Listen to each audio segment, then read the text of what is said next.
Phew. What's up, Pom Pom? Just got a message from the Xianzhou Luofu. Looks like it'll conflict with our original schedule.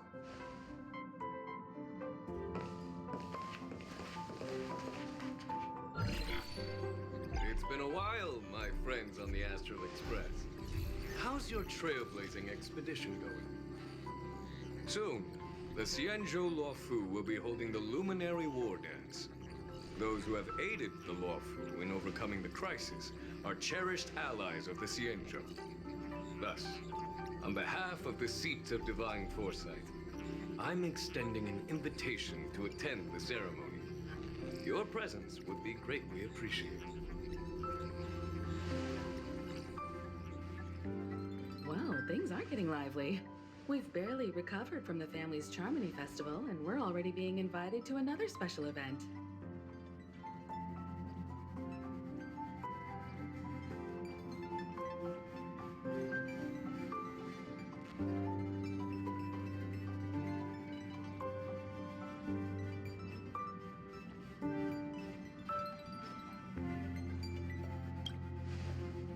Why not think about it this way? Our trailblazing expeditions are turning into blast expeditions, where we eat, drink, and play wherever we go. Blast? Expedition? Yeah, wherever we go, we eat, play, and have a blast. So we should leave March behind to take care of the Express? Hey, that's not what I meant. I'm all for some fun. I just hope there won't be any surprise party crashers, like Friday or Saturday. The Xianzhou Luofu has recently overcome a crisis. By holding the war dance, they're demonstrating to everyone that they've returned to a state of peace and safety. But that's what everyone said before we went to Penacony. You'll be totally safe under the family's protection. No need to worry. The war dance is not like the Charmony Festival with all its hidden secrets. It's just a festival to honor the Rainbow Arbiter and the Cloud Knights, who fought against the abominations of abundance and protected the Xianzhou ships.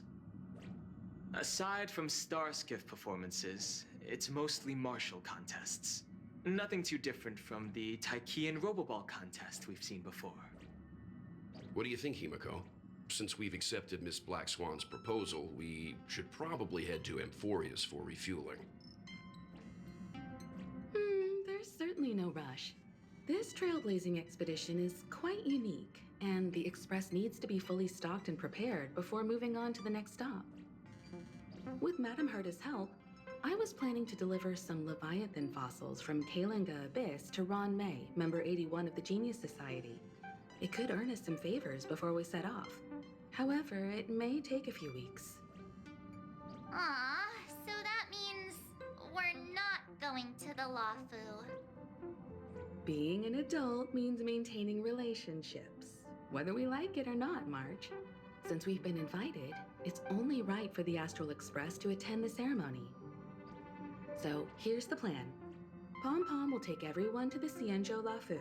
Mr. Yang and I will meet up with Ron May and fulfill our promise. Meanwhile, you, March, and Don Hung will represent the Express and attend the war dance. What do you two think?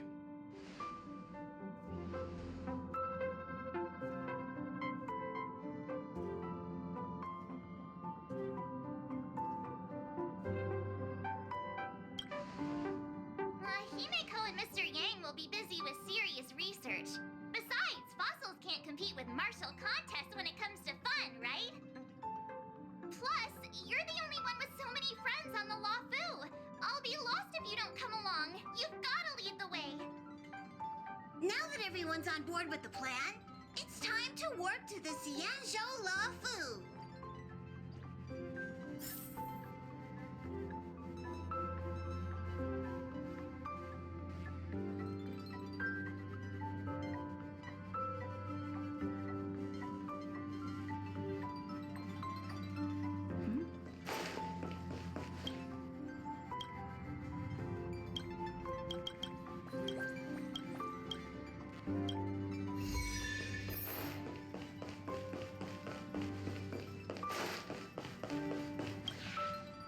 Himeko really knows how to convince people. Between Leviathan fossils and the war dance, the latter definitely sounds more fun. By the way, Danhung, this time you'll be taking a stroll with us on the Luofu, right? Just let you two wander around aimlessly on the Luofu by yourselves? I don't think so. Plus, Mr. Yang is right. The ambrosial arbor crisis just ended, and both the long life and short life species are still feeling uneasy. And that's why Jing Yuan wants to organize the war dance, to show that the Xianzhou Luofu is stable and safe. And since he has extended an invitation, it's only right that I visit my old friend.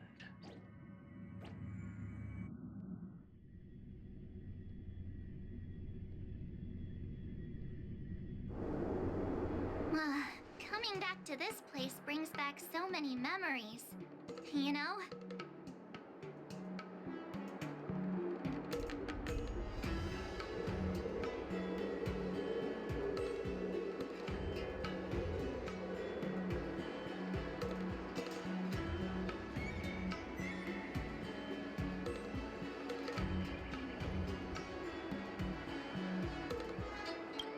Hey, I'm not actually gonna recite a poem. I was just thinking about all the twists and turns we went through when we first arrived on the Xianzhou. This time, we're not being forced or enticed or chasing after wanted criminals. And we didn't have to sneak in through the cargo dock. This trip has been incredibly smooth.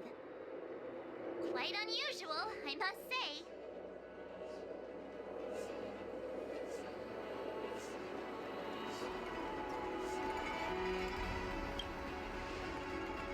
I agree.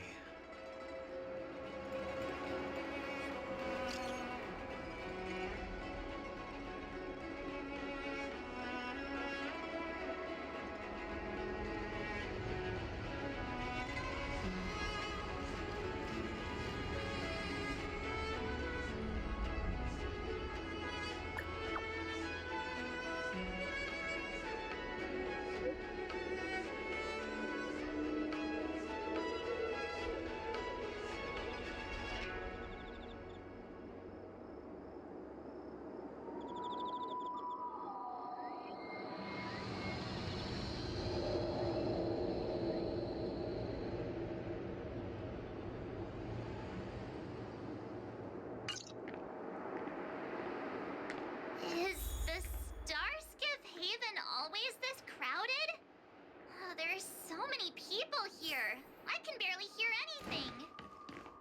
Yanqing said General Jing Yuan. Let's wait for him and... Hey, you guys! Hold on a moment. Did they just call us? Look at their outfits. They're from Penacony, right? Are you familiar with the Xianzhou Luofu? We know a little bit about it. What do you need? We're from Penacony. Maybe you've heard of it. We came to this ship to gather interesting materials for making dream bubbles. Oh, we just left there. Oh, talk about coincidence. That's great. Do you know any must-see attractions on the Luofu?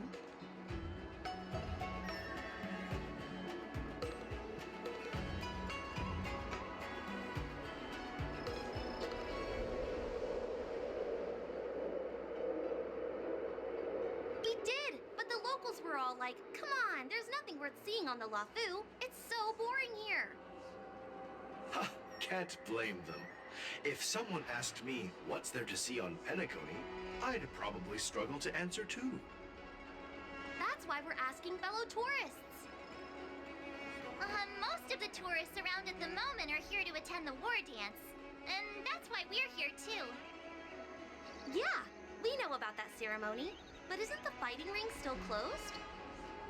I've heard the ring was actually converted from a huge decommissioned Luofu fighter jet.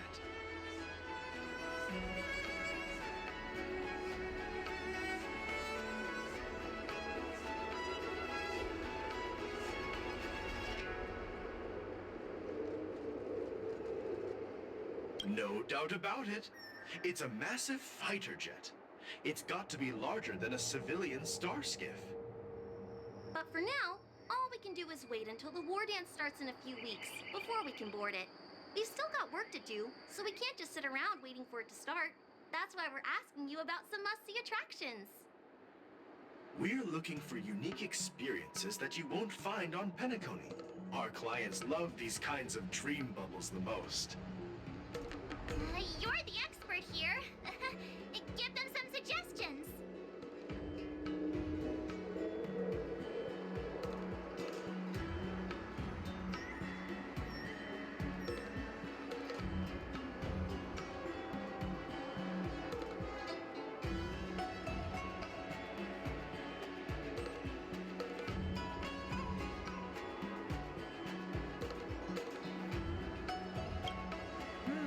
Good idea. The everyday vibe of the Aurum Alley is a rare find on the planet of festivities. Everyday vibe. Yeah, our clients have had their fair share of adrenaline-pumping dreamscapes. Maybe something down to earth would touch their hearts. Thanks for the suggestion. We'll head to the Aurum Alley to gather materials. Maybe we'll run into each other there in a couple of days. Look, Yanqing's here. Really? Let's go catch up with him.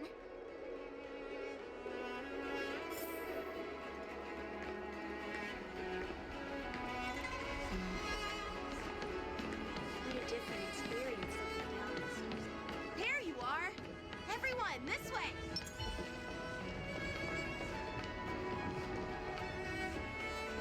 Hey, everyone! It's been a while. It doesn't feel like it's been that long since we last saw you. But, Yanqing, are you? What's up, Miss March? They say kids grow up really fast. Yanqing, are you a little bit taller than before? We've only been away for a few months.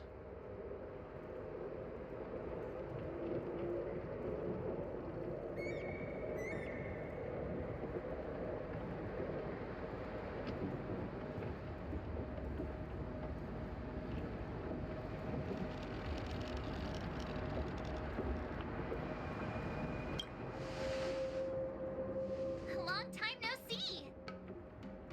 It's been a while. Oh, you've come along too, Mr. Danheng. Sorry for the delay. With the upcoming war dance and the Starskiff Haven being so busy, things are a little hectic. Seriously, I've never seen the Luofu so lively before. I was a bit worried that holding the war dance right after the Ambrosial Arbor crisis might be too soon. But seeing the bustling Starskiff Haven, I understand why General Jing Yuan chose this timing. Yep. There's people from other delves and travelers like you three who've come from afar. With the war dance coming up, there's a huge number of visitors pouring into the Starskiff Haven. The Cloud Knights are working hard to keep the security tight. The General said this ceremony would help the Xianzhou Luofu recover from the crisis. It's a way to showcase our martial spirit, reassure people, boost morale, and attract visitors from other planets to promote trade and peace. By the way, the Xianzhou Alliance places great importance on this ceremony too. The Xianzhou ships, the Zhu Ming and the Yaoqing, have both sent messengers to offer their blessings. Yeah, I wonder if you've heard of it. It's known as the Star Forge, and it's responsible for providing more than half of the Cloud Knights' armaments. The Xianzhou Juming boasts skilled craftsmasters, and General Huayan is a top-notch craftsman himself. If only I could get a sword forged by him, I'd be on Cloud 9. By the way, Yanqing, where are we headed next? I'm sorry for talking your ear off. The General wants to catch up with you at the Palace of Astrum. He's been eager to hear about how the Express has been doing. It's funny how he tries to act all mature, But whenever it comes to something he's interested in, you can really see his childish side.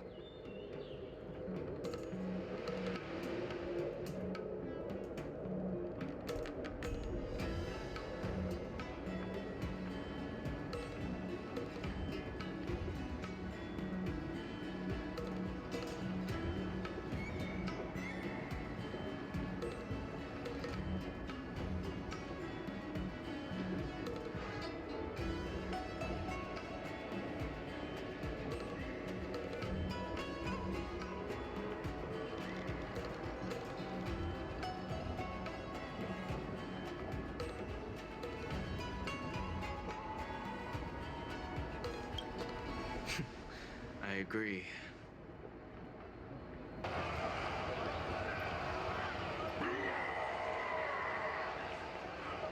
All units, assemble quickly! Get ready to protect the crowd! Just mentioned security. Now all of a sudden something's gone wrong. Excuse me, I need to go check out the situation.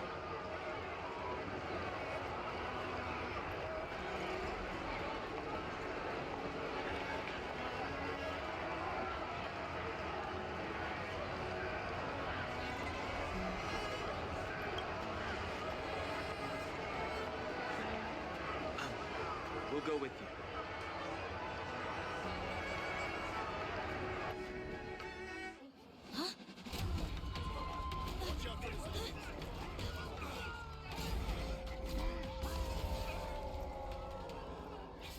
Protect the civilians.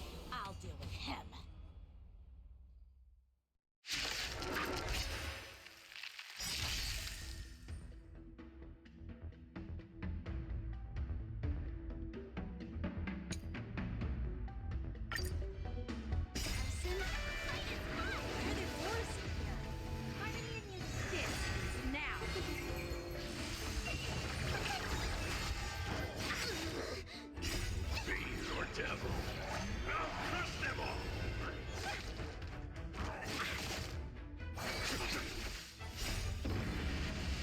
Show no mercy.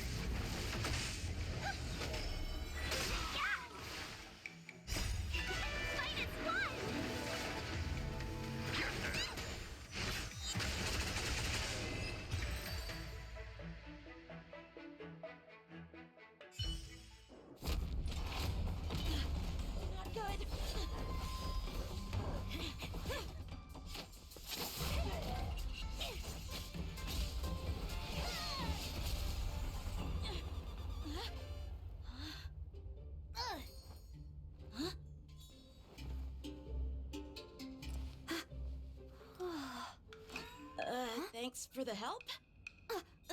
Sorry, no time to chat. Could you give me back my...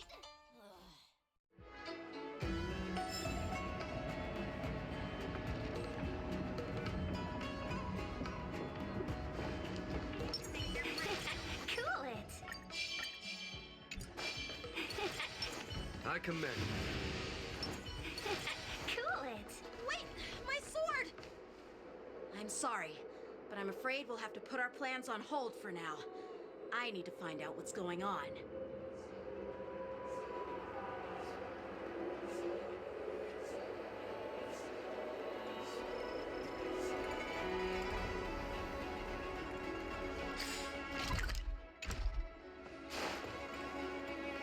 Wow, we appreciate your rescue, my Xianzhou friends. Don't you think it's a bit too much to detain us and our cargo?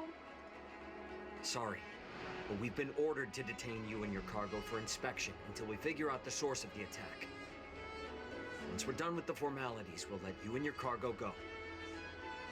But this shipment isn't even meant for the Luofu. And it's IPC's patented technology. Who do you think you are to conduct an inspection? According to the protocol, all cargo arriving on the Luofu must go through inspection. But we didn't officially enter your dock at all. We just sought refuge in your dock because we were attacked by the Borisons. Looks like this argument could go on forever. Let's not get involved in a heated dispute that won't lead to a resolution.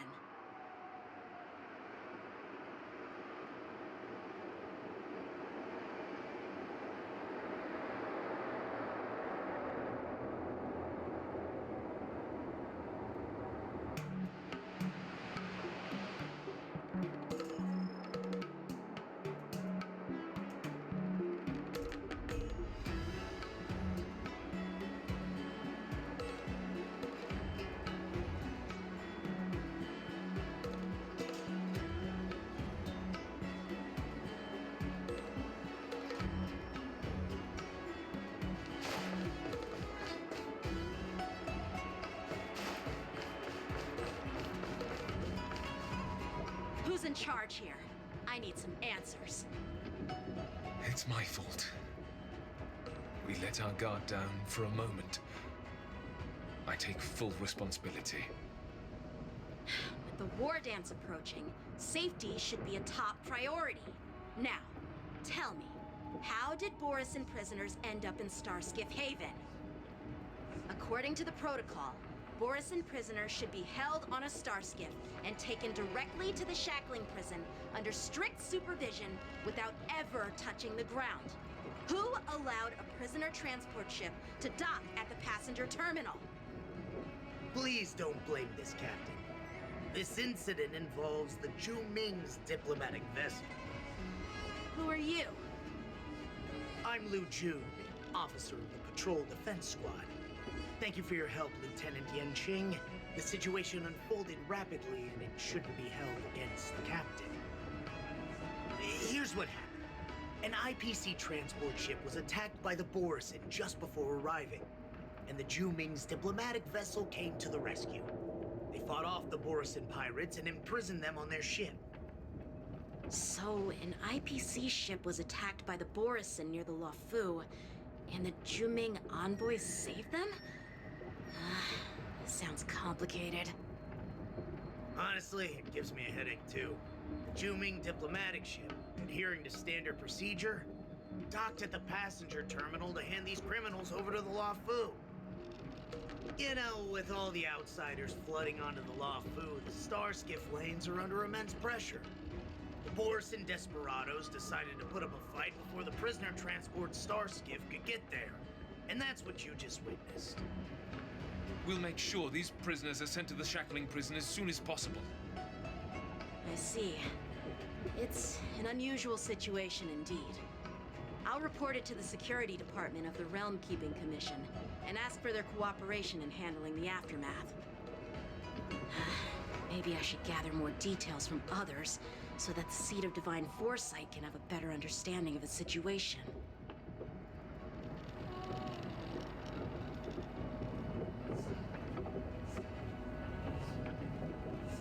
Oh, you look much maturer now, Yanqing. Please don't tease me, Miss March.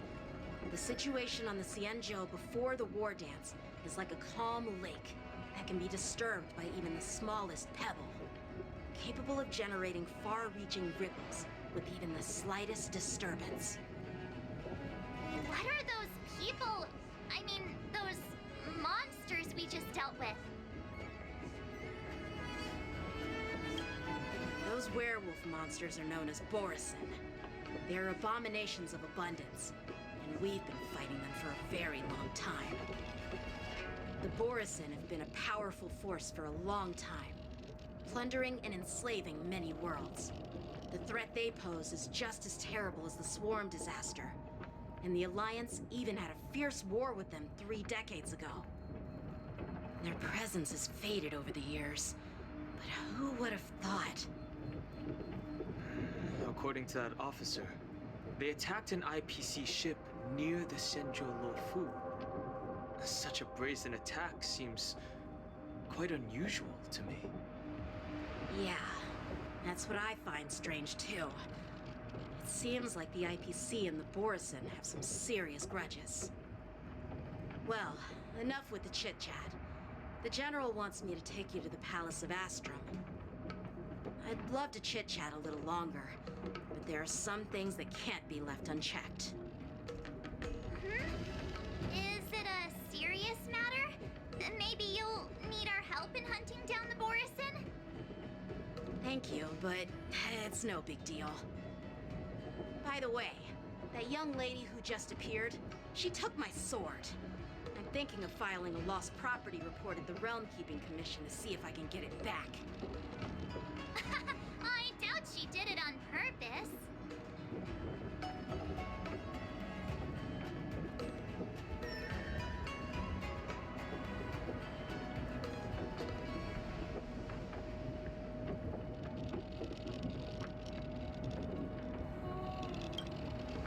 Perhaps she's around here somewhere. Shouldn't we take a look? All right, let's not keep the General waiting. Don't worry. There aren't many people out there with that kind of talent. It shouldn't be too hard to find her.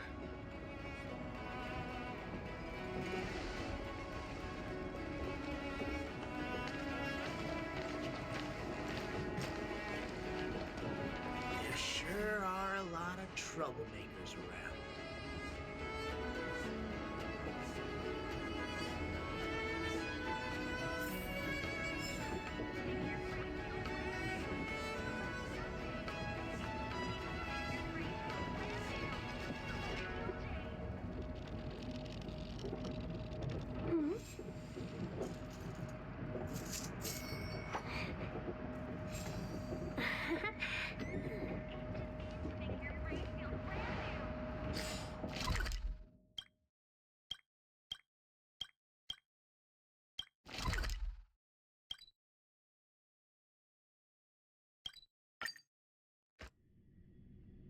It's been a long journey, Elder Huang. Thank you for...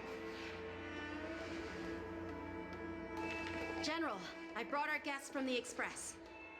Oh, I'm sorry for my bad timing. I didn't know you were meeting a guest, General. Don't worry, you're just in time. It's been a while, my friends from the Astral Express.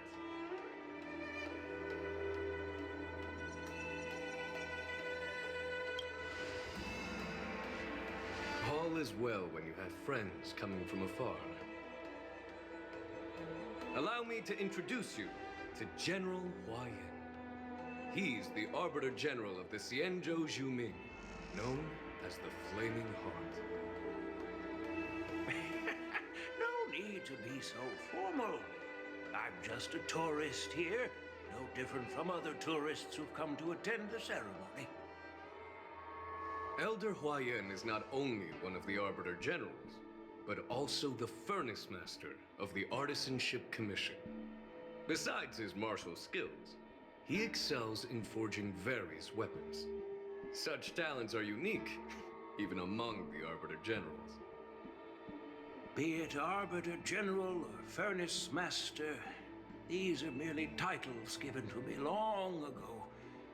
I've retired several times already, but with the current change in circumstances, the Marshal has called me back to duty, and I had no choice but to answer the call.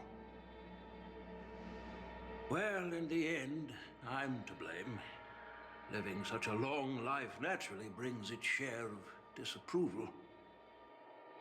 It's an honor to meet you, General Huang. It's my honor to meet you, General Huang.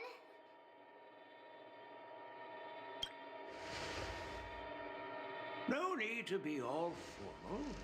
Today I'm just a guest on the Luofu, the same as all of you. So, these three are the ones you mentioned, Jingyuin? The heroes who helped you with the Ambrosial Arbor crisis? Indeed. There's Don Hung, March 7th, and her.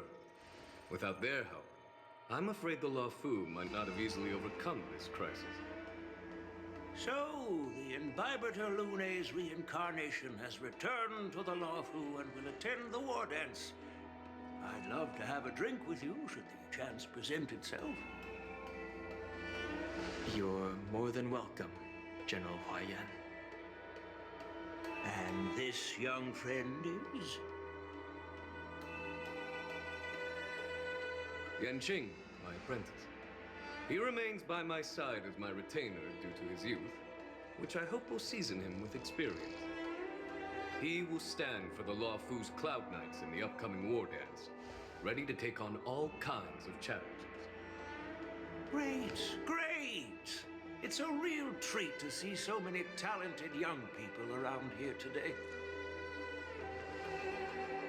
Oh, I almost forgot. This is my apprentice, Yun Li.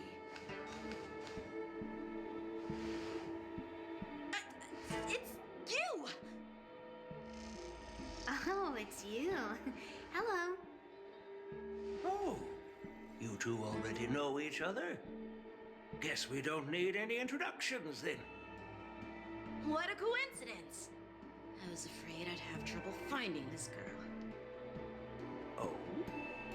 Now you've piqued my curiosity. Tell me, how did you two become acquainted? She helped me capture the escaped Borisin prisoners at the Starskiff Haven. Allow me to express my gratitude for you. But when you left, you took my flying sword with you. Your flying sword? Oh, so that's why I found a dagger in my bag. Turns out it's yours. Yes, it is. Now that we've met again, I hope... Nope, that won't do. Won't do? You want your sword back, right? Well, you can't just take it back. On the Juming, when you lose your sword on the battlefield, you have to reclaim it on the battlefield. As for this little sword, it was supposed to strike that escaped Borisin prisoner. But unfortunately, its owner's agitated state caused it to fly off like a kite with a broken string, and it missed its target.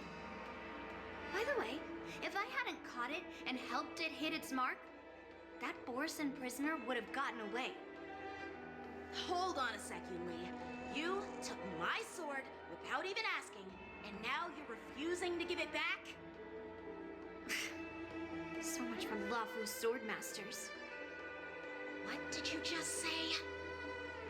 If you just stepped up and took your sword back from me fair and square, I would have totally respected you. But nope, you tried to play it down, expecting me to just hand it back to you like it's nothing. In front of everyone. With all due respect, you don't honor your sword, so you don't deserve it. Hasn't anyone told you that taking without asking is stealing? If you want to settle this with swords, fine. Let's have a one-on-one duel right now. Yang Qing. Well, that's more like it. Just be careful, because I'm not as easy to handle as the Borisin. You two, be quiet and apologize to Yanqing. Hey! Whose side are you on, Grandpa? I don't take sides. It's a small misunderstanding, and an apology would be too much. I've heard about the Zhu Ming's incredible swordplay and craftsmanship. Most notably, the legendary Flame Wheel Octet. Seeing Miss Yunli, who is among those ranks today, well, I must say she definitely has that fiery edge. Such grandiose names. Some folks love to spin these fancy titles, trying to set the Cloud Knights apart. Yun Li is still just a young girl, a bit awkward and hot-tempered. So please forgive her if she's being rude. Well, everyone, Elder Huayan and I have some business to discuss. For now, Yang Qing, why don't you entertain our guests and take Miss Yun Li to the inn? I'll find another chance to talk with you. I'd like to express my gratitude to the Astral Express for helping the Luofu during the crisis. That's so kind of you. I mean, you've already thanked us so many times. Please forgive me for coming at an inconvenient time. You needn't apologize, General Huayan. All right, Yun Li. Take this opportunity to clear things up with Yanqing.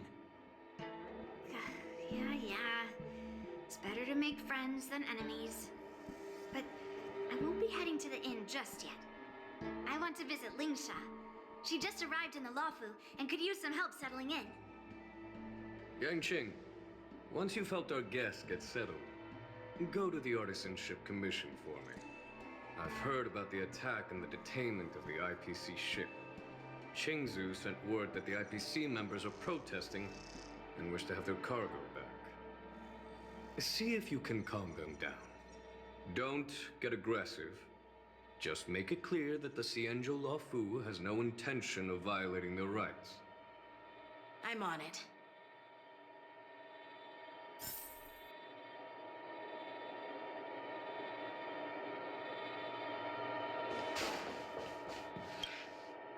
This is the report Xianzhou just sent me. Let me take a look. Huh. Looks like the General has given me a tough challenge. He wants me to try and help put the IPC's mind at ease.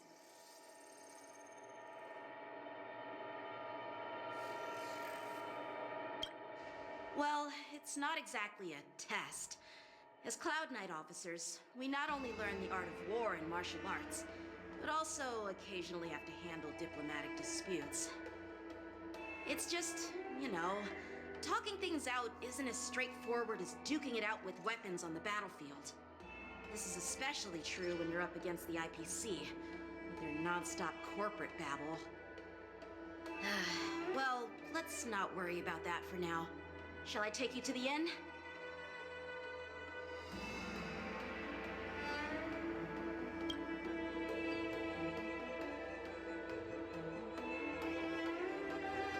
It is the Luofu's honor to have you in attendance at the war dance. Yet, the fact that a simple martial arts ceremony has attracted esteemed generals from the Zhu Ming and the Yao Qing implies intentions beyond mere spectating. Might there be any specific instructions from the Marshal? You're overthinking it, Genuine. As I said, I'm here to broaden my granddaughter's horizons. I have no ulterior motives. However, I have no clue what the Yao Qing Arbiter General has in mind. Do you remember when you accepted this position? I told you that an Arbiter General's battlefield goes beyond the physical one. You'll need to lead and manage everything on the Xianzhou. The title of Arbiter General holds a weight far greater than its literal meaning. So many years have passed, and you've done well. However, longevity for the Xianzhou people can be a curse. Living too long means that every mistake you made will lurk in the shadows. And one day, they'll eventually catch up to you. The Marshal knows everything that has happened on the Luofu. As for the Merlin's Claw of the Yao Qing, she has come specifically for you.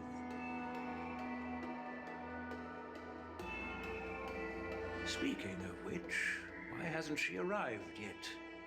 They say the Merlin's Claw strikes like lightning. Being late isn't her style. That's not true, General Huaiyan. She's been here a while, but I'm sure you've heard of her unbridled nature. As soon as she disembarked from the star skiff, she mentioned having something to attend to and simply disappeared. You must be the messengers from the Xianzhou Yao Qing, I assume. We are Jiaoqiu and Moza, retainers of the Merlin's Claw. It's an honor to meet you in person, Arbiter Generals. Now this is interesting. A guest who doesn't come to visit but sends a message instead. What does she mean? Tell me, what could be more important to her than coming here? Master heard about a spectacular view in Scale Gorge Waterscape. I believe she went there to enjoy it. A spectacular view? Ha! Did you hear that, Genuine? This person is being sarcastic. Please do not misunderstand me, General Huaiyan. I was simply stating the truth. Master thought it would be inappropriate to keep you waiting, so she sent us here. Once she's finished with admiring the scenery, she'll personally come and apologize to the both of you.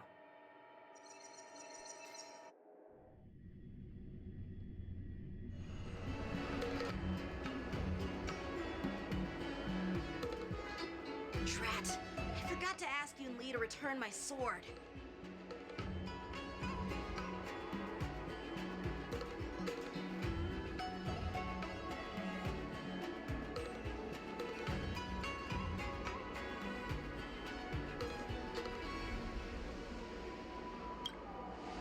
need to bother.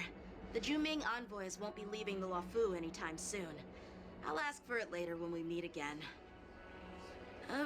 By the way, I don't know if it's just me, but the general seemed a little reserved. Could it be because of Elder Yan's visit? Reserved? Really? Maybe I'm just overthinking things. No, you're not. When I entered the Palace of Astrum, I realized that the messenger from the Xianzhou Juming was actually the Arbiter General himself. So, the messenger from the Xianzhou Yaoqing must be the Merlin's Claw herself, I presume. That's right. Well, that's what makes this entire thing so unusual. What's so unusual about it? They simply received an invitation from Jing Yuan, just like the crew, right? The war dance is just a small festival. And now we have 2 Arbiter Generals from other Xianzhou ships here. I'm afraid they're here for something more. Maybe they've come to hold Jing Yuan accountable for the Ambrosial Arbor crisis? Hold him accountable? Come on, didn't the Luofu fall victim to the disciples of Sanctus Medicus and the Antimatter Legion? Why would they blame the victim? Donshu's rebellion and Ventilia's scheming are merely one side of the story to the other Arbiter Generals of the Alliance. Only a single piece of incontrovertible evidence remains, creating an endless source of potential complications. The Ambrosial Arbor. Yes. It's undeniable that the Plague Mark, which was subdued by the Xianzhou Luofu, has resurfaced. But was it really a conspiracy instigated by the Antimatter Legion? Or does it indicate a traitorous intent from within the Luofu, implicating Jing Yuan himself? Once the spark of suspicion is kindled, it proves hard to extinguish.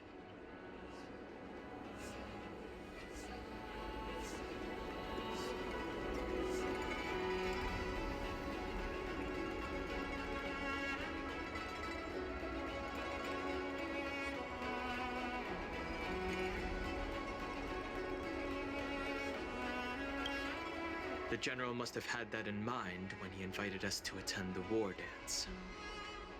What was I thinking? Seriously, here I was looking forward to a carefree and enjoyable trip. But it seems wherever we go, drama is just around the corner. Aw, I was so excited. I thought those Arbiter Generals were just here to see the ceremony.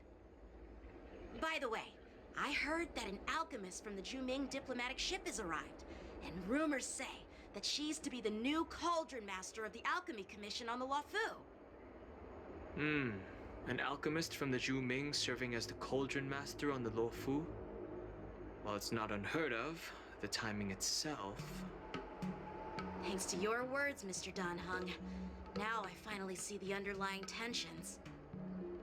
The General is under tremendous pressure right now, and I was completely oblivious to his troubles. How naive of me.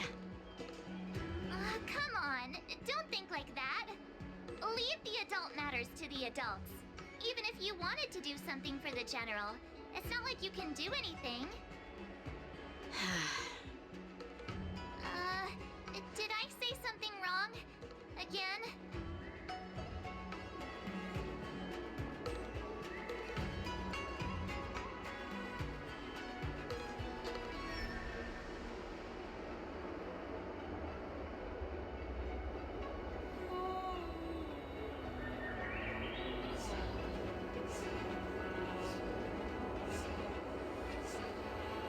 Miss March is right.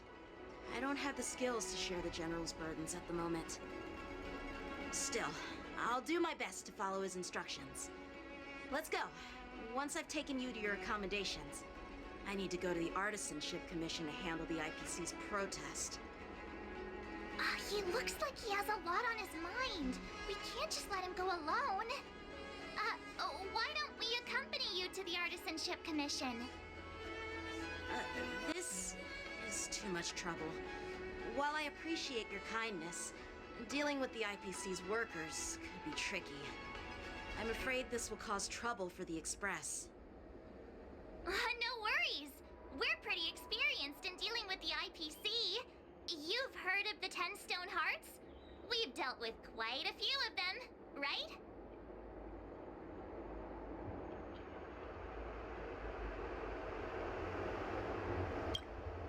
Hey, who's bragging? Anyway, this time it'll just be a few ordinary IPC workers. Surely you don't think they'll be even trickier than Aventurine, do you? Well, since you're willing to help, I won't decline your kindness. Let's head to the Artisanship Commission and meet them.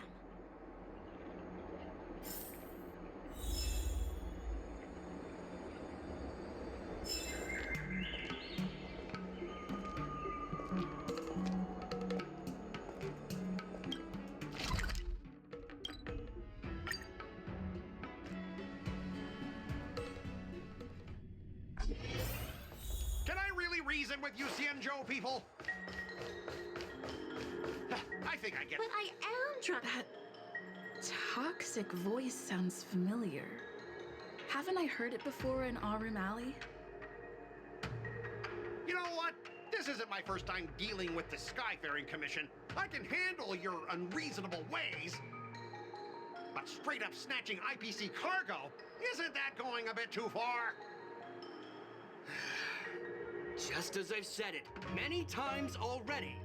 Once we've inspected the cargo and completed the security check, you can be on your way. Is there something wrong with your ears, or is it just your brain? I'm hearing you loud and clear. I'm thinking clear. And my answer is crystal clear. Not a chance. Keep detaining my cargo and I'll file a complaint directly with your general.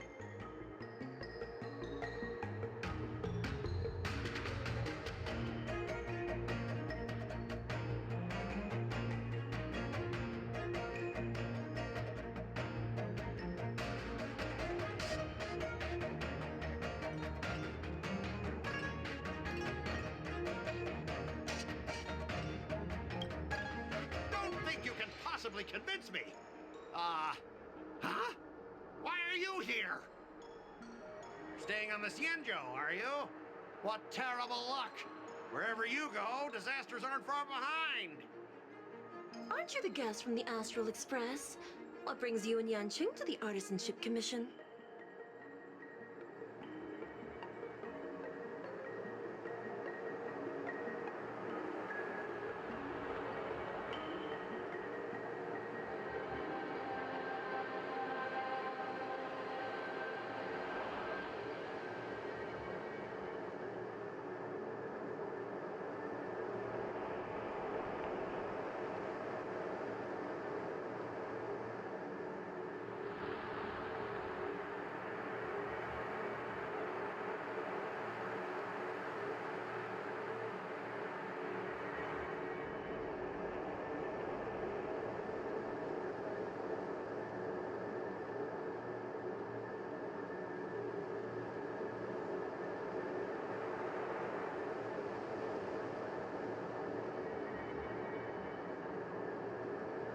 They're in trouble? No, it's me! I'm the one in trouble!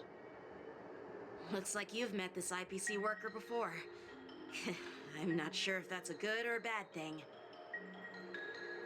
I was sent here to deal with the IPC protest, Miss Shikwe. What's going on here? As you know, this IPC transport ship was attacked by the Borisin and rescued by the Juming's diplomatic ship. Then the Cloud Knights were instructed to bring it back to the dock for repairs and inspections. And this is Mr. Scott, the person in charge of this transport ship. So, you're Scott. I've heard her mention you. Weren't you kicked off the Luofu before? Why did you come back? Like I wanted to come back. I thought I'd just dock at the harbor for repairs and leave this forsaken place for good.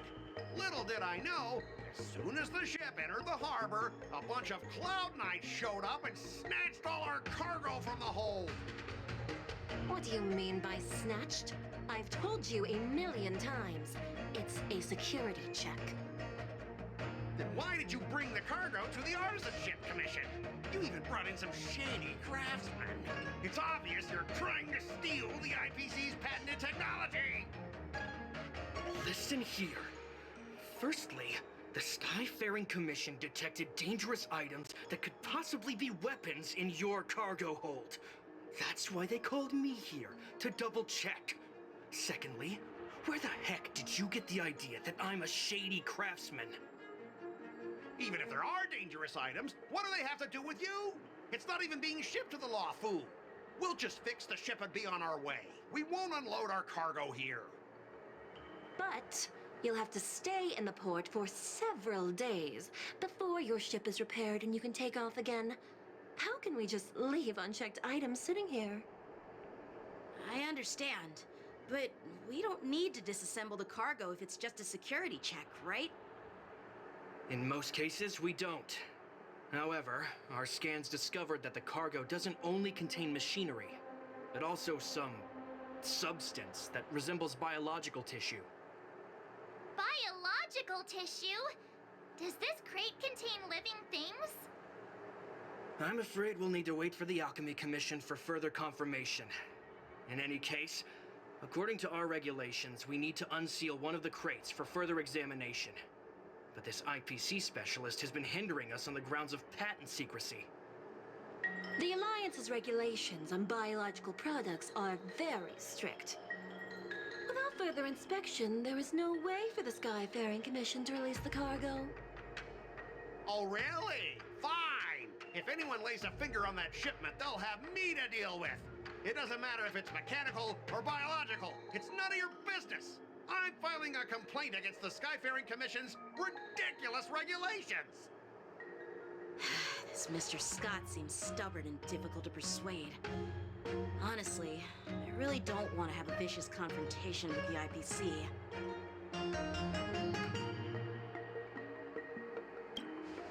I heard how you helped R. O'Malley.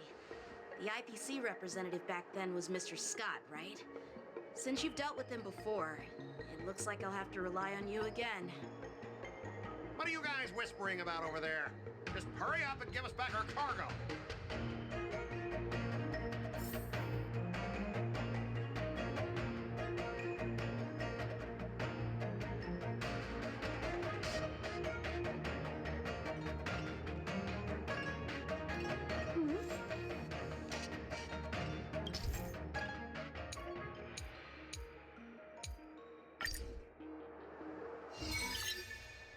As I recall, this guy won't listen to reason and can only be persuaded with intimidation. But he does seem to follow rules to some extent. Let's use that against him.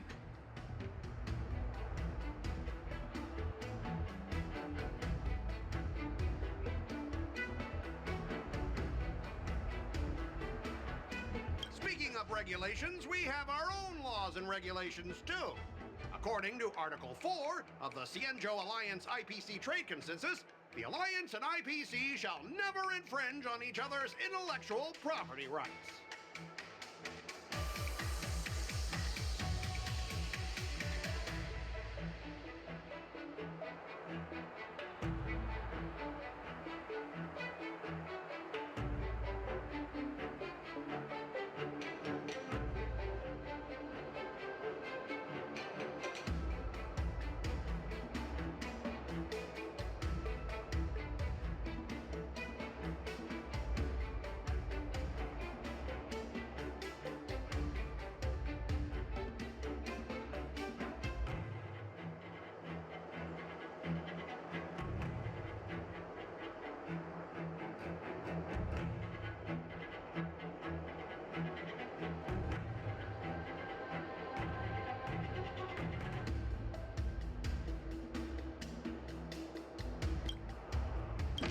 Can sign a non-disclosure agreement with you.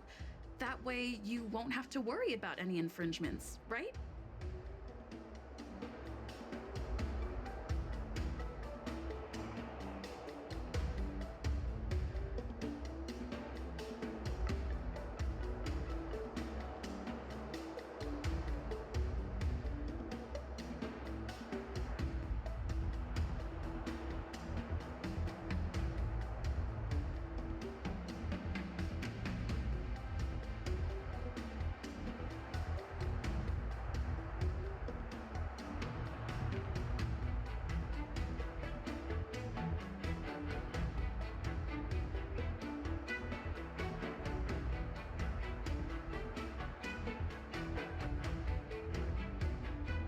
We can sign a mutually acceptable non-disclosure agreement in accordance with the IPC's rules.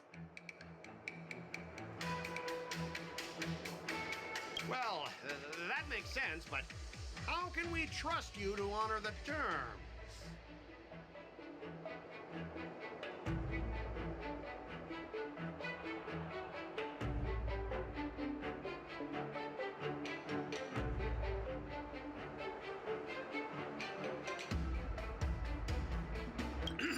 Even if we set aside the secrecy of intellectual property, these prototypes built by the Intelligentsia Guild are incredibly valuable, beyond your wildest imagination.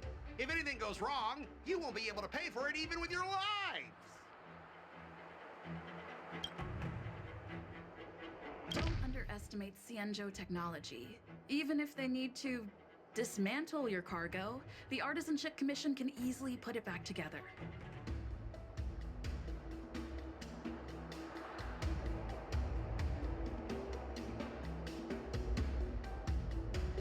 Go ahead and brag about their skills. After all, you're just a negotiator they hired.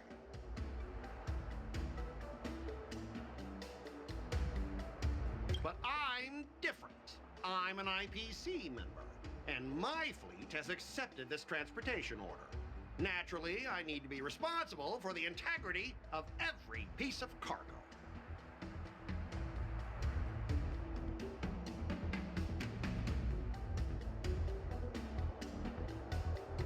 Besides, cargo on this transport vessel belongs to the Intelligentsia Guild. If you want to inspect the cargo, shouldn't you at least call in a member of the Intelligentsia Guild to be present?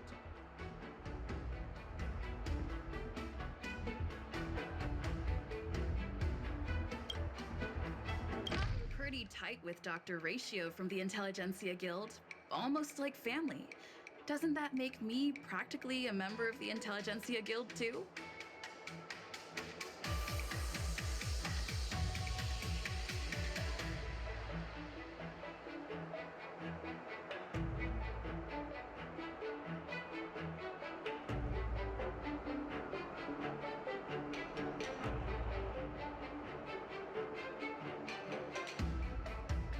What's all this nonsense? Even if you were married to him, you still couldn't represent the Intelligentsia Guild.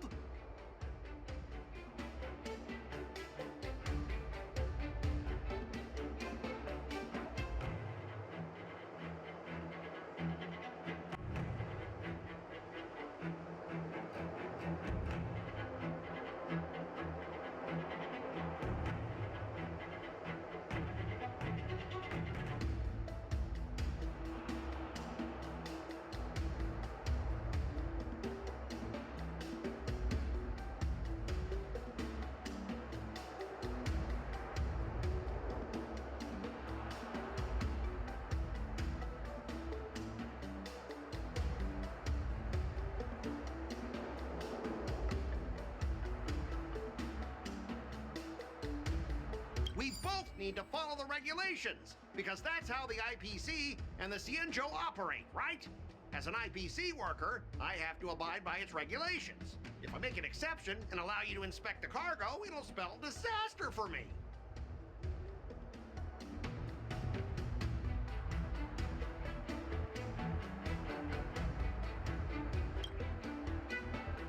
Everyone has their own set of rules.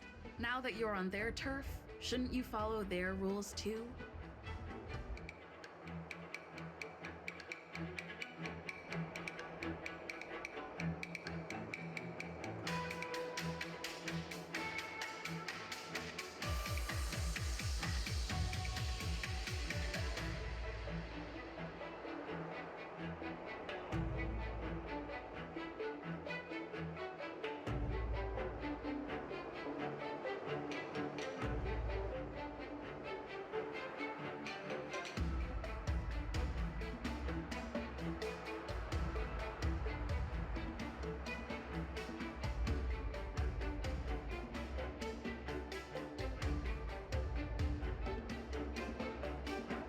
Yeah, I get it. I know I'm on the Xianzhou, but if I violate the IPC regulations, I'll be in deep trouble when I get back.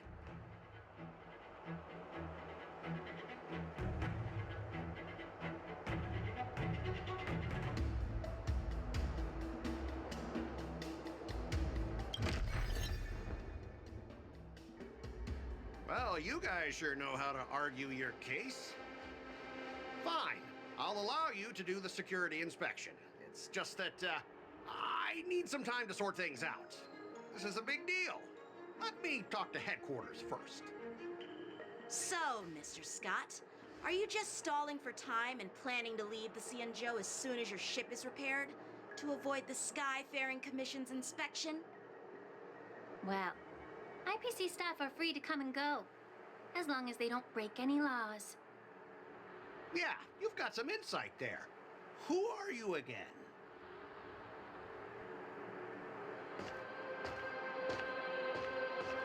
Allow me to introduce myself.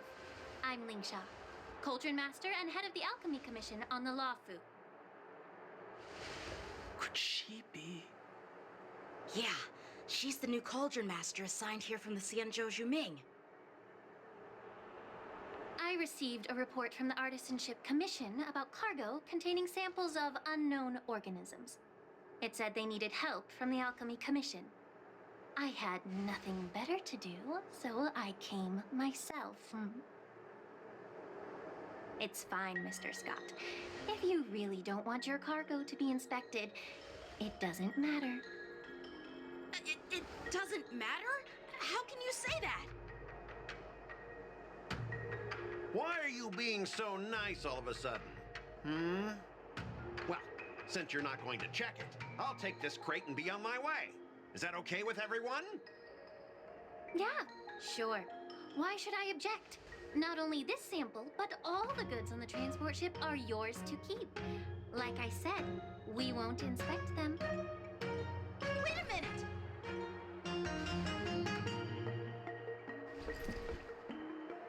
Well, that's more like it. If only the young displayed a more reasonable attitude, we could have sidestepped that altercation just now. Our ship will leave in a few days once the engines are repaired. Your ship can leave whenever you want, but I'm afraid I can't say the same for your cargo.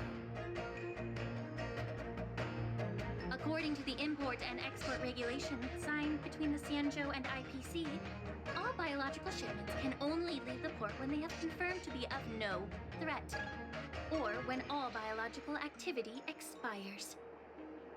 Since we can't determine if your shipment is safe for the environment, I guess we'll have to wait for its biological activity to expire. Let me check the previous cases.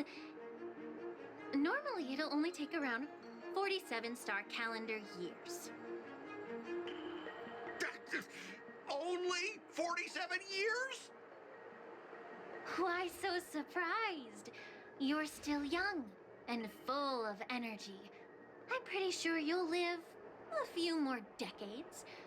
Have some confidence in yourself. Ha! Typical of a long-life species. Your words are dripping with sarcasm. While you may not care about time, I do. I'll be demanding double compensation from the Skyfaring Commission for every minute wasted. Sure thing, Mr. Scott. You seem pretty confident that your career and life will last long enough to witness this victory unfold.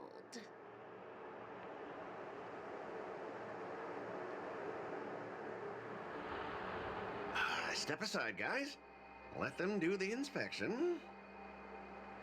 But, Mr. Scott... Come on, we're already in enough trouble. Just let them do the security inspection. And if needed, I can always grovel before the Intelligentsia Guild later. I'm just using my head for what it's apparently good for, right?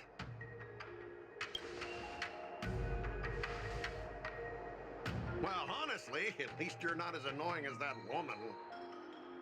But you're still as annoying as ever. This lady is really something else.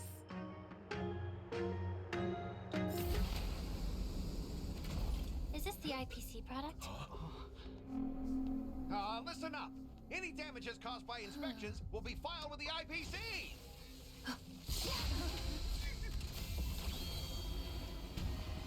Turn it off.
had no idea about it!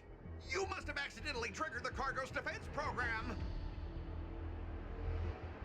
I don't think trying to shift the blame is a wise choice. But seriously, I don't know why that thing suddenly started moving! I swear on the Emperor Lord! Enough. Miss Shikwe, please escort our IPC guest to the Skyfaring Commission. I'm on it. Please follow me, Mr. Scott.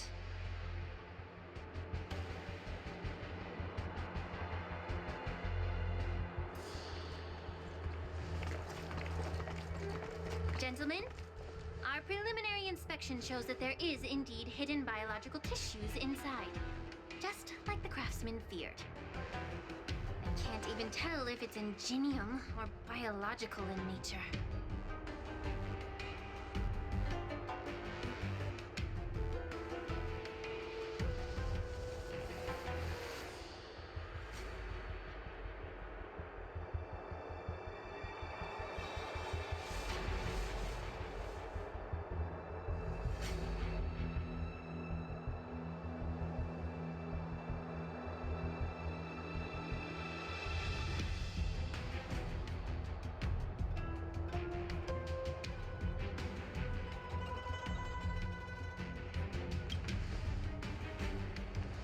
The core of this device is what they call wetware in industry slang.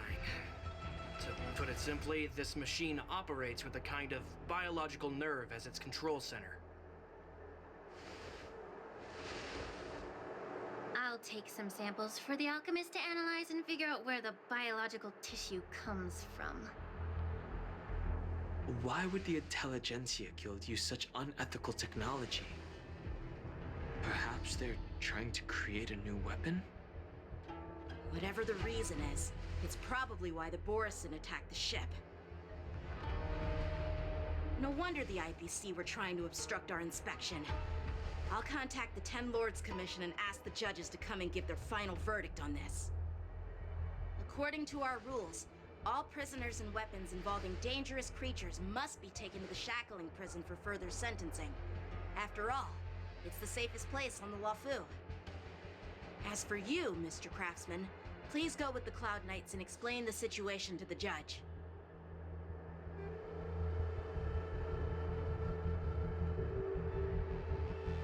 I had a feeling that the IPC members would cause trouble, but I didn't think they'd be this tricky. Thanks for your help, Miss Lingsha. I should thank you for saving my life. Your sword skills were impressive. Taking down that big guy. I thought the General's retainers were all burly martial masters. I didn't expect Yenqing to be so...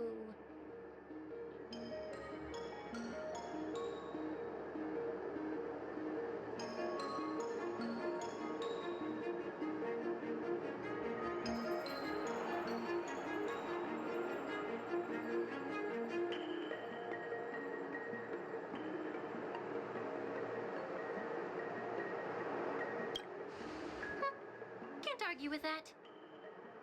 As for you, you must be the guests from the Astral Express, right? Saving the Luofu from that crisis. It's so impressive. It wasn't a big deal. Really. It's still early. So why don't we get some tea at the Alchemy Commission? We can discuss your suggestions for revitalizing the commission. I'd be happy to accept your invitation. And you three are coming too, right?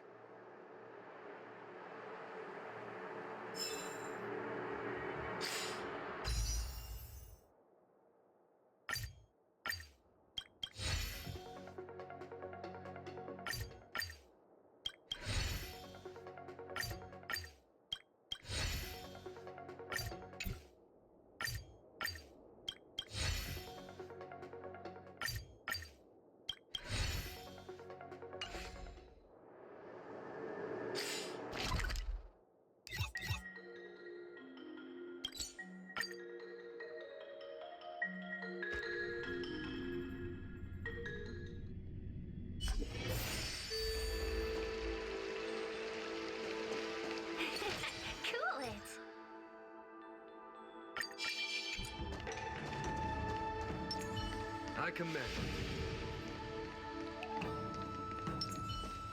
The news is spreading pretty fast.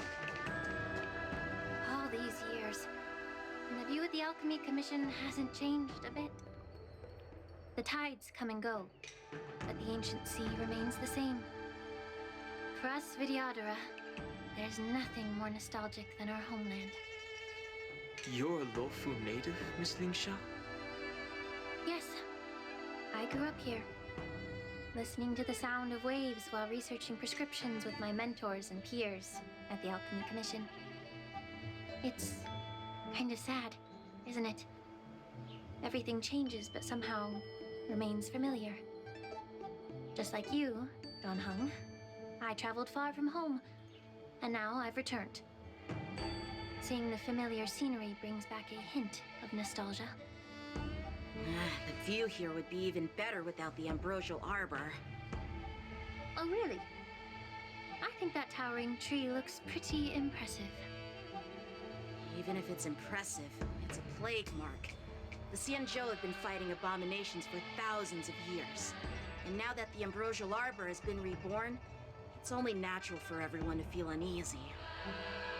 Well, once a seed is planted, no matter how long it takes, it'll eventually sprout and bear fruit. In my humble opinion, the rebirth of the ambrosial arbor and the resurgence of the disciples of Sanctus Medicus were inevitable. The seed was already planted when the ancestors of the Xianzhou sought immortality.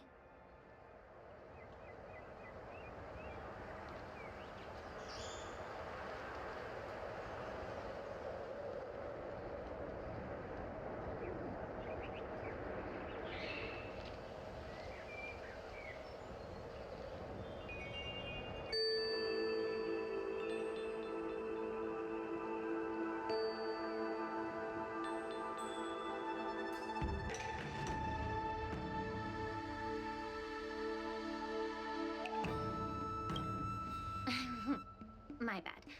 Well, since you went through the entire Ambrosial Arbor crisis firsthand, Dan Hung and Lieutenant Yan Qing, I'd like to discuss something with you.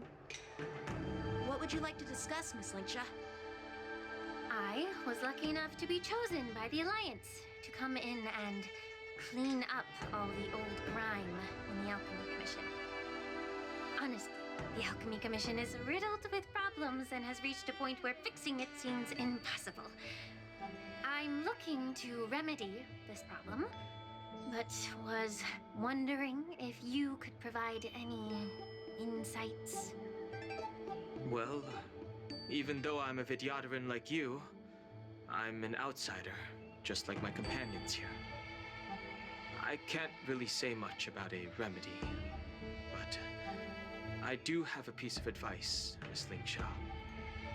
The Vidyadhara and the Alchemy Commission on the Luofu have always been intricately connected. If you cannot distance yourself from these ties, Miss Lingsha, changing the situation within the Alchemy Commission may be quite challenging. I may not know about politics, but I do know that the disciples of Sanctus Medicus have been operating within the Alchemy Commission for years. If you're determined to root them out, maybe you should discuss it with the General. I see. Thank you for your valuable insights. While the Lux Arrow from the Rainbow possesses unparalleled power to sever the Ambrosial Arbor, it can't sever mortals' desire to prolong their existence. Just like how the Cloud Knights can eliminate the remnants of the disciples of Sanctus Medicus, but are unable to calm the hearts and minds of the people within the Alchemy Commission. Our Xianzhou forebears knew this well, and that's why they entrusted the duty of guarding the roots of the Arbor to the Vidyadhara. However, the Vidyadhara are still only mortal beings. 30 years ago, my mentor served as Alchemy Commission's Cauldron Master. She recognized the emerging undercurrents and sought to cleanse the source of the disturbance. Unfortunately, even though she was skilled in the art of healing, she didn't understand the human heart or how to eliminate the sickness lurking within the depths of the Alchemy Commission. In the end, She was framed and exiled to the Juming. I was also implicated and had to leave the Luofu. And guess who arbitrated the case and handed down the sentence? None other than General Jing Yuan himself. What? You heard it right. The ones responsible for the corruption in the Alchemy Commission are not just the remnants of the disciples of Sanctus Medicus, but even the Divine Foresight himself.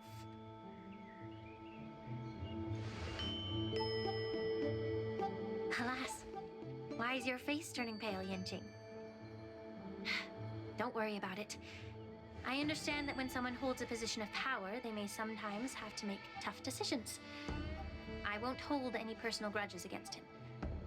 Besides, at our age, holding personal grudges is a luxury we can't afford. Lingsha, you're back! I've been waiting ages for you.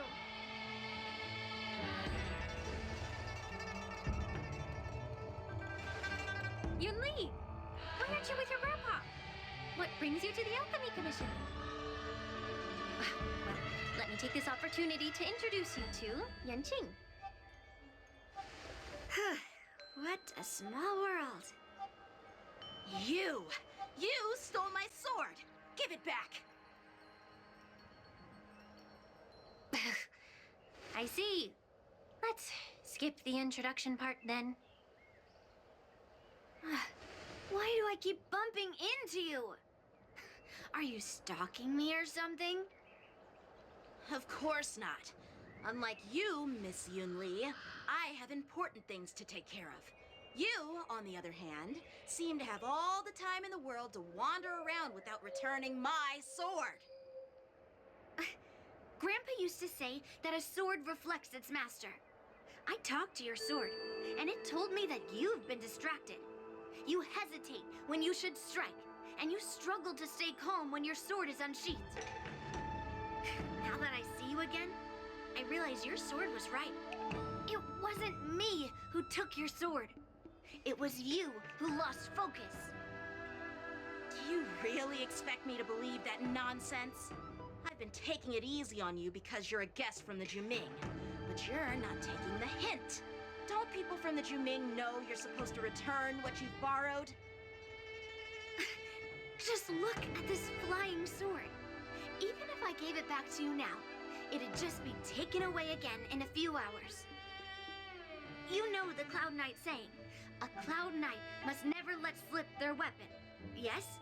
Well, sure, I can give it back to you now, but on the battlefield, that's a whole different story. Poor flying sword. Fine! You don't have to give it back, because I'll take it back myself!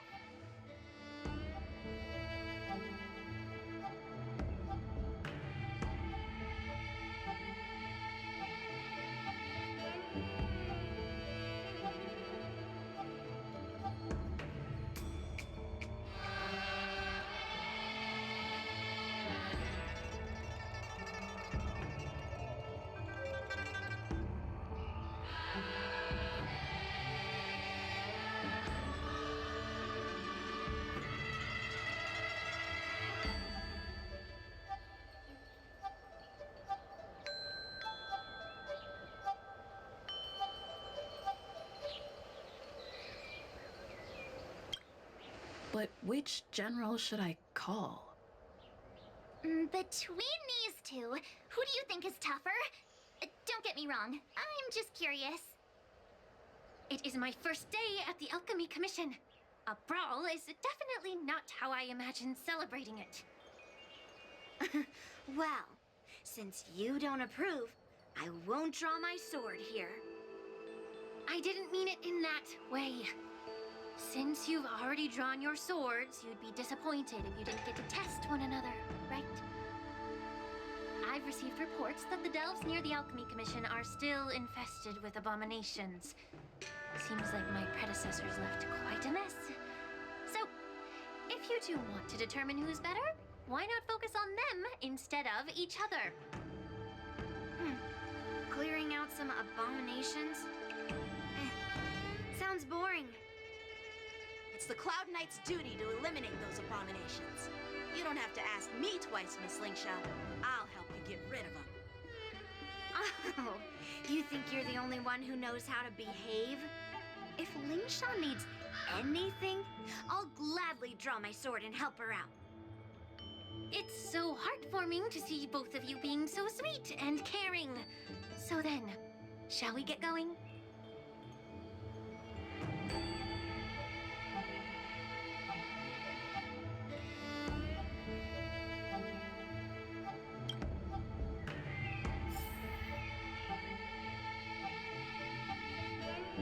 Ever since the disciples of Sanctus Medicus were eradicated, their experimental abominations have been festering here.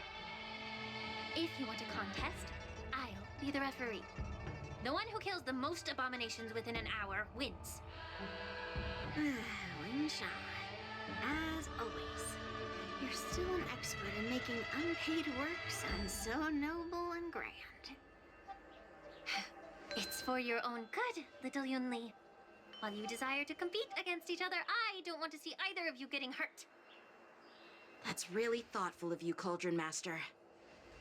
So, are you both ready?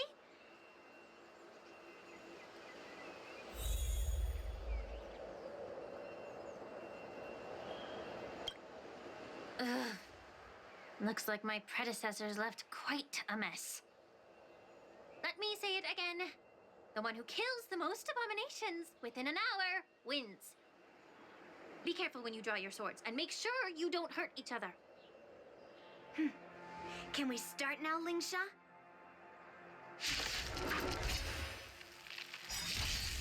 I hope for an end to strife in the world.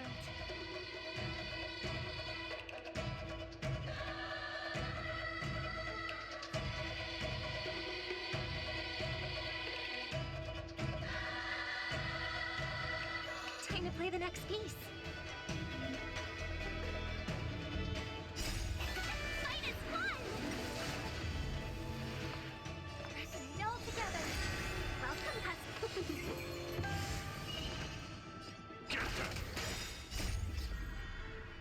Bees or devil, I'll crush them all!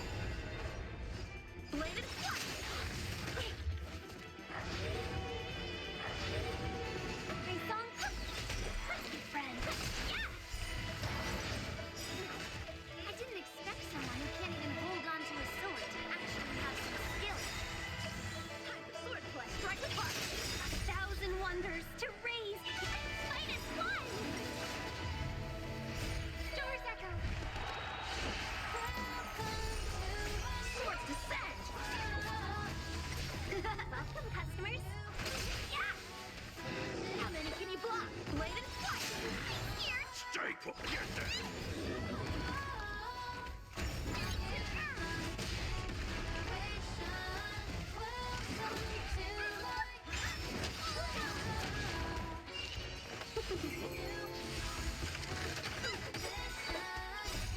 Bees or devil, I'll crush them all! Strike apart! Get them! Practice is over! Swords descend! Fight is fun! Bladed flush!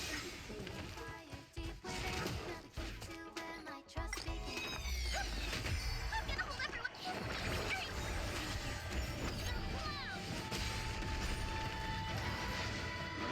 Welcome, customers! Yeah! How many can you block? Strike apart! Practice is over! Swords descend!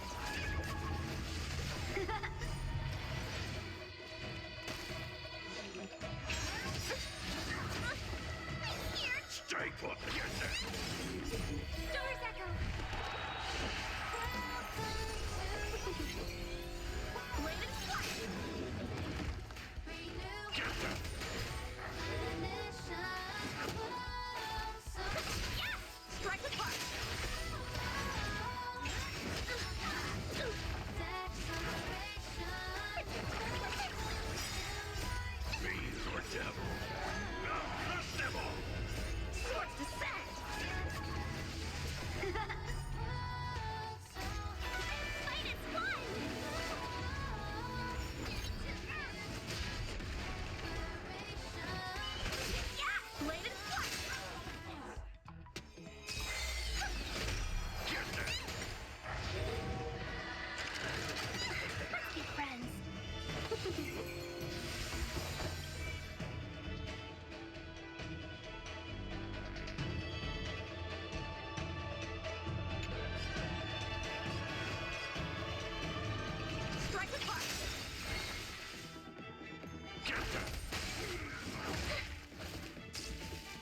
to the focus and get all together.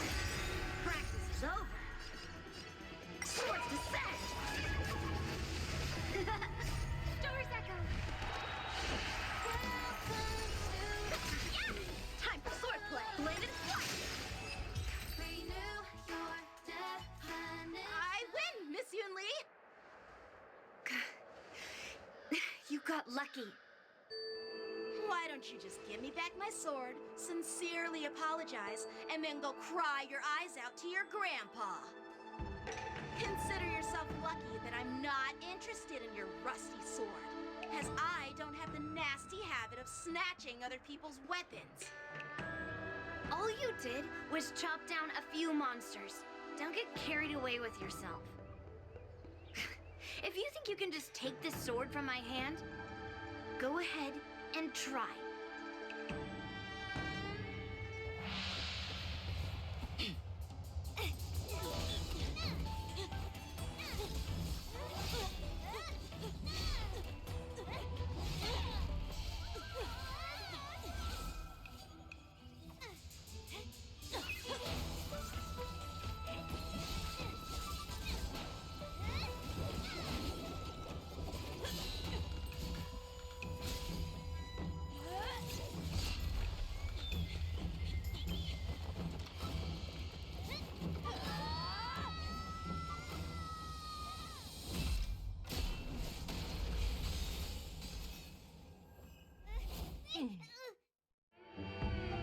Well fought, my young friends.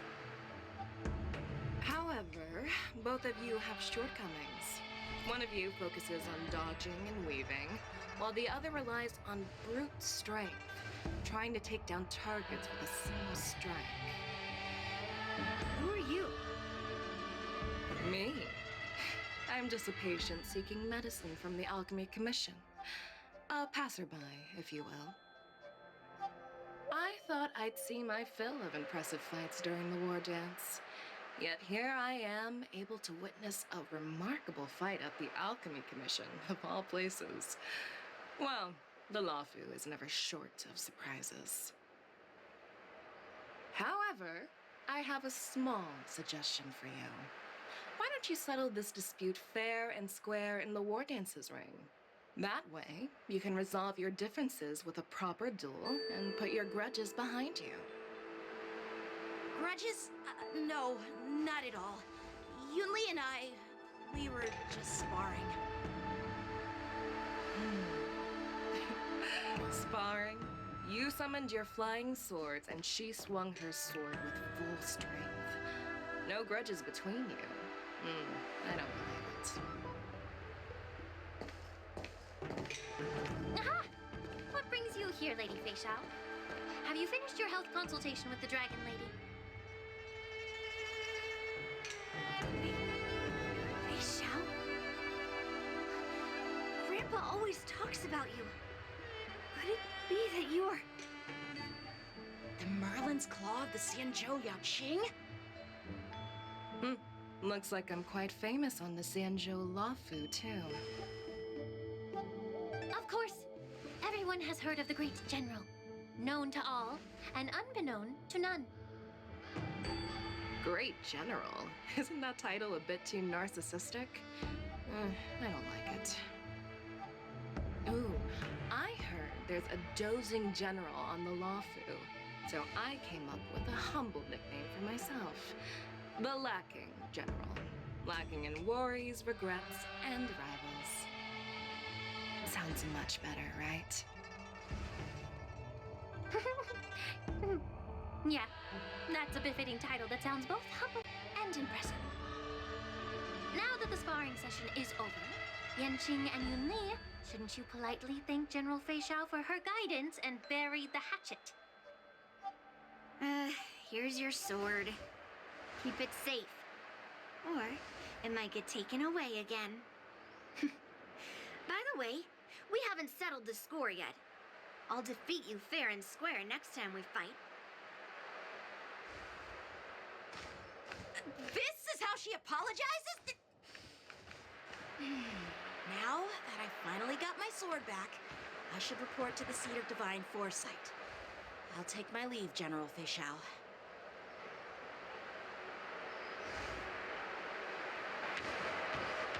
Oh, by the way, Miss Linksha, if you've got some free time, I'd like to invite you to the Seat of Divine Foresight for a chat with General Jing Yuan. I think there's more to those personal grudges you mentioned earlier.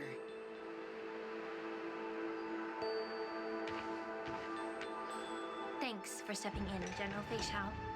Otherwise, I'd have had to knock them out with my incense. Not at all.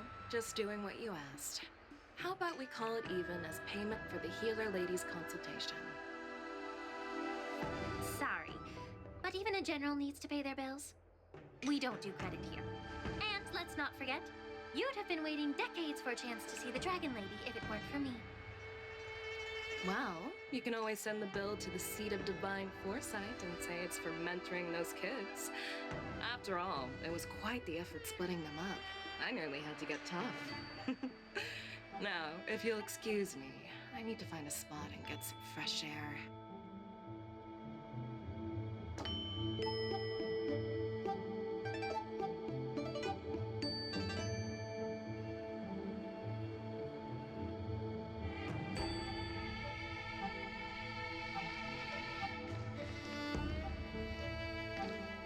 Back already?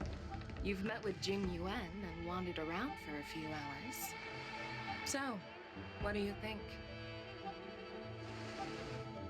It appears that the Divine Foresight is using this war dance as a show of strength to convince everyone that the Luofu is prospering after the Ambrosial Arbor crisis. But... I know you're going to say but, right? But the influx of people attending the war dance is like a breeding ground for disorder and rumors. One wrong move, and the Luofu could be in a world of chaos. The Cloud Knights on the streets remain vigilant, so at the very least, General Jing Yuan is aware of this. As for other matters, I'm unable to say.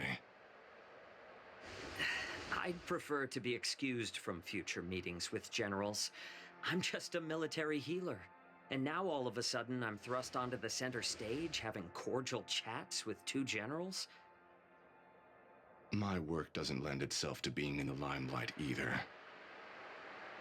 Just stop whining. At least you're in one piece, right? Before getting in touch with General Jing Yuan, I wanted to put aside my assumptions and see his momentum. That includes the overall bearing of the Cloud Knights on the street, what people are saying, and how those close to him behave. The might of an army dwells not within its pawns, but within the force of its collective momentum. Recognizing this fact reveals the true measure of power. Thanks for enlightening me, General. A perfectly clear statement turned confusing thanks to your translation. You've made me lose where I was now. Anyway, this is how I operate in battle, so you might as well get used to it. Are you treating General Jing Yuan as your enemy? The longest-serving general of the Xianzhou Luofu. Do you think he'd have only a few enemies? By the way, General, you met the healer lady, yes? Could you show me the medicine she prescribed you? Well, the healer lady couldn't do anything about my condition. She just told me to enjoy some tasty food. So not even the famed healer lady could help? Don't worry. I'll fulfill my promise and find a way to cure you. Actually, I've found some leads. Well, life and death, Zhao Chou. It's all predetermined. Upon starting my military career, I made a pledge that the rest of my life would be dedicated to being the Xianzhou spearhead, hunting down the abominations of abundance till the end of my days. As long as I can fulfill that deep-seated desire, I don't care how long I live. You asked if I view General Jing Yuan as my enemy. No. My real enemy has always been myself.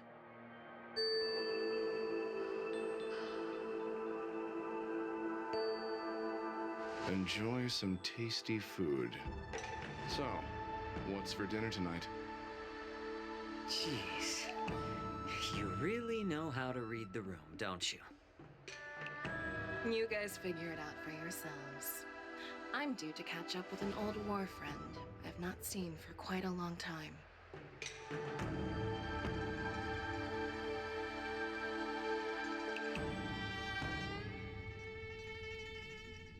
Hey! Was that the Yaoqing general who just dropped in out of nowhere? Oh, she's so awesome!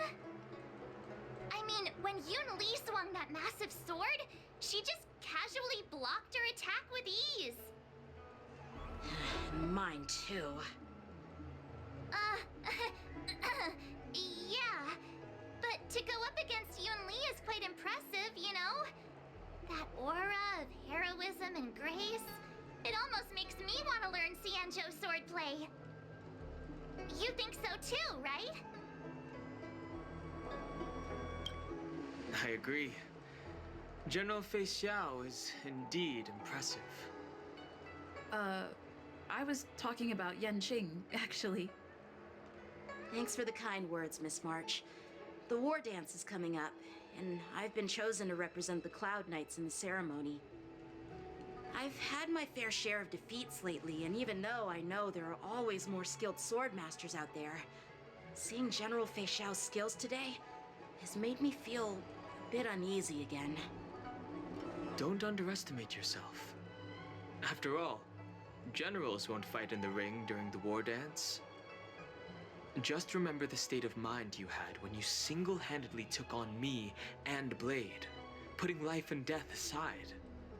With that mindset, you can prevail against most challengers.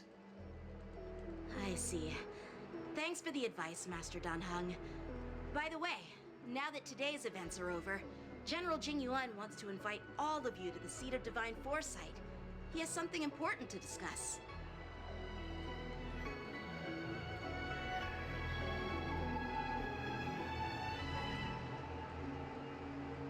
I bet it's about how to deal with the generals from the Yaoqing and the Juming. I really don't want to get caught up in grown-up games so soon.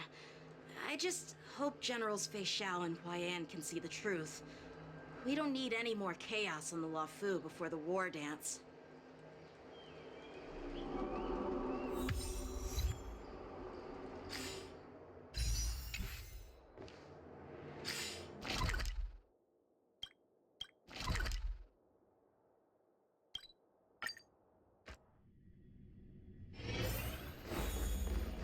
I commend.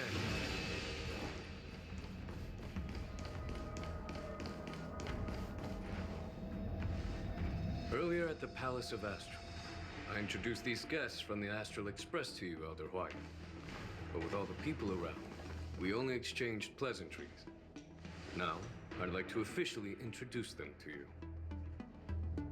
These three braved great dangers, accompanying me to perilous places, defeating the chief culprit Vantilia, and uncovering the conspiracies of the disciples of Sanctus Medicus. If you wish to know more, please, feel free to ask us. Well, I skimmed through the reports about the Arbor's rebirth from the Master Diviner Hu Xuan. She's been summoned to the Yu Chui for questioning. There are a lot of doubts within the Alliance about this whole situation. But despite all that, I believe in you. Since you joined the ranks, you have repeatedly achieved remarkable feats. After the High Cloud Quintet each went their separate ways, despite the many criticisms within the Alliance, the Marshal still stood firm against the dissenting voices and entrusted the Luofu to you. Over the years, you've served the Alliance with loyalty and wisdom. You've taken down abominations in Thalassa, rescued the Xianzhou Luofu from a siege, and destroyed the demonic planet summoned by the denizens of abundance. I still remember those battles vividly. There are fools who doubt your loyalty. They're happy to see the divine foresight fail because it gives them some kind of sick satisfaction. They haven't achieved anything of their own, so they feed off the failures of others. But I've seen enough failures in my time, and I want to believe that your loyalty has never wavered. So, General Fei Xiao of the Yaoqing is the only one investigating the Ambrosial Arbor crisis on behalf of the Alliance? No. I am too. This old man's words always catch me off guard. The Marshal ordered me to come to the Xianzhou Luofu, but the document only says, attend the war dance and listen to Fei Xiao's questioning.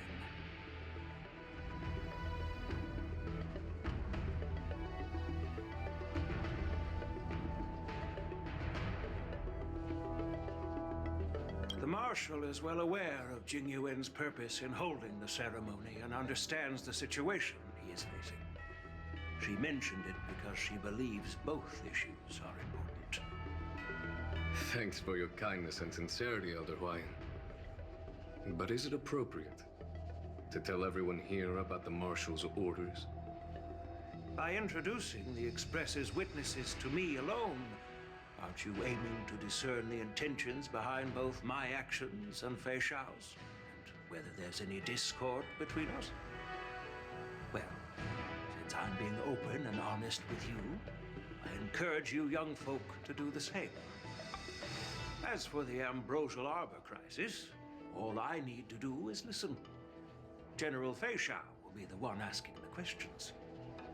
To be honest, I'm more concerned about the timely start of the war dance.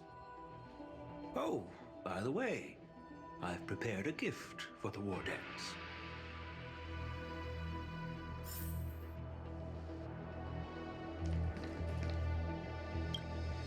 Yes, it's this case right here.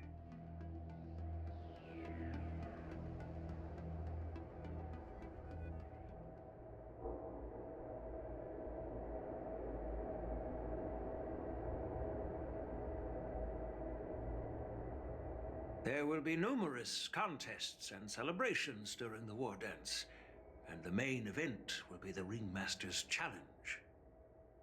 The host will dispatch a skilled warrior to take on challengers from all over the cosmos, showcasing the excellent martial arts of the Xianzhou Luofu. When you mentioned that the Astral Express would be attending the ceremony, I thought the High Elder of the Luofu would be the Ringmaster. You humor me, Elder Huayan. The healer lady is just a young lady who knows nothing about martial arts. How can I assign her as the ringmaster? I'm no match to you when it comes to joking. What's this box for? Why don't you open it, General Huayan? This sword case is intended for the War Dance's award. It's empty now, but in a few days, a precious sword will be delivered and stored inside. I don't mean to boast about our skills, but this sword represents the pinnacle of the Zhuming's craftsmanship. It has a legendary history, full of heroic tales from foreign lands, tales that are too detailed to be summarized in just a few words. Since the delegation delivering the sword hasn't arrived yet, I'll just leave the case here for now. I've been wondering who would be worthy of such a sword. And then it hit me. I can award it to the champion of the Ringmaster's Challenge. The ceremony's champion is sure to be a perfect match for the sword. Moreover, I hear that Yanqing is an excellent swordmaster, and that he will be representing the Luofu as the Ringmaster. So it seems like a perfect gift for him. Thank you for your generosity, Elder Huayan. If you want to give me a sword, just say the word, Grandpa. No need to beat around the bush. You've got confidence, my girl, but I don't think you can best Yanqing. I know you're all about swords, Miss Yunli. It's just a shame that it's the sword that ultimately chooses its rightful master. Yeah, and even if someone gets their hands on such a precious sword, it'll probably end up in someone else's. The outcome of our duel at the Alchemy Commission is still up in the air. Since you're interested, why don't you represent the Xianzhou Juming and challenge me in the ring? That's exactly what I had in mind. Nobody knows who's gonna come out on top. It could be me, could be someone else. It'll probably be me. But whatever happens, it won't be him.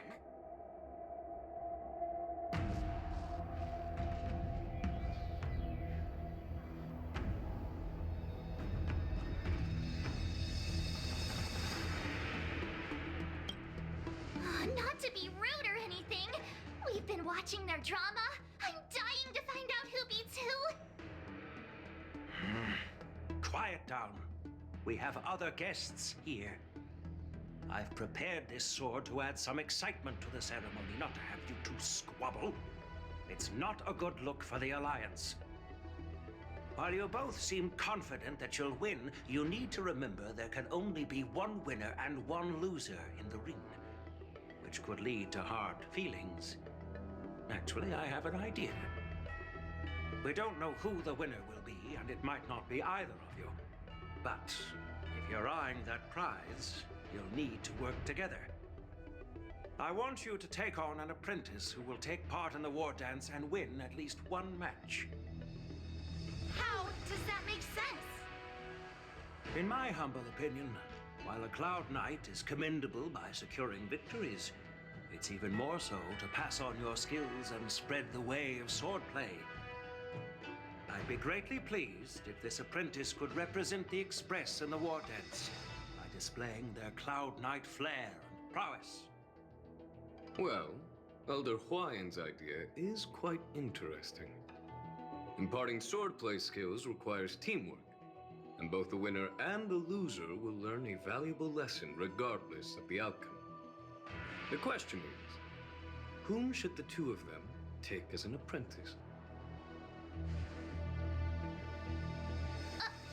Huh? Who? Wait, me? I noticed just now that Miss March seemed quite interested in the outcome of your sword fight. So I thought, why not teach her the art of swordplay? Oh, wait. Are you serious, General? Why am I being dragged into this all of a sudden? I've never practiced swordplay before. I'm a total newbie. You really think I can learn it? Oh, you'll probably realize I have no hope and give up on me. And that'd be so embarrassing.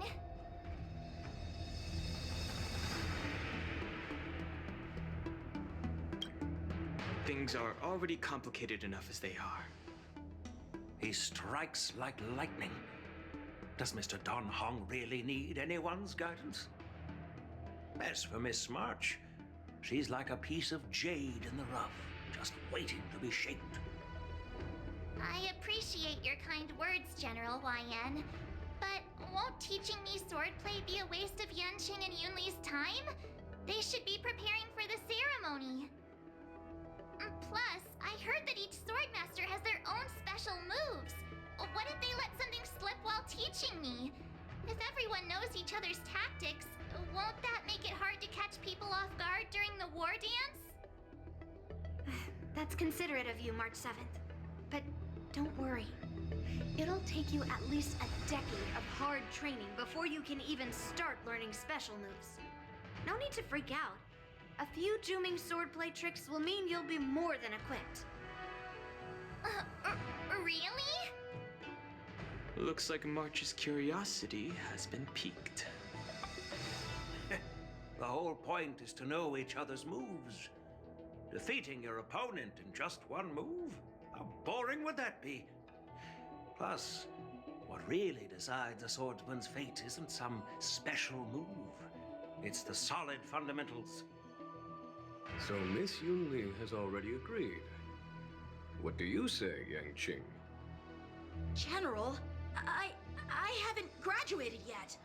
How can I be qualified to teach swordplay to others? So you're admitting your defeat, huh? If you're not even confident to teach, why don't you let me be the ringmaster instead? Yang, teaching an apprentice is also a way of honing your own skills and gaining insights. You've been an apprentice for years. It's about time you looked at swordplay from another perspective. I see, General. Then count me in. Now that Yang has agreed too, it all comes down to Miss March giving her nod. It's up to you to make the final decision, March.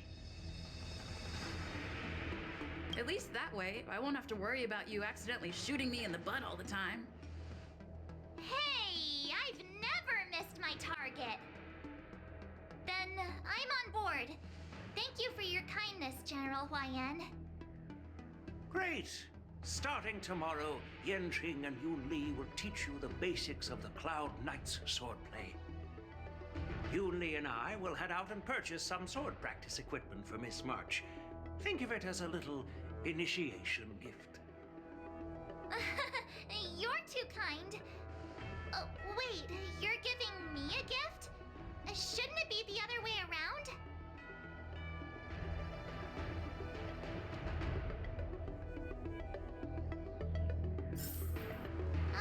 General Huayan's gone. Wait, why does something feel off about what we talked about? I think we strayed off topic. How did things even get to this point? Yeah, I brought you here because the General said he had some important matters to discuss.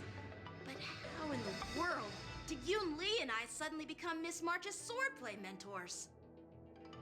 Because General Huayan wants us to stick around on the Luofu for some time.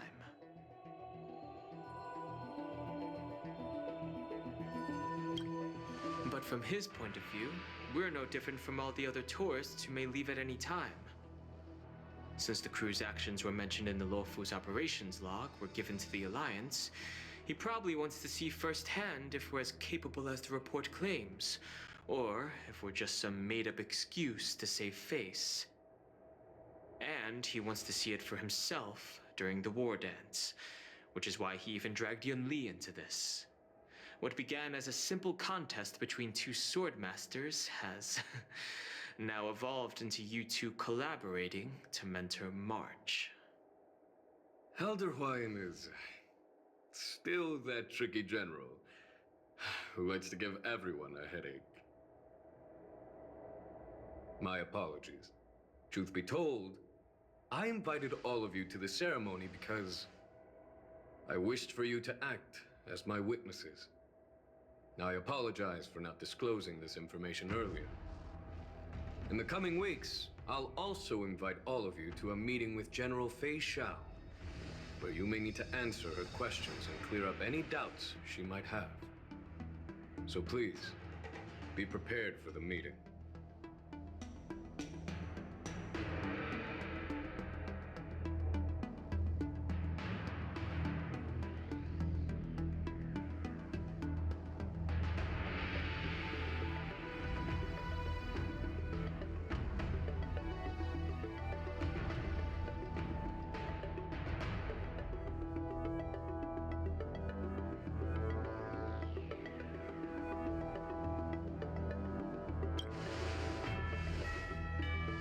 Don't worry, General. No matter what happens, I'm prepared to stay here as the Express's witness and answer any questions. Thank you, everyone. General, I know there isn't much I can do to share your burden, but... As the Luofu Ringmaster, I won't let anyone defeat me in the war dance.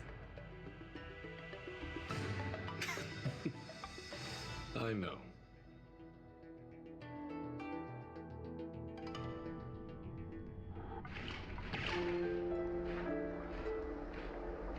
The illustrious Merlin's Claw waiting for me?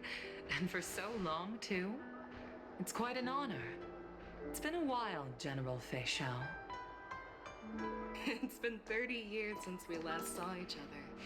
Right, Yukong? Yes. Back then, you were the vanguard of the Yao Qing's Verdant Knights, and I was a pilot of the Luofu's Rainbow Orbit Fleet. Who would have thought that upon meeting again, you'd be a general, and I'd have given up flying? It really does feel like a lifetime ago. Well, I wouldn't say I haven't seen you in 30 years. After all, your great victories are announced through the Yellow Bell resonance system every day. So I'm well aware of your great feats. How's your health holding up? Still stable, I suppose. Do you still remember the medic who saved me in battle? That healer with the odd name and peculiar temperament. What was his name again? Was it Pichu? Or Kachio? Jiao Chou. He's been my retainer and personal healer, delegated by the Alchemy Commission from the Xianzhou Luofu. Over the years, he's dedicated himself to managing my condition. It's thanks to him that I'm still in good health today.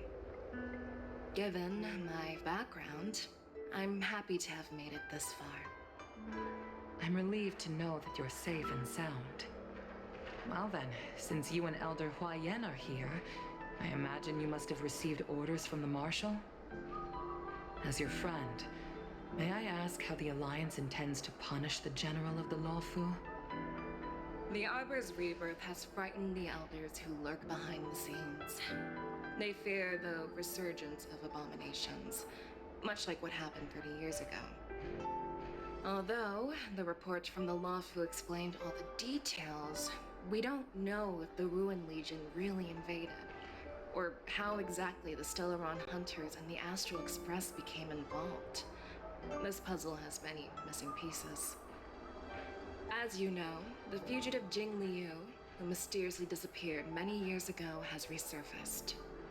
This time, she has brought along an outworlder and a coffin, claiming to offer the Marshal a method to fight against the Eons. The Luofu Preceptor has also leveled accusations against Jing Yuan for neglecting the Alliance's principles. She asserts that Jing Yuan enabled the exiled Imbibitor Lunae to re-enter the Luofu, thereby unlocking the lunarescent depths within Scale Gorge waterscape, which in turn disrupted the Vidyadhara's dutiful watch over the Ambrosial Arbor.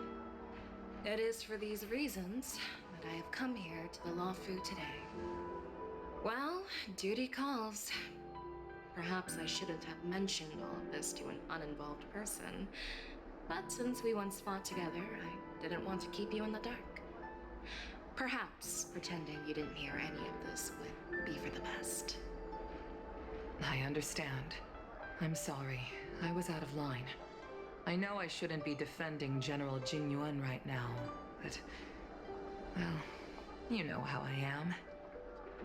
The Luofu has enjoyed centuries of stability since the end of the sedition of Imbibitor Lunae, much of which can be attributed to General Jing Yuan's masterful strategizing. Unfortunately, for a long-life species, enduring through the ages always culminates in a failure that undoes all previous achievements, a moment that our adversaries relish. That's true. And that's why I'm also here for another purpose. To visit Hule. Hule? You mean that Hule? The Borisin warhead? The same Hule who has been imprisoned in the Shackling prison for over 7 centuries? The nemesis of the Foxians who will never be forgiven and shall be imprisoned until the end of the cosmos. I can't quite remember the exact wording, but yes, the very same Hule. Usually, only emissaries from the Xianzhou Yaoqing Skyfaring Commission visit him once every century. Why do you have to visit him now, of all times? The Foxians and the Alliance made a pact to combat the abominations, aiming to achieve justice and free their kin. That werewolf monster is to be forever imprisoned in the dark recesses of the Shackling prison, facing unending retribution. Given the situation on the Luofu, Those on the Yaoqing are concerned about Hulei's imprisonment. I'm afraid that the routine visit every century is no longer sufficient to ease their concerns. That's why I was sent here, to reassure them. It's all bad news. Well, not everything. There might be a silver lining. Oh, by the way, I found some clues about the thing you asked for. Tell me more. The Verdant Knights followed the route you mentioned and discovered the wreckage of the Whistling Flame ship. Unfortunately, there were no survivors and no cargo. However, someone had already been on the scene before we arrived. Our people? Or someone from the IPC? No, neither. Yukong, have you heard of a person named Ron May?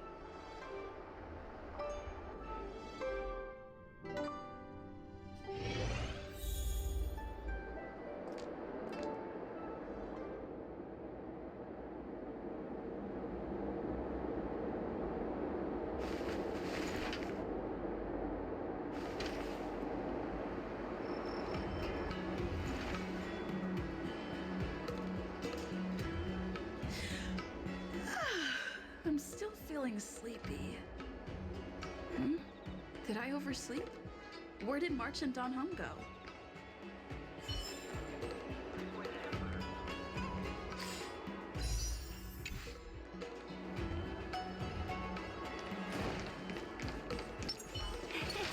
Cool. There you are.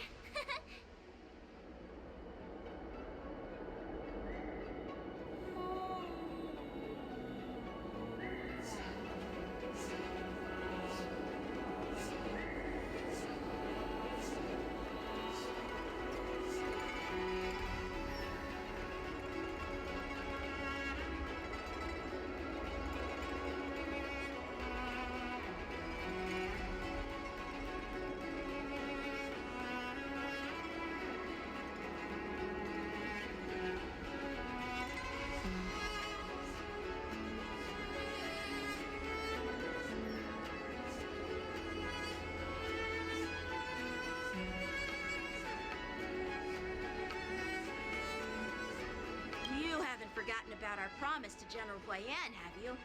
I woke up especially early so I can start teaching Miss March swordplay. Hey, why are you blushing, Master Yanqing? This is, the first time someone has called me Master. I need to, get used to it. Let me make it clear. Swordplay training is about improving your body, mind, and strength. It's not a casual game you can master overnight. I promised General Huayan that I'd teach you Cloud Knight swordplay, so you can participate in the war dance and defeat at least one opponent. I'll do my best, but if you break your master's rules...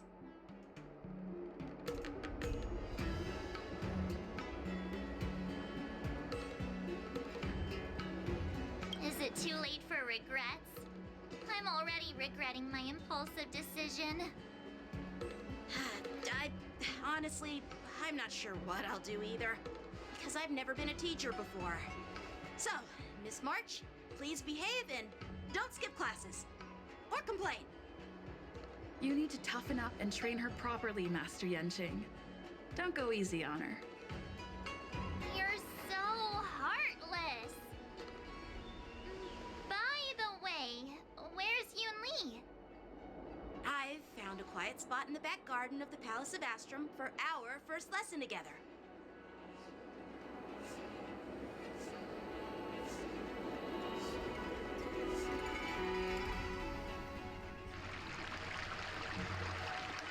Seriously? It's the first day and you two are already late? Why is everyone on the Luofu so laid back? So disappointing. Master Yunli, you're already here. Sorry for keeping you waiting. Oh, wait. Were you trying to teach her in secret? That's sneaky! I'm just showing you what Luofu etiquette is all about. She might be my apprentice, but it's customary for the master to personally escort their apprentice to the place of learning. As the host, I'll be teaching Miss March the essence of Luofu's swordplay, after which she'll emerge victorious in the war dance ring. You won't be complaining about Luofu's swordplay then. Stand aside, rookie. Let me show you how we Junming swordmasters treat their apprentices. Quickly, over here, Miss March. This is a reverse mentorship gift from me to you. I hope you put it to good use. What's this? Xianzhou clothing? It's so beautiful! Sword practice requires precise movements. This outfit is tailored to fit perfectly and allows for smooth movements. I even added some small accessories. I put a lot of thought into it. You're awesome, Master Yunli! See? See?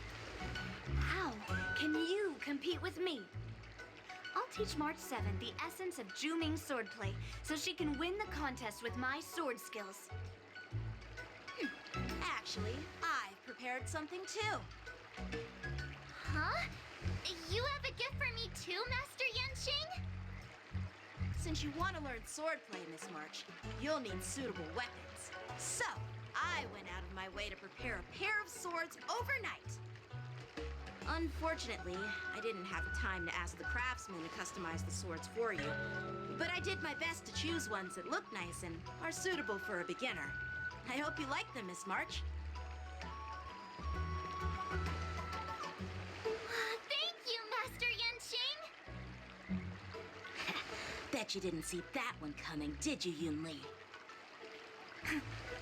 The real competition is just getting started. I'm so lucky to have two great masters. But why does it feel like things are getting a bit weird?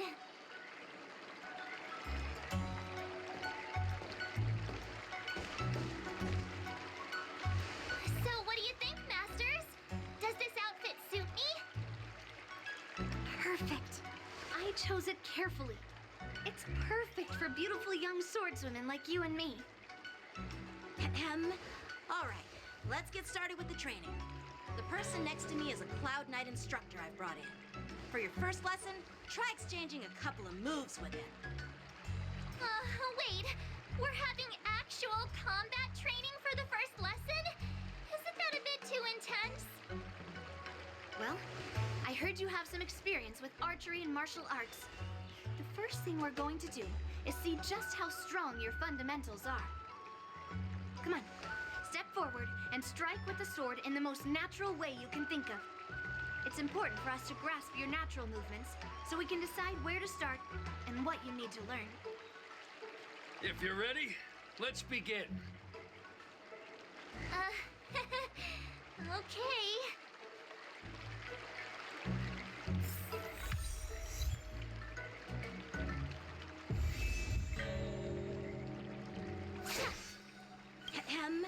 All right, let's get started with the training. The person next to me is a Cloud Knight instructor I've brought in. For your first lesson, try exchanging a couple of moves with him.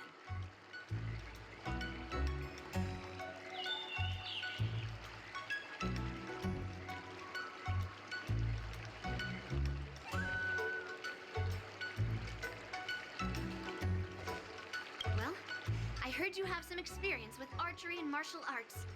The first thing we're going to do is see just how strong your fundamentals are. Come on, step forward and strike with the sword in the most natural way you can think of. It's important for us to grasp your natural movements so we can decide where to start and what you need to learn.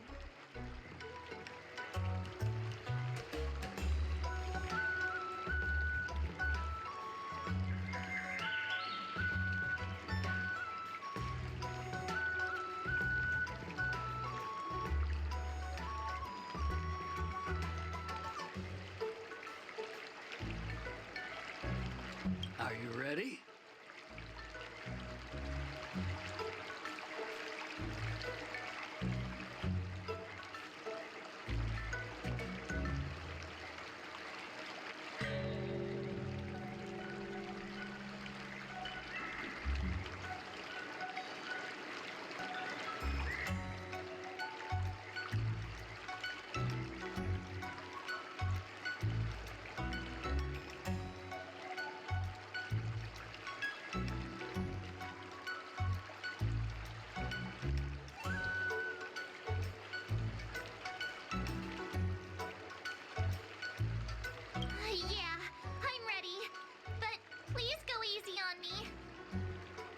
I apologize in advance, Miss March.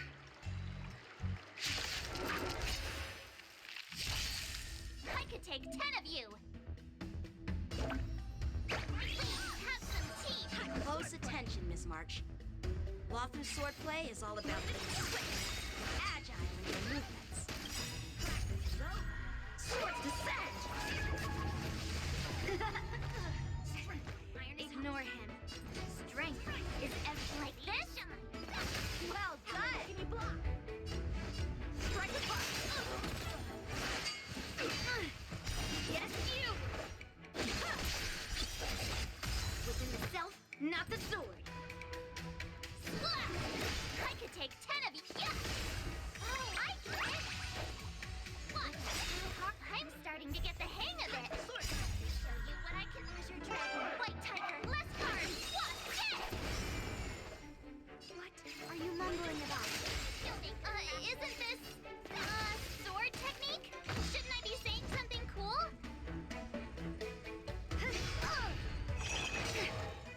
Right on time. Yes, you! How many can you block?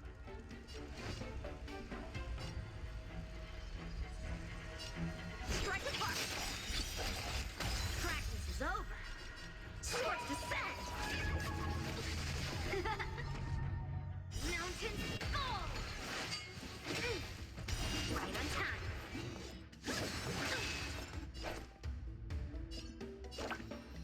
Here you go, Master! What are you made of? Strike! Yes, you! Awesome! Ready to show! Check out this move! I could take... Yeah!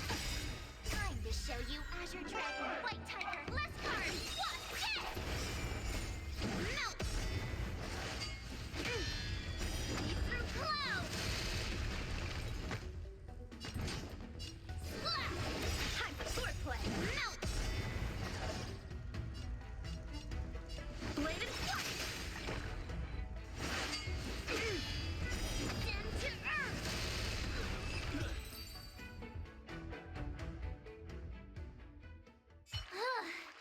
I didn't expect the first lesson to be so intense. Miss March has quick hands and a flexible body. She's a perfect fit for practicing Luofu swordplay. However, she lacks strength, and her strikes were a bit unfocused. But don't worry, it's totally normal for beginners. Once she starts practicing Juming swordplay, she'll make heaps of progress. Given the situation, I believe Miss March should start by working on her Strength! Seriously, do you actually know anything about swordplay, or what? I could ask you the same thing. Dual swords require agility, so what's more important than footwork? Instead of focusing on her strengths, we should address her weaknesses. The drawback of wielding two swords is not generating enough force. What good is being quick on your feet if you don't have strength? It's not like we're dancing here. Skilled sword masters know how to play to their strengths and work on their weaknesses. Start with what you're good at, then tackle your weaknesses. That's the right way to learn. You're quite the theorist, huh? Theorist? You claim to be able to talk to swords. So what does that make you? A lunatic? Hey, it's only my first lesson, and you're already arguing. Come on, calm down, masters. I'll have to improve both my footwork and strength anyway, so it doesn't matter which one comes first. But it does matter. Just listen to me, March 7th. Aww.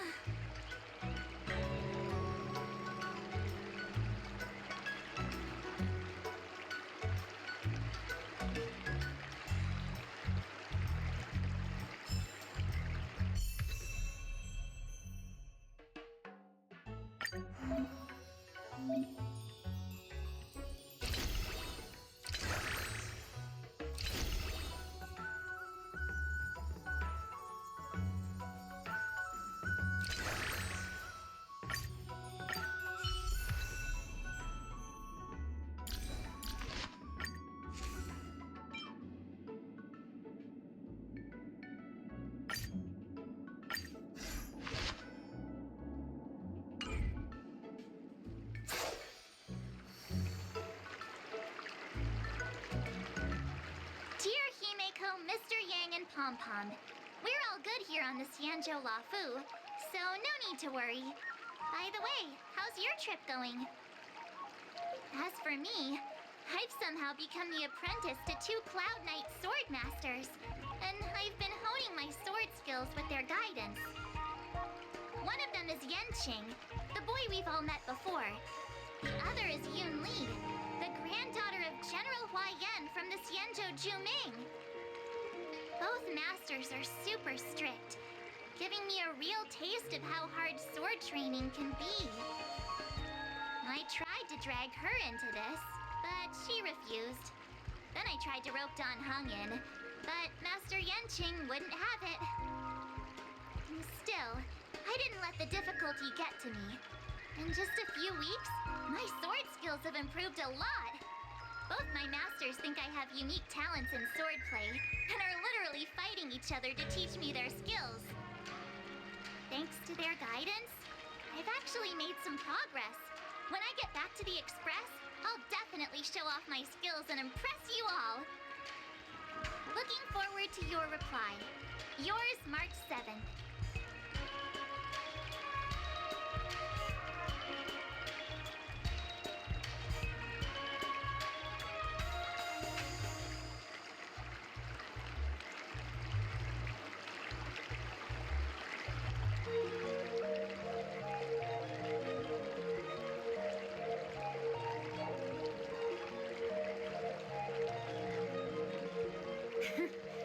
Well done. Let's call it a day.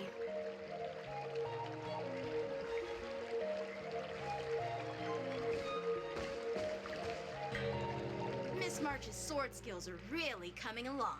She'll hold her own just fine in the war dance.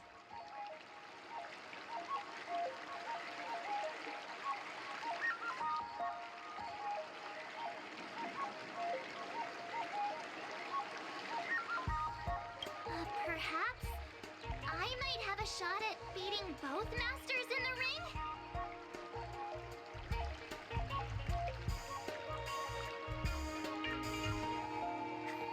Get real. You've only been practicing for a short while. How could that possibly happen? With your talent, Miss March, if you dedicate a few more decades to training, you might eventually be able to defeat Yun Li. Decades?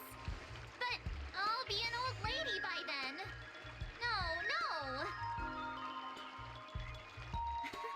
Can you believe it?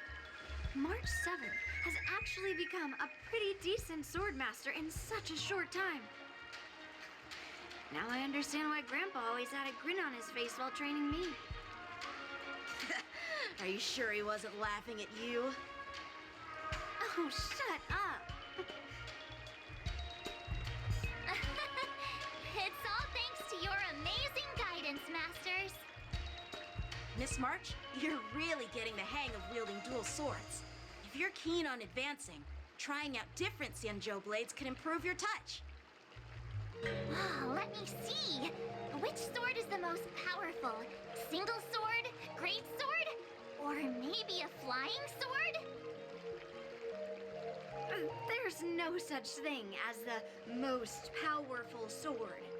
It's all about the skill of the swordmaster. Yanqing wields several flying swords, while I only wield one. But remember how I kicked his butt at the Alchemy Commission? First, you didn't kick my butt. Second, you'll never kick my butt. Third, how about we settle this right now and see who kicks whose butt? Yeah, I'm up for that. And if I kick your butt, you'll drop out of the war dance. Deal? Why are you two arguing again? I thought things had been improving between you lately. There was talk that the leading disciples of the Luofu and Juming generals were supposed to face off in the war dance, but for some reason, they suddenly teamed up to train an apprentice of their own. Turns out the rumors are true.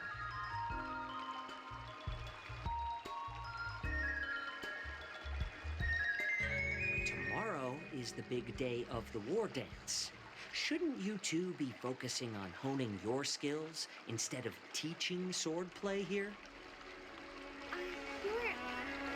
You're... Oh, that's right. You're the pink-haired fox from the Yaoqing.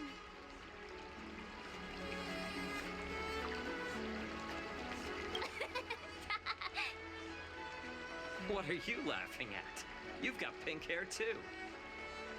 I'm Jiaoche, the healer working for the general of the Xianzhou Yaoqing.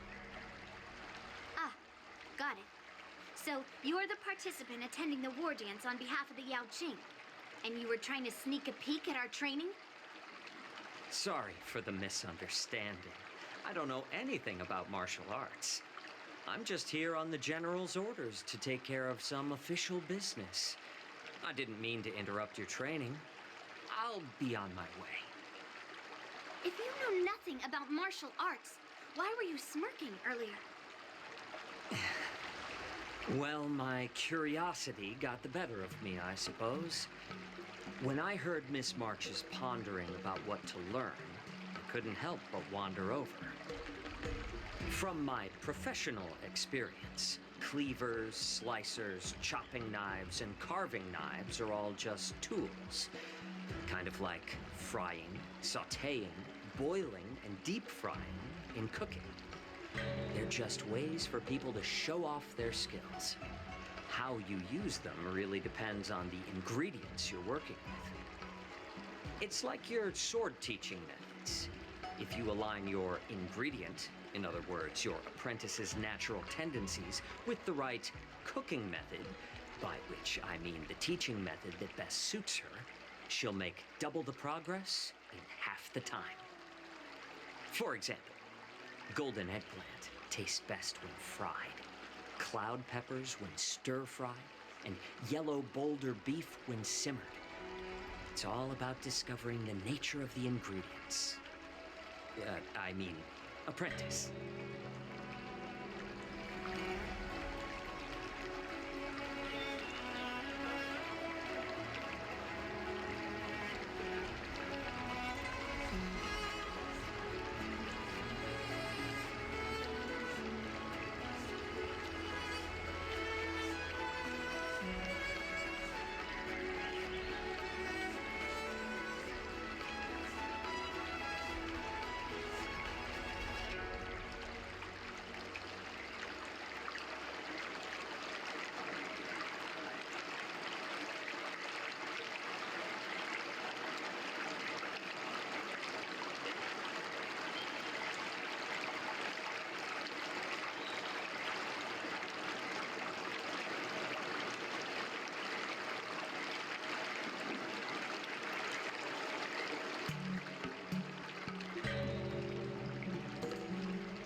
All this talk about food is making me hungry.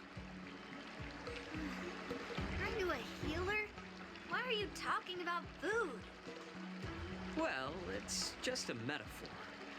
The medicinal school I follow on the Xianzhou Yaoqing is called the Rancha School. It specializes in food therapy. So it's only natural that I know a thing or two about cooking. So, you're the general's cook? I'm a healer. But anyway, a cook who isn't interested in health doesn't make for a good advisor. Fine, call me a cook if you want. Seeing the way you're looking at me, it's obvious you think I'm just some feeble academic who likes to blabber on about martial arts. But in reality, I know a thing or two about killing. After all, the art of healing inherently encompasses both life and death.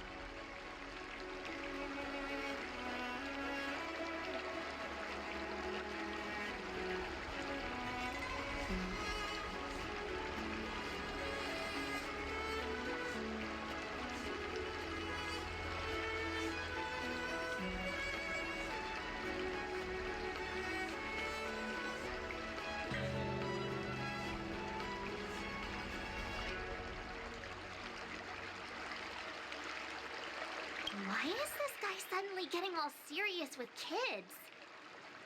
Do you recognize this bottle of medicine in my hand? No?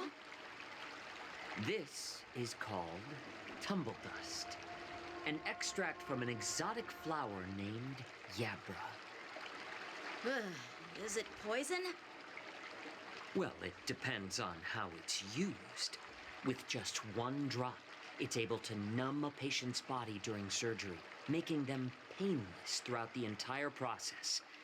However, increase the dose or the potency, and it'll slow the metabolism, making the blood thin and resulting in the loss of all senses. Even long-life species cannot escape its effects. This thing can save lives or take them. It's more powerful than the swords in your hands. That may be so, but still, I prefer settling things with a sword than, you know. Huh. Looks like I did get you all wrong. You're not a feeble scholar, but a sinister and despicable one. Hey, why the insults all of a sudden? I'm just sharing some medical knowledge here, not persuading you to poison anyone. Seems like you get real excited when talking about poison. I can't tell if that's an honorable thing or sinister. Picture this. Two individuals. The one standing is full of malice. The other lying down is honorable and righteous. How can the one who's lying down label the one standing as sinister? In the throes of combat, where life and death hinge on a singular moment, every idea fades into nothingness. The only thing that matters is staying alive. Surviving the battlefield reshapes all notions of worth, be it integrity or treachery. In my eyes, their significance is negligible. Perhaps you've underestimated Yunli and me, Mr. Jiao Cho. We may be young, but we've seen our fair share of war. Well, then you should know that the war dance is nothing more than a contest.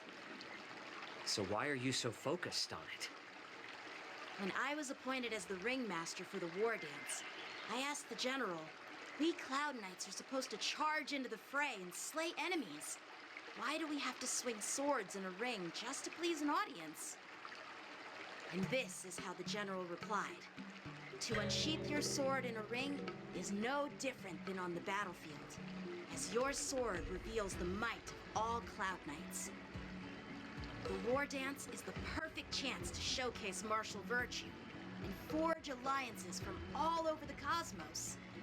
When we unsheath the sword without drawing blood, we not only display our might, but also the martial virtue of the Cloud Knights.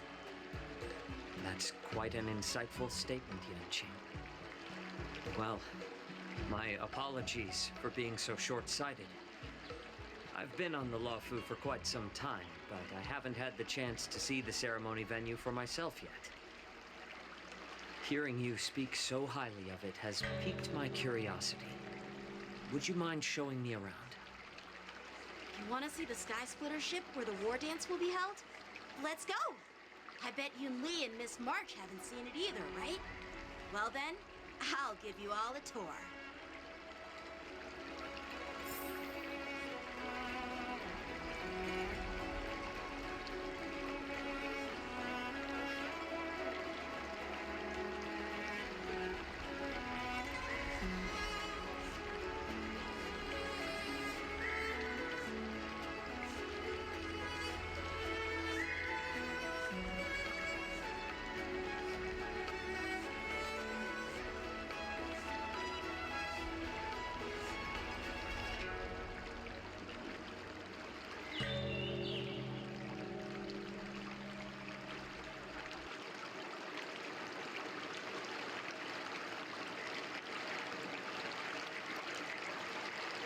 Let's go.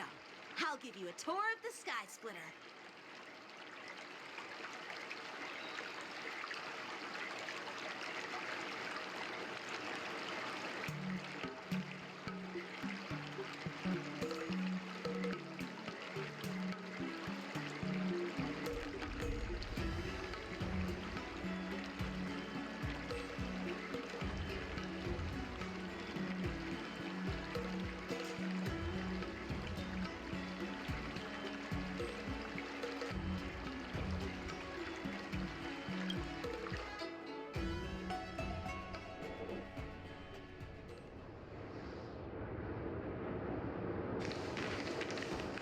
Looks like a lot of other visitors have also come to catch a glimpse of the Sky Splitter.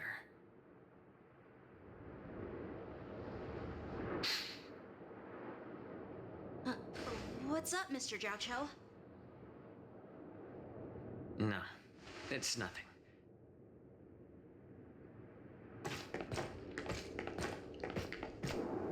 Do you see that airship in the distance? That's the Sky Splitter, the venue for the war dance ceremony. It doesn't look all that impressive from this distance. The Sky Splitter is actually a decommissioned Luofu military vessel. People aren't allowed on board until the war dance officially commences. Tomorrow, when the bell rings and the ceremonial cannons roar, I'll be there representing the Cloud Knights of Xianzhou Luofu, standing in the ring, ready to take on challengers from all over the cosmos. Since I was a kid, I've been training in swordplay and the art of war under the general. Every day, I'd swing my sword 10,000 times, and then thrust it 10,000 times, repeating the process over and over. I understand that I'm not like other kids. I never envied the toys and freedom they all had. I never found sword practice boring or hard. Even in the thick of battle, facing down savage abominations, I never felt scared. Each day, I could feel myself getting stronger and stronger, and I racked up countless victories. It's the best feeling in the world. But then, I faced a really tough opponent, and just one slash shattered my confidence into 1,000 pieces. That's when I felt true fear for the first time. Maybe that's what Mr. Jiao Cho meant by life and death hinge on a singular moment. Every idea fades into nothingness. After that, I had to pick up the pieces and try to put myself back together.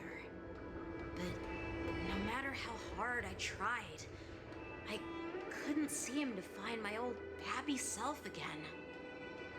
I often ask myself, why do I wield my sword? If defeat is inevitable, why do I continue to fight? Is it to reclaim the joy of victory? To meet the general's expectations?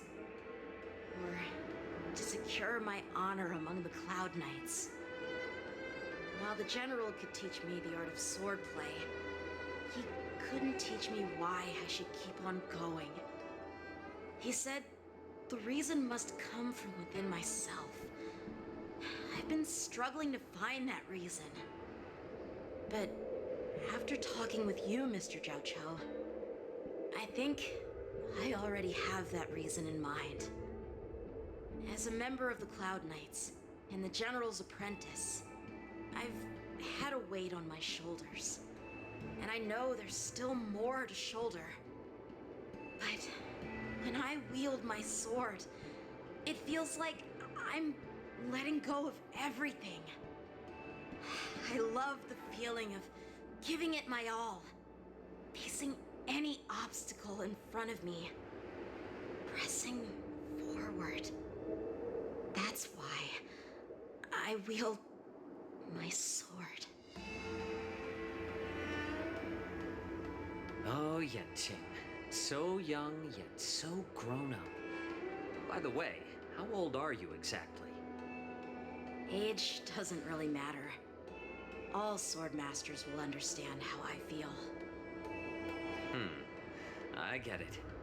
Looks like all the kids on the Luofu live tough lives. So, how about you, Miss Yunli? It's not polite to ask a girl her age, no matter which Xianzhou ship you're on. I'm not asking your age. I'm asking if you have a dream like Yenqing has. You don't talk like a cook. You sound more like a TV host or something. Need I repeat myself again? I'm a healer. Well, I don't have a dream like Yanqing does.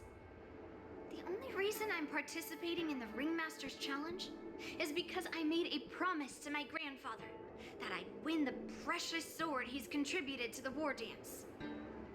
Sounds like that mind of yours is just filled with swords. I bet you've got nothing better on your mind. My father was a craftsman on the Xianzhou Luofu. Because of his foolishness, many innocent people fell victim to the cursed swords he forged. Since I was a kid, it's been clear to me that not everyone deserves to have a weapon in their hands. Giving them a sword is no different than being cruel to the innocent. So, whenever I come across someone unworthy of a sword, I can't help but want to take it away from them. Given that Yanqing is the war dance ringmaster, I'm stepping up to challenge him. To ensure the precious sword doesn't fall into the hands of an unworthy master. Hey, what do you mean by an unworthy master? I see. It's not easy for kids on the Juming either. Well, it's better to have a reason for wielding a sword than to be lost and confused. I've saved countless Cloud Knights in my life, and there are plenty of exceptional warriors, just like the two of you. What happened, Mr. Zhao Cho? Oh, nothing. I was just reminded of some old friends and old tales. Judging from my professional perspective as a healer, both of you possess remarkable vitality. Your energies flow like raging fires and mighty gales. The upcoming fight will definitely be impressive. Well, we've seen the Sky Splitter and toured the Stargazer Navalia. I guess it's time to say goodbye for now. What? You're leaving already? But you haven't asked me about my dreams. I've been working hard too, you know. It's getting late, Miss March. Unlike you lot, I'm a grown-up bound by responsibilities and duties. The tasks entrusted to me by the General won't complete themselves. By the way, Yanqing, is it normal to have so many people wandering around in an automated area like the Stargazer Navalia? Actually, this is a restricted area. But since you're all guests, I made an exception, so you can take a look around. I understand. Well, I'll take my leave. I wish you both the best of luck in the ring tomorrow.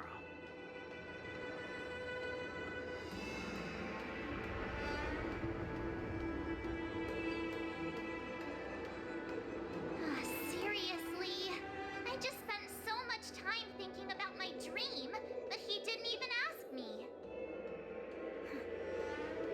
Now that we're done with our tour of the Sky Splitter, shall we continue with our training? Why don't we take a day off? What? You want to secretly practice swordplay by yourself? Dream on. You know cramming before a fight never works out. For some reason, seeing the Sky Splitter has boosted my confidence. So, I've decided to conserve my strength for tomorrow. All right, I'll take you out of the Stargazer Navalia.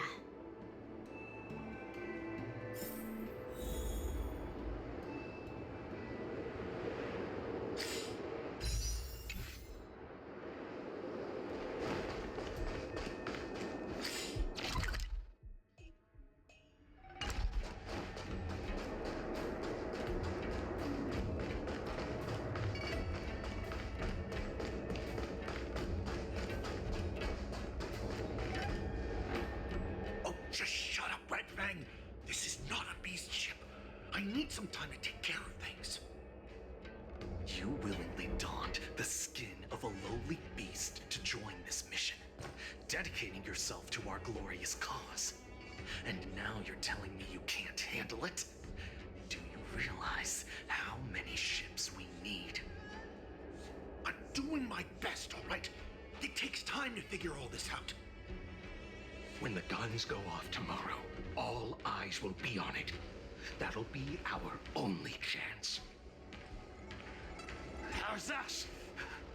Who's there?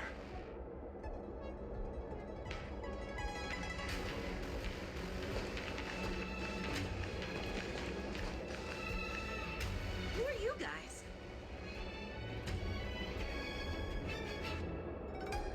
An impromptu inspection. Why are there outsiders loitering in Stargazer Navalia? And a bunch of kids at that. Hey, kids, didn't your parents ever tell you to stay away from the Stargazer Navalia?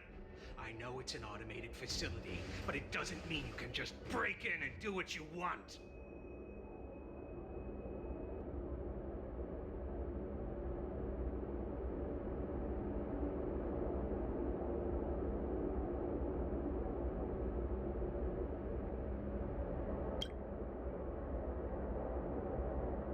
Sorry.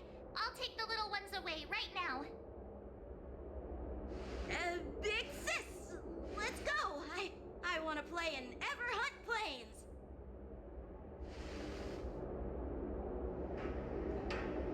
Huh? Everhunt Plains? Yeah, sure. The big sis will take you there.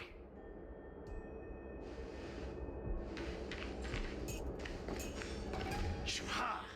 You should have let me. Shh, the overhaul is done, and everything looks good. We should leave.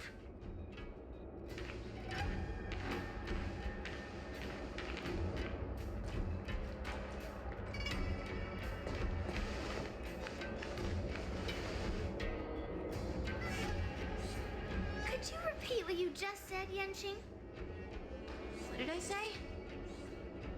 Big sis, let's go. I want to play in Everhunt Plains. Come on. Can't you read the room? Something is definitely off about the three people we just met. Yeah, anyone could see that. I just wanted to hear you say it again. That pink-haired fox tried to say something. I'm pretty sure he sensed something fishy. Since he's not familiar with this place, he just dropped us a hint. But you didn't seem to be paying attention at all. I knew that from the beginning.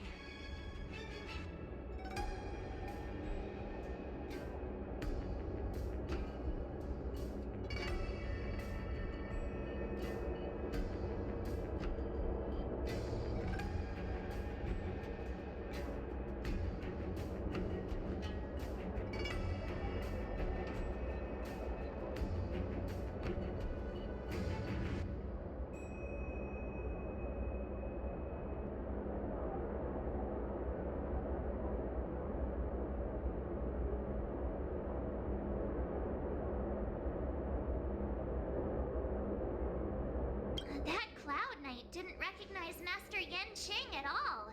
That's really weird. What? Is he famous on the Luofu or something? Not even the Cloud Knights on the Juming, who all know my glorious name, might recognize my face. You have a point.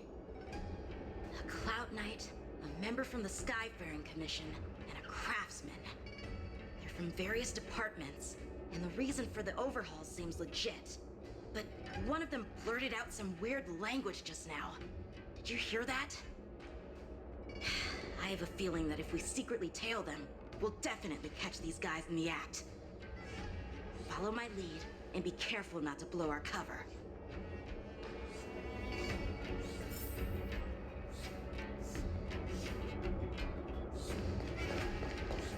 Never mind who they are. Don't get too close, Miss March. They might spot you.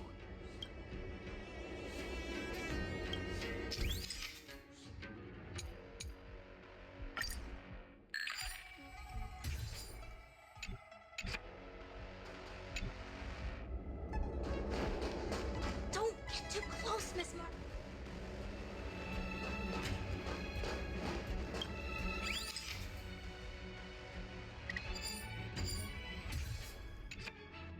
We should have just killed those lowly beasts. Those little brats won't take up much space. There are boxes all over this place. Just dump them into one and no one will notice. Cut the theatrics, Grulok. Even the slightest slip-up could interfere with Lord Moktok's plans. So where are we heading next? To check the freight skiffs. We've got a lot of preparations to do. Also, don't forget to take those crates with you. Weapons, supplies. We've got to be well prepared. Otherwise, we're screwed. So, are they smugglers? What exactly are they up to? I have no clue, but they seem to be moving those crates. I've got an idea. We can hide inside the crates and follow them.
Let's just put the cargo here for now, all right? Then we'll move on to inspect the ships. Lord Moktok said that as soon as we're done, we're to board the freight skiff and leave this place. Don't worry, I've changed the shipping schedule. You two, come with me. Is it just me?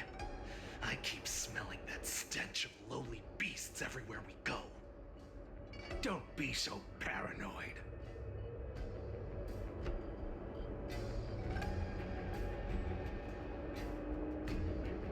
Looks like they're planning to escape on the skiffs in Stargazer Navalia. They keep talking about their plans, but where do they come from? And what do they want to do on the Xianzhou? They're definitely up to something bad. Wait, they disappeared. Let's catch up to them.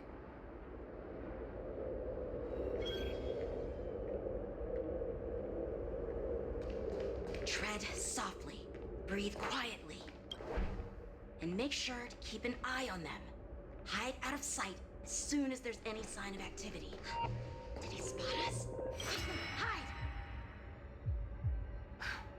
Looks like those brats. Why are they coming back? Quickly, retreat! Looks like they're planning to escape on the skip. They keep talking about... They're definitely up to something bad. Wait, they disappeared. Let's catch up to them.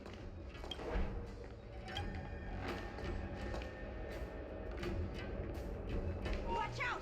They're on high alert!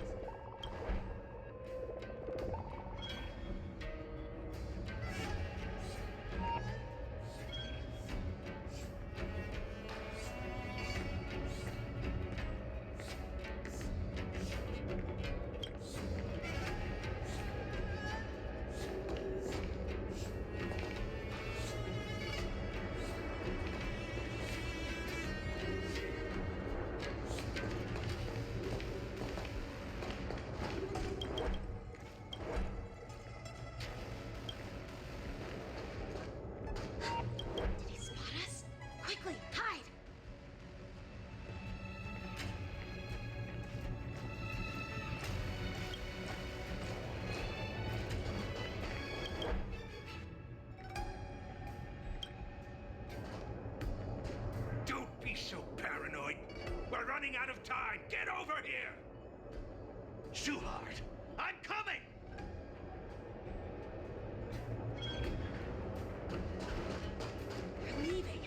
We should catch up to them, quickly!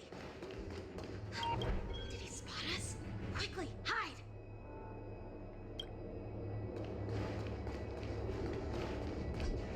Watch out! They're on high alert!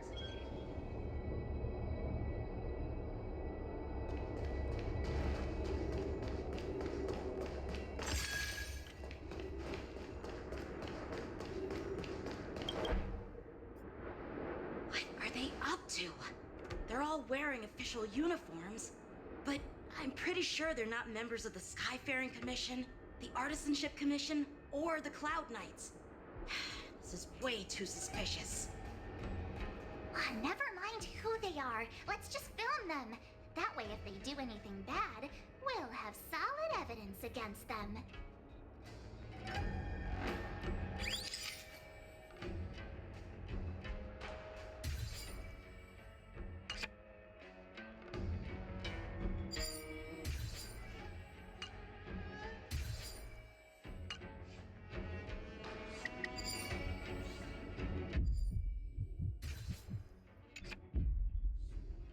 Look at this.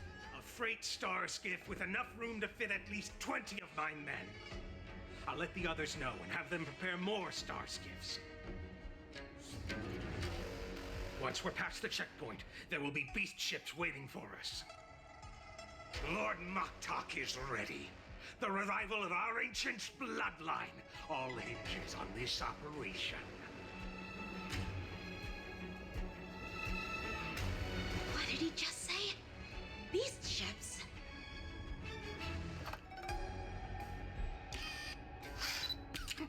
Who's there? It's those brats! I told you to get rid of them, but you didn't listen, you idiot! Wipe them all out!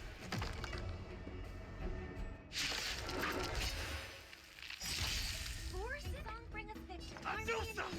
Die! Beast!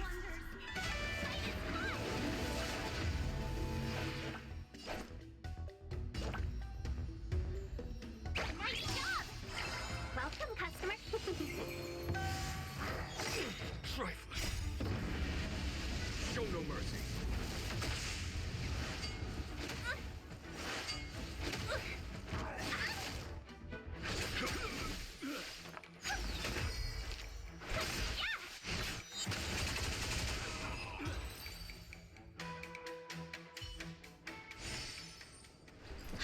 How is this possible?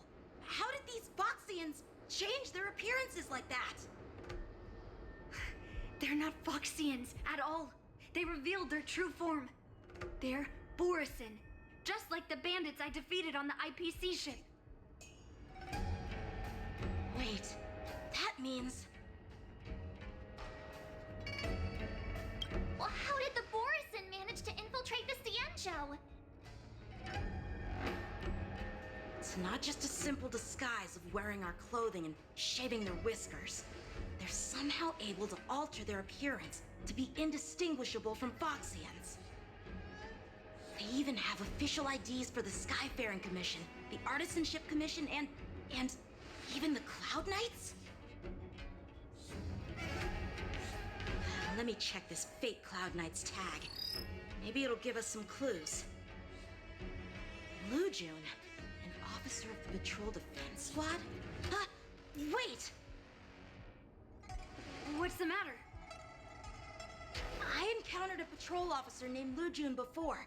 It was a few weeks ago when we were transporting the Borisin prisoners. If they can forge official identities and move around the Xianzhou without raising suspicion... Oh no, this is bad. Even worse. If you find one cockroach on the express, it usually means... There are more Borisin hiding on the Xianzhou. I bet their plan is much bigger than just stealing information. We've got to report this to the Seat of Divine Foresight.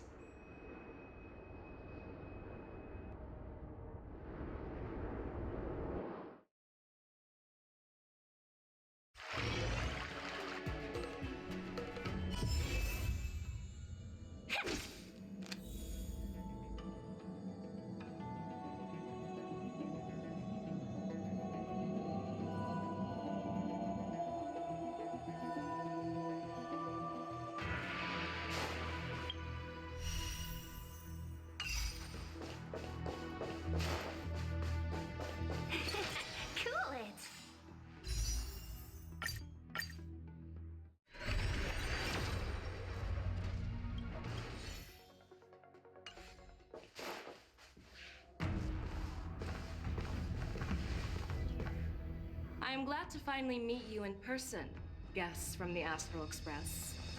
I'm Fei Xiao, the General of the Xianzhou Yaoqing.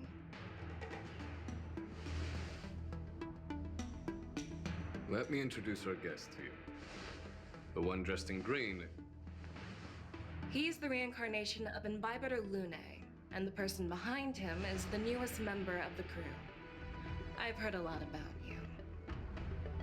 Outside the reports from the Luofu, the Skyfaring Commission of the Yaoqing has also gathered plenty of information about both of you. I've been eager to meet you face to face for reasons that I'm sure General Jing Yuan has explained, right?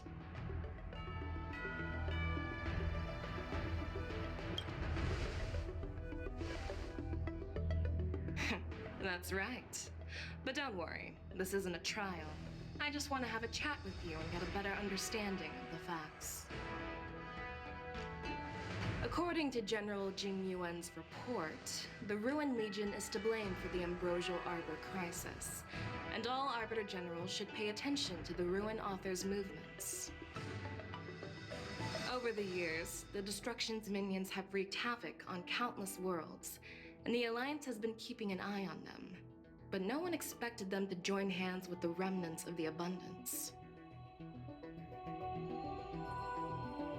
The damage caused by the Ambrosial Arbor crisis was far less severe than expected, which is good news for us. However, it was quite different from the Ruin Legion's usual style of destroying life wherever they go. While I trust the bravery of the Divine Foresight and the Nameless, I'm curious about some details missing from the report. I'd like to take this chance to have an exchange with both of you. Let me be clear, the questions I'll ask might not reflect my actual thoughts, so please don't take offense if any of my questions seem a bit harsh. Please go ahead, General. But keep in mind, we can only answer based on what we know. And perhaps you already have the answers to your questions in your heart. You have a clever tongue. I like it. So Merlin's claw is quite articulate. Right now, her intentions are unknown, and Jing Yuan wants us to be honest. Maybe I'll just stick to the facts we know.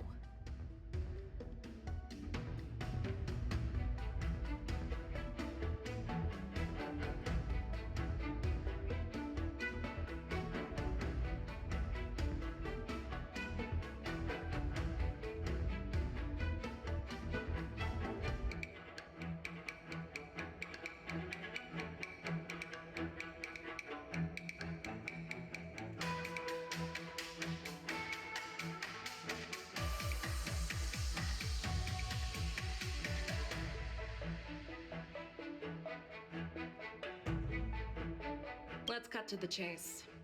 Before the crisis struck, the Astral Express was guided here by a Stellaron hunter, a wanted felon, in an attempt to resolve the Stellaron crisis.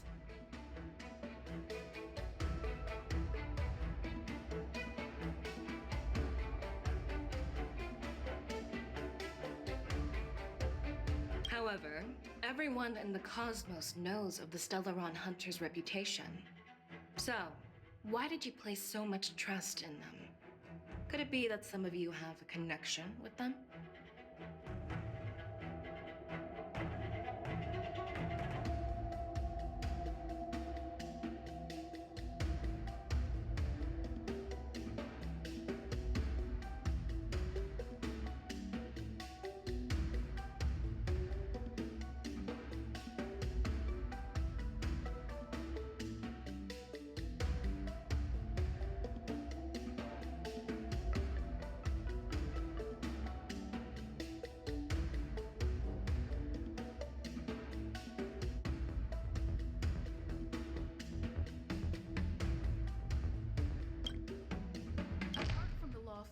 There are many other worlds suffering from Stellaron corrosion.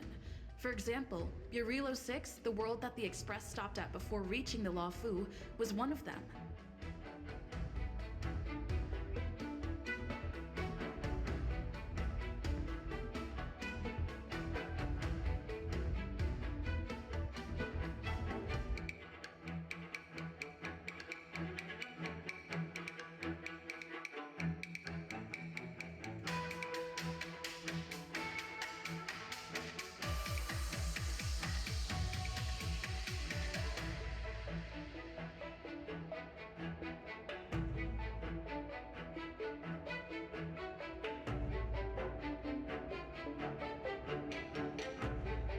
To the Express, Stellarons act as roadblocks on the Silver Rail and pose risks to the warping process. And that's why dealing with Stellaron issues is part of the duty of the Nameless.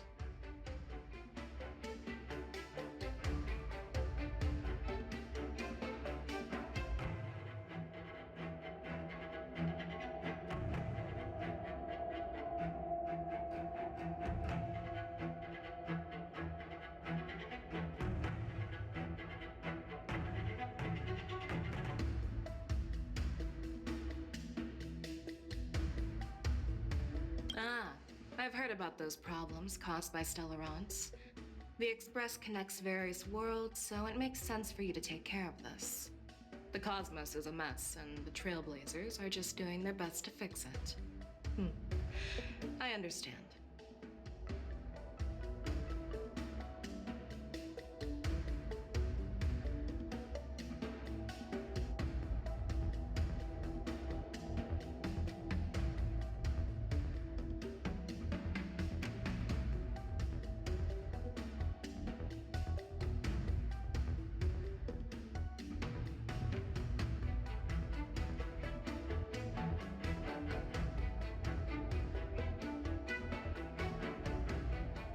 Let's move on to the next question. The report suggests that Don Shu, the master of the disciples of Sanctus Medicus, colluded with the Lord Ravager and used the power of the Stellaron to resurrect the Ambrosial Arbor.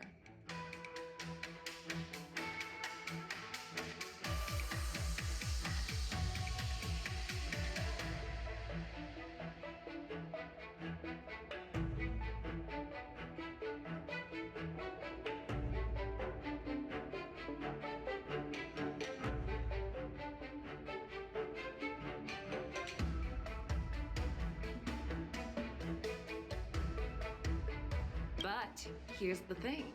Don Shu was just a chief alchemist. Even if she colluded with our enemies and summoned the Stellaron, how did she manage to bypass the Videodora guards around the Ambrosial Arbor?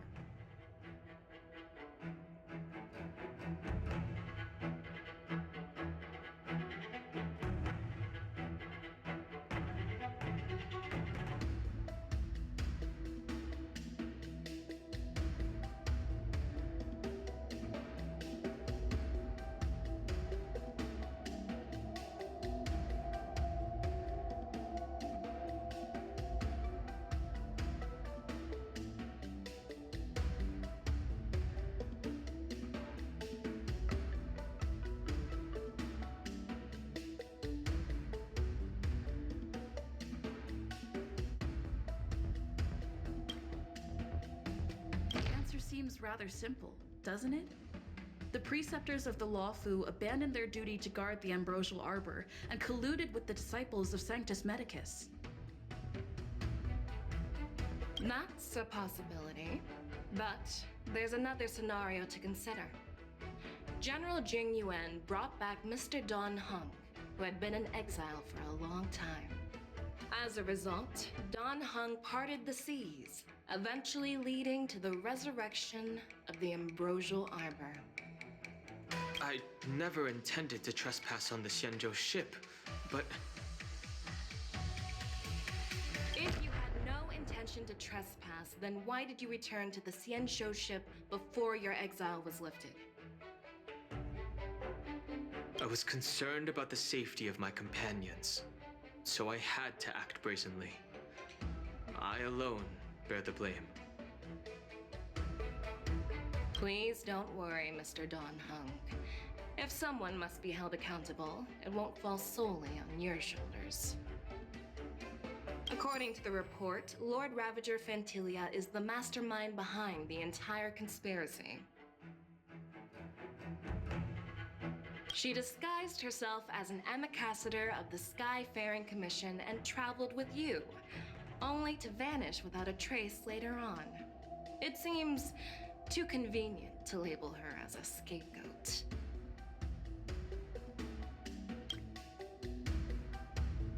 Fantilia is one of the Heliobi, the energy life forms that once fought against the Xianzhou. They're known for their unpredictable and elusive nature.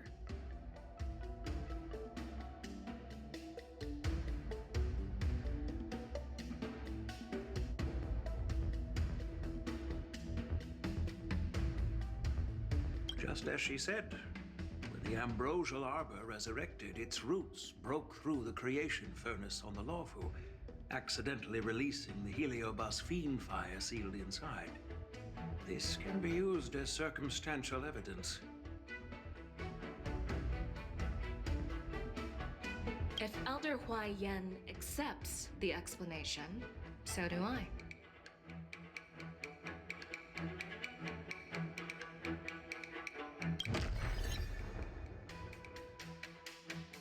Oh, it seems that your answers have addressed all my questions. Generals, I am finished with my questioning. So, what do you think, General Fei Shao? Have the doubts in the report been cleared up? The two nameless have been honest in their answers. Even though there are some tricky details, my intuition tells me there is nothing wrong. However, the three questions I posed earlier were not just for the nameless, but for you too, General Jing Yuan. First, the disciples of Sanctus Medicus grew uninterrupted on the Luofu, yet the six charioteers were not aware of it. That was a dereliction of duty. Second, you believed in the Stellaron Hunter's prophecy and entrusted outsiders to solve the crisis, even granting them access to the Plague Mark. That was a dereliction of responsibility. Third, you insist on holding the war dance right after the Ambrosial Arbor crisis, putting the Luofu back in the spotlight. That is a dereliction of wisdom. Merlin's Claw. Is this your line of thinking, or the Ten Lords? From the moment I walked in, I made it clear that the questions I'd ask might not reflect my actual thoughts. The disciples of Sanctus Medicus were deeply rooted and had been plotting for a long time. I admit it was my negligence for not noticing it earlier. As for the Stellaron Hunter's prophecy, I didn't believe all of it. But in the end, the Luofu did survive the Ambrosial Arbor crisis. So, I think it's safe to say that Elio's prophecy about the future holds some merit. And as for the war dance, do you think I'm unaware of the risks? However, risks can also be opportunities. The Luofu has lain low for too long. I believe it's time to stir up the dregs hidden in the depths and wash them away once and for all. Just as I expected from our sophisticated divine foresight. You have a way with words. I like it. But, unfortunately, ever since the report was submitted, the Alliance has been filled with rumors and speculation. Even within the Luofu, there are people accusing you of neglecting your duties, resulting in the Ambrosial Arbor's resurrection. So what are your thoughts on all of this, General Fei Shao? As a fellow Arbiter General, I fully understand the difficulties of this position. Personally, I think all these rumors are meaningless drivel. Across the sea of stars, the divine foresight knows better than anyone else what happened on the Luofu and the meaning behind it. Just as what happened on the Xianzhou Yaoqing recently. You mean the Xianzhou Yaoqing is also... The scouts of the Verdant Knights have sent back reports that Borisin are making trouble again. The Borisin packs that were once divided and scattered have started swallowing each other up, forming larger and larger packs. Moreover, there's an entity named Mongus behind it all. An entity?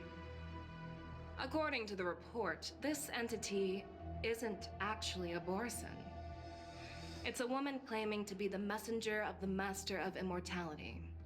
She's described as having 12 faces and 12 pairs of fangs, as cruel as poison and as elusive as quicksand. The Borisin believe she'll give them a chance to rise again. That's Ventilia. That's right. You're lucky that I'm the one who came this time. If it were the Patina Justice or the Seer Strategist, this conversation might not be so friendly. I've always had faith in my instincts, so I don't doubt your good intentions. But the Alliance has its fair share of questions and doubts about the Luofu. So, my plan is to come up with an acceptable answer to satisfy the Alliance. What's in this plan, General Fei Shao? General Jing Yuan, you already know what has to be done. But since you don't want to be the bad guy, I'll take care of it for you. You need the final word from the Ten Lords Commission to quell any doubts. And for that, I'll have to ask the two Nameless to visit the shackling prison.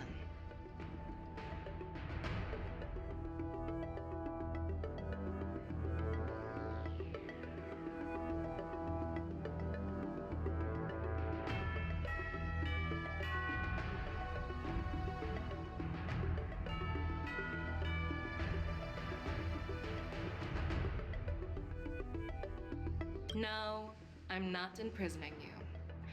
While you're there, I'll ask a judge in the Ten Lords Commission's Interrogation Division to record a detailed testimony with the karmic mirror from both of you. We'll fill in the gaps that weren't covered in the report and silence any protests within the Alliance. I'm okay with that.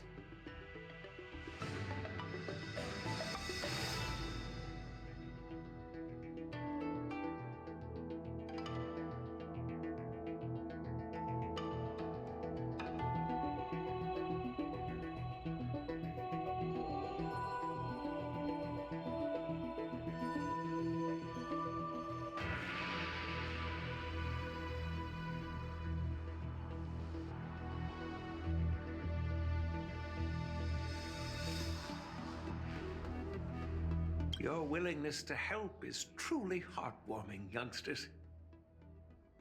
Then, as the Merlin's Claw requests... Oh, there's one more thing.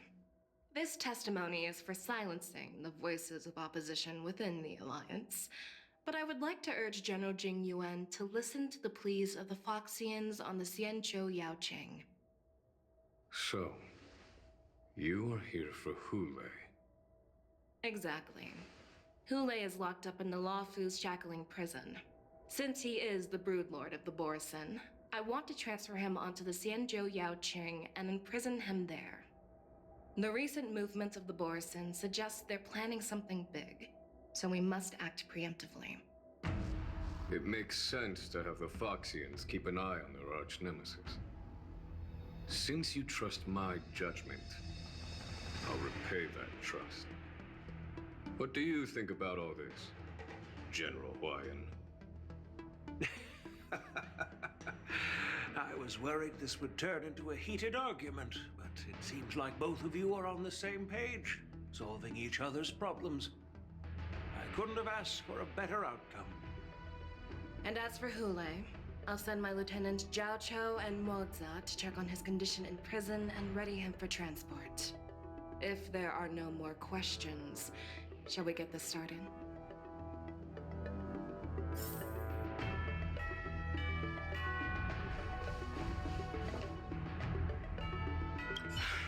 I'm really sorry about all this, but the testimony in the shackling prison won't take up much of your time. I'll call for a messenger to take you to the interrogation division. You just need to give your testimony, and then you can head back. So no need to worry. As you wish, General.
As General Jing Yuan requested, everything is prepared for your arrival, and I am here to receive you. The shackling prison. I didn't expect to be back here after all these years. Dan Heng. Don't worry about me. If you're ready, I'll open the gate for you.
This is one of many entrances used for temporary access.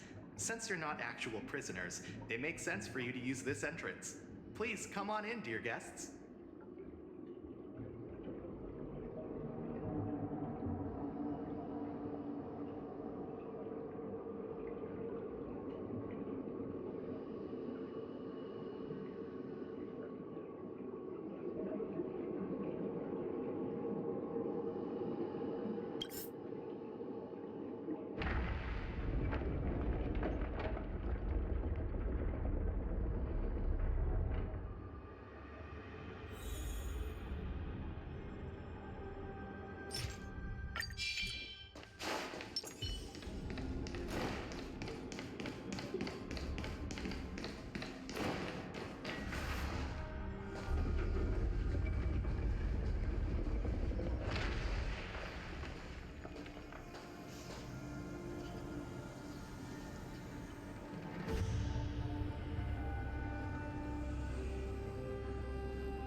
What are you looking at? The shackling prison on the Luofu is completely different from the one on the Yaoqing. It's completely underwater. Whether it's in the clouds or underwater, breaking free would still be a piece of cake for me. Still thinking about your old jailbreak tricks, huh? Forget it. You're free now. Just don't do anything stupid, or the judges will throw you back in there and lock you up for a few hundred years. You'll see me again in just a few days. Taking Hule back to the Yaoqing means a lot to the Foxians on the ship, and to the General herself. So stay alert.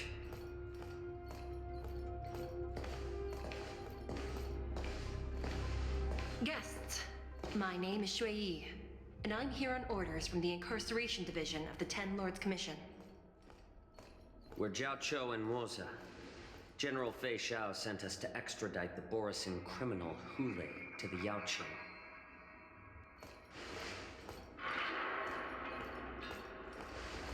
We're here to inspect the conditions of his imprisonment and make preparations for the handover and transportation. I assume you've been briefed, Your Honor. Your visit request has been approved. I'll be your guide for this trip. Prisoner Hule, the warhead and brood lord of the Borisin abominations of abundance and the arch-nemesis of the Foxians, is responsible for 2,123 wars of aggression and countless associated crimes. Due to his heinous acts, he has been imprisoned in the depths of the shackling prison and subjected to the punishment of the Forest of Swords until the end of time. He shall never be pardoned. No need to repeat his crimes and sentence, Your Honor. He is the greatest enemy of us Foxians. The stories of his atrocities are used to terrify our children. I'm well aware of every crime he's committed. Let's move on to the next step. When it comes to visiting criminals, there are rules in place to ensure your safety. I know you've heard legends about Hule since you were children, but your knowledge about him is likely very limited. Only the judges of the Ten Lords Commission truly know what kind of abomination is locked up at the bottom of the shackling prison. It has been centuries since Jing Liu, the former sword champion of the Luofu, captured Hule. And during all those years, we never provided him with any food. Yet he somehow managed to stay alive. It defies all the documented physical characteristics of the Borisin. The Forest of Swords, forged by the Punishment Division, is a device of intense torment, used to execute sinful abominations. Most Borisin die within 3 days in the forest, but Hule is different. Every time the blades pierce him, his body instantly heals. Despite the brutal punishment, he somehow manages to survive. The complex rules are there because of his abnormal characteristics. Do you understand now? I apologize for any offense caused. Please continue, Your Honor. I've given you the instructions regarding Hule's visitation. Please make sure you read them carefully.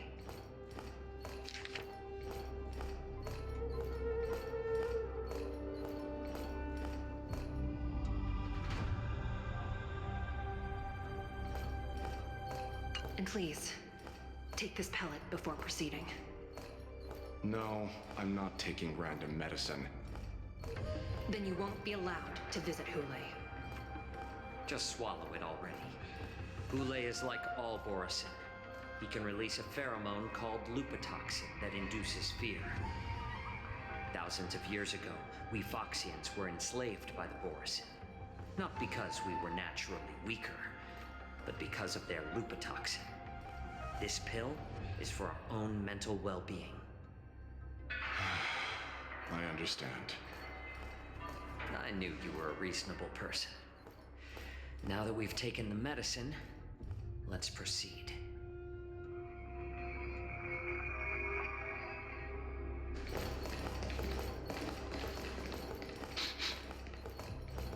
Your Honor. What is it? No, never mind. Maybe I'm just imagining things. Let's keep moving.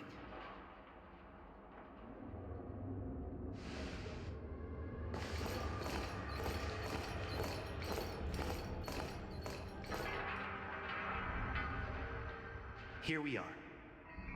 Her Honor hasn't arrived yet. Please wait a moment.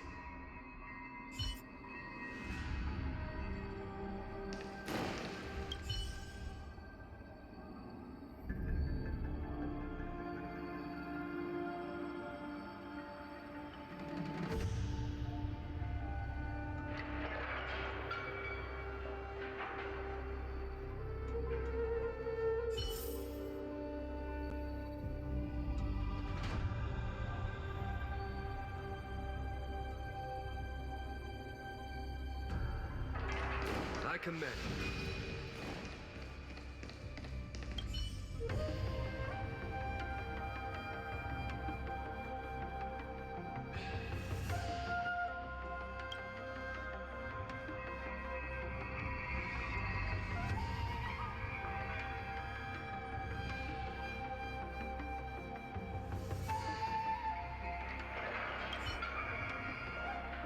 Welcome, dear guests from the Express. Judge Hanya of the Interrogation Division. We've met before. As one of the judges from the Interrogation Division, I'll be recording your testimony today.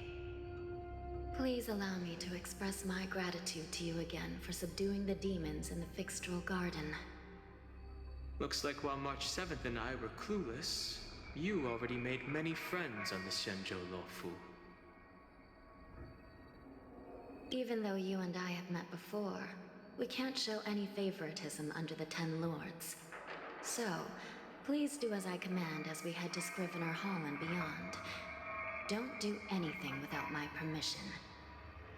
This is not a place for ordinary mortals. You and Mr. Dunham, please come with me. Please lead the way, Your Honor. Please let me activate the mechanism before we all move forward. And please, watch your steps.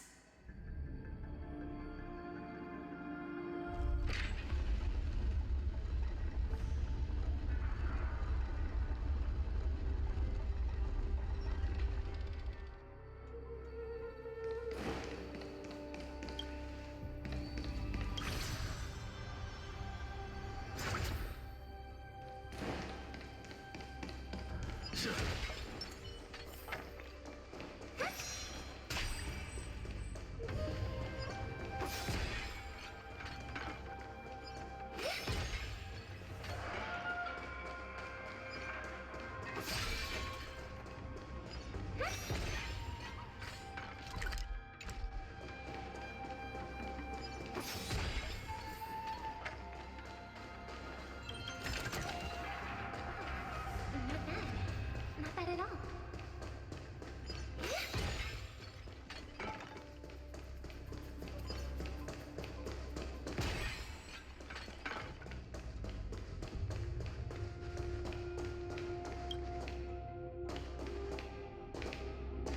I heard the war dance is about to be held in the mortal world.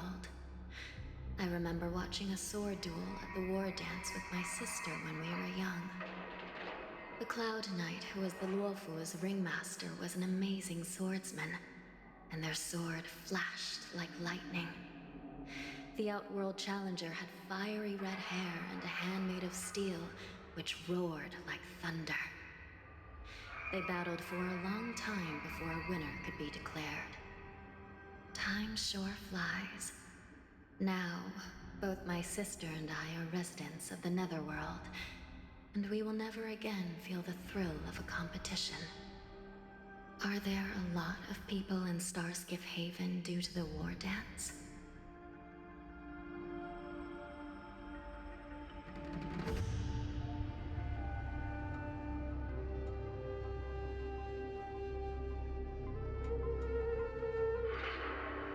Sounds amazing. It's a shame I'm too busy to attend. But even if I could, I'd probably just scare people off with my current appearance. Let's get going then.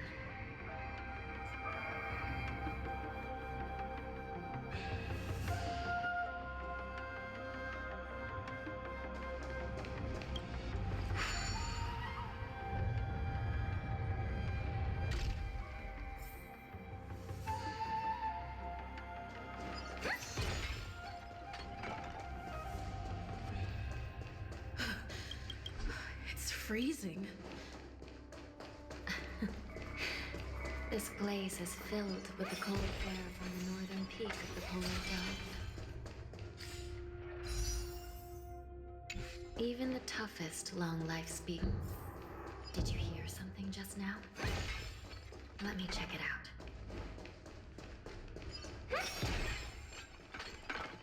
Ugh, what an eyesore. This place is packed with boxes and... These crates... they look oddly familiar. A few days ago, the Spiritfarers received reports about an IPC transport ship that was attacked by Borison. Then, a bunch of those abominations were dumped into this place. I had a feeling there would be trouble during the war dance. But throwing both the pirates and the cargo in jail? That's a new one.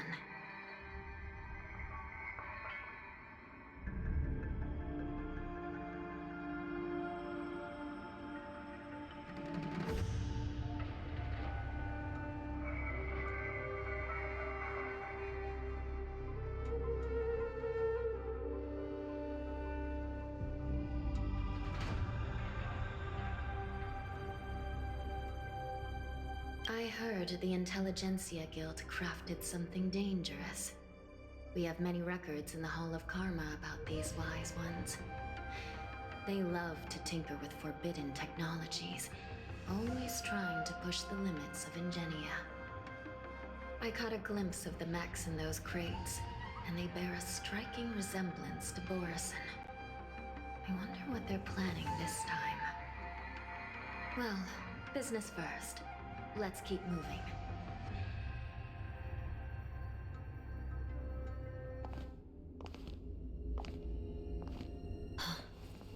Strange. I don't remember checking the containment facilities a second time.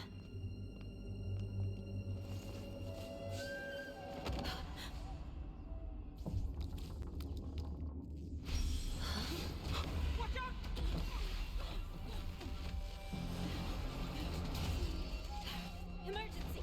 All wardens prepare for action! Emergency! All wardens prepare for action!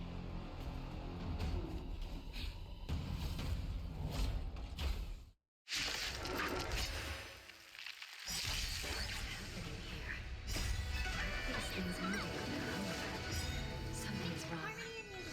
It's not responding. Doors echo!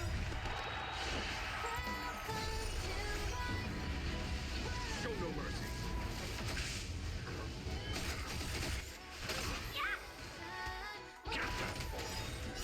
Being your devil. I'll crush them all.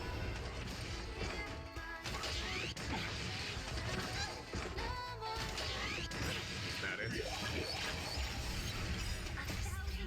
It's going wild. Just like Morrison.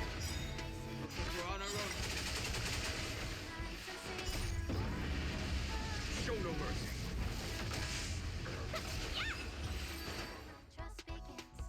But how is this even possible? The Spiritfarers follow the protocols, cutting off power to the mechs and sealing the crates. How could these mechs still start moving? It's just like what happened in the Artisanship Commission before. These goods went haywire and attacked everyone in sight. The Alchemy Commission members examined them and found some unusual structures within. These things showing up in the shackling prison can only mean one thing. A prison break.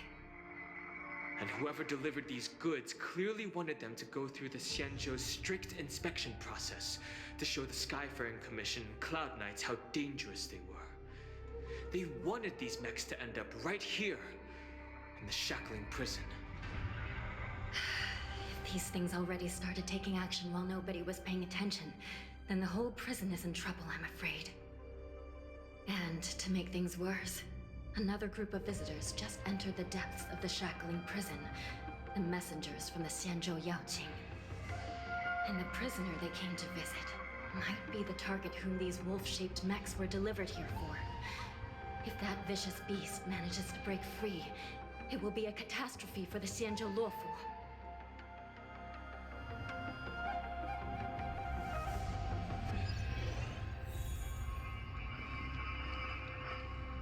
Here we are. Have we arrived already, Your Honor? Shouldn't there be a cage here? The most notorious felons are locked away in the solitary delves.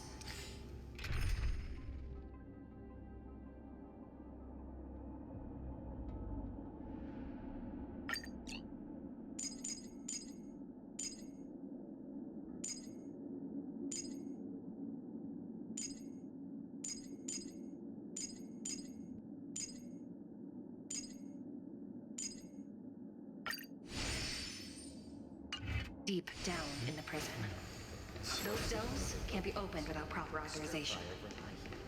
The Blue Bird, I've given you the diagrams for lighting the lanterns. Please take a look.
this building. Once we descend to the bottom of the prison, please do not do anything reckless.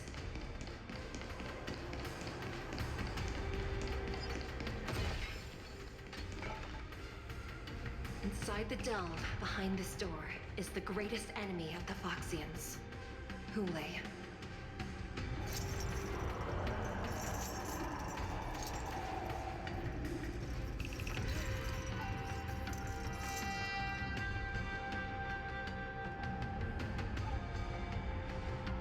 According to custom, envoys from the Yao Qing visit the Xianzhou Luofu once every century to check on this abomination's imprisonment condition. Even though the Ten Lords Commission sentenced Hule to the Forest of Swords, suffering every day for the rest of his life, I understand that the Yao Qing messengers want to see him dead. Unfortunately, for the past 7 centuries, they've had to return disappointed, because this beast simply can't be killed. If we can use his toxin to create medicine and save an innocent life, it might help balance out some of the sins he's committed.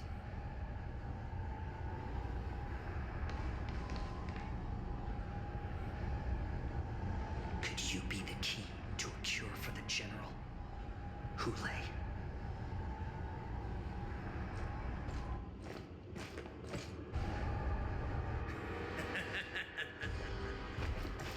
And once again, the envoys of the Yao Qing will leave disappointed.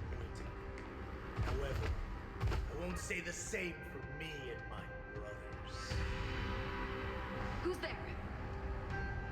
I'm just a humble counselor of the Rhino Outback. You can call me Mock Talk. Wardens, intruders on the lowest level. Send reinforcements. Nobody will hear you here, at the bottom of the shackling prison. Thank you for opening up the prison for us, Your Honor. We'll take it from here. No wonder I kept smelling that familiar stench. So it wasn't just my imagination. Do your thing, Morza. We mustn't let these abominations get any closer.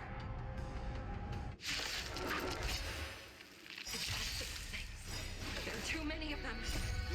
Once we were inside, we found soldiers available everywhere.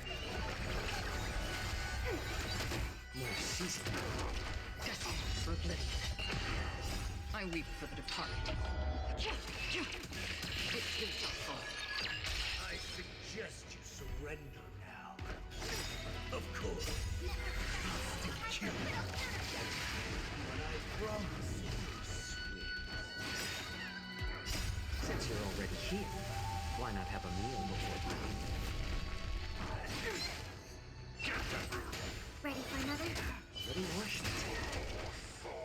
Still waters uplift. Be your devil. I'll crush them all. Network festival. Time for a good old counterattack. Since you're already here, why not have a meal before you leave? I weep for the departed. It will not fall. Help presumptions. Die now! Leave if you can, Morza. It's not time yet.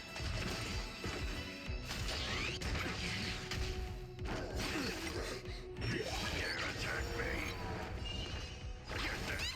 How about letting the enemy strike first? More season. Desolate for oblivion.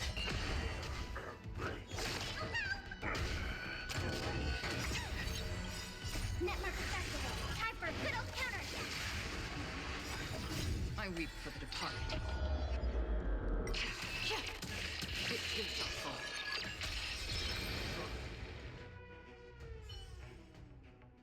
Guard the gate!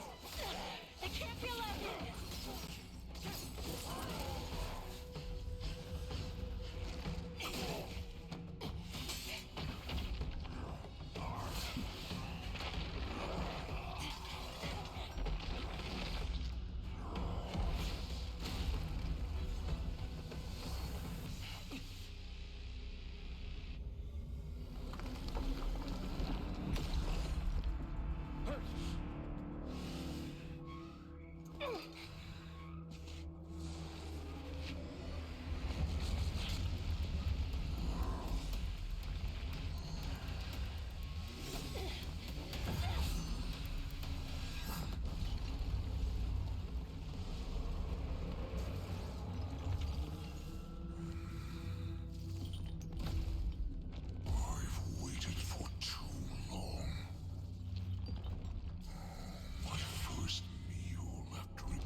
times has the old verdant home spun around since our last hunt? Duran's whelp, tell me your name. Oh, great Hule, nemesis of the Foxians, and the hunter of all beings. I'm Oktok, a humble counselor of the Rhino Hound Pack. I am only one insignificant heir spawned from your bloodline. It's been at least 7 centuries since you led our pack through the hunting grounds of the stars. I'm thrilled to see that you are as cunning and skillful as ever. 7 centuries. 7 centuries have passed. But why have Duran's whelps grown to look like this? Tell me, Moktok, why have you grown to resemble our most despicable slaves and enemies, the Foxians? I've been commanded to release you from this cursed prison. It is Senjaya's will. That's why I have to take a magic pill, don the skin of a lowly beast, and play along with their hypocrisy. Since you have an escape plan, tell me, what's our next move to get off of this ridiculously large ship? My brothers and I will lock down this prison, trapping the prison guards inside. This will buy us some time.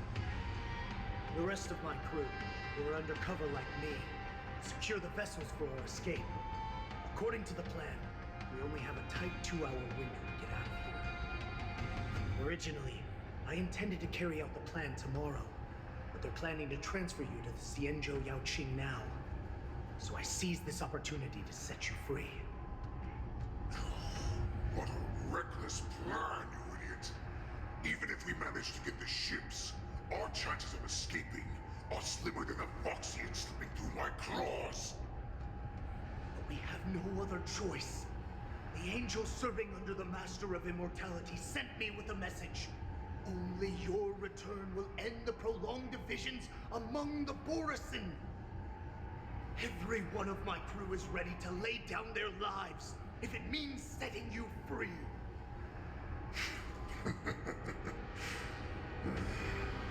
A sneaky weakling like you is actually showing some reckless bravery with this plan. Fine. You'll get what you want. And all of Duran's whelps will too. Well then, my lord. We should leave now. Before we go, give me one of those magic pills. My lord, you seriously want to don the skin of a lowly beast? That would be a disgrace to your greatness, my lord. You idiot. Greatness means nothing without freedom. Once I get out, only the disguise that won't raise any suspicion. As you wish, my lord. Is that Foxian slave my meal? No, he's an envoy from the Xianzhou Yaoqing. I plead you to endure him a bit, my lord, as he's more valuable as a hostage. Take him, guys. Time to move out.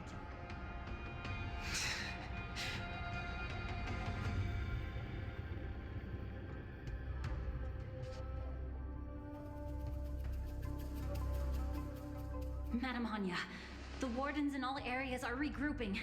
Those Ingenium enemies are wandering around and causing heavy casualties. And to make things worse, those iron wolves broke open the cages and let the criminals out. We've called for backup, but it seems like all communication is jammed. Let's preserve our strength and first take down the isolated prisoners. By decree of the 10 lords, all prison breakers and intruders shall be apprehended, dead or alive. Just a short time ago, the nether key mechanism was activated. It was probably Madame Shui and the Yaoqing messengers, heading to the bottom of the prison. Given the situation, I'm afraid that area is exactly where our enemies are targeting. We mustn't let that vile beast escape from its cage. We've gathered all the prison guards who can still fight, and we'll split up and secure each floor. Go! Those intruders are quite bold. They must have been planning this for quite a while. Indeed, but Borisin tend to favor direct and aggressive approaches. Crafting careful and precise plans like this is simply not their style. Let's focus on the current situation right now. Please help me.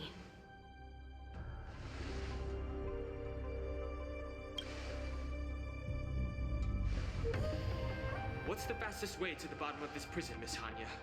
If we don't get there quickly, we'll soon be outnumbered by all the enemies inside. We'll have to bend the rules. Please, follow me. By decree of the Ten Lords, all prison breakers and intruders shall be apprehended, dead or alive. Yes, ma'am!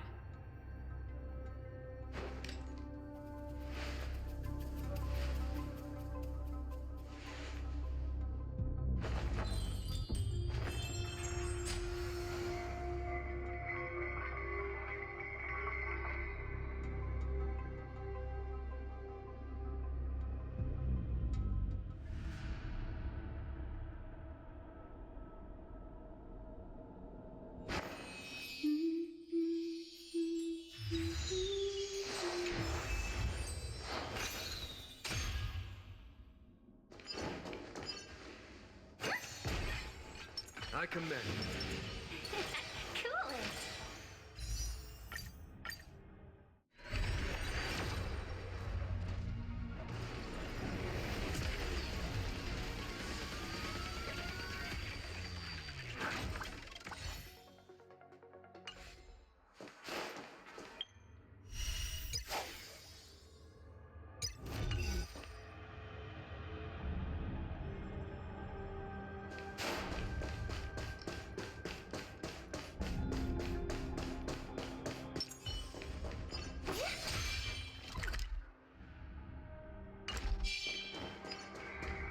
Hold your position here. Yes, ma'am.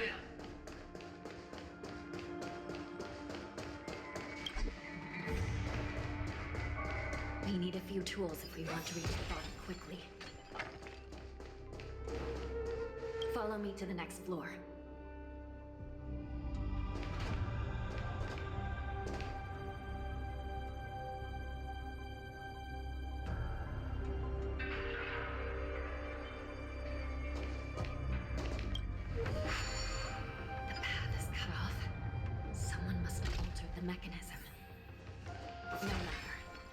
It'll just require a bit more work to get through.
Let's look around. Maybe we'll find some clues.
Jueyi is here.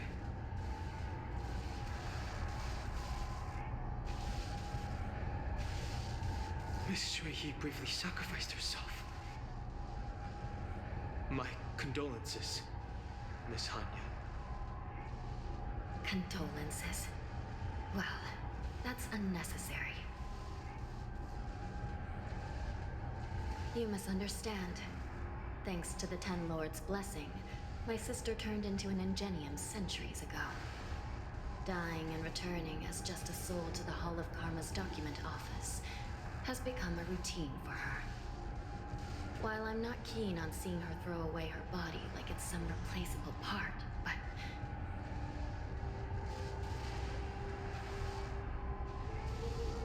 By the way, have you seen bodies that might be the Yaoqing messengers? One of them is a Foxian wearing exquisite clothes, and the other wears a dark cloak, like a fugitive. No, I haven't found any Foxian bodies. Only Borisin ones. So, the intruders in Hule are holding the Yaoqing messengers hostage. This is the worst situation. With hostages in their grasp, the prison guards can't do anything about the prisoners. If anything happens to the messengers, the relationship between the Yaoqing and the Luofu could be irreversibly damaged. We must rescue the messengers, get out of here, and spread the news. We mustn't give up as long as there's a glimmer of hope.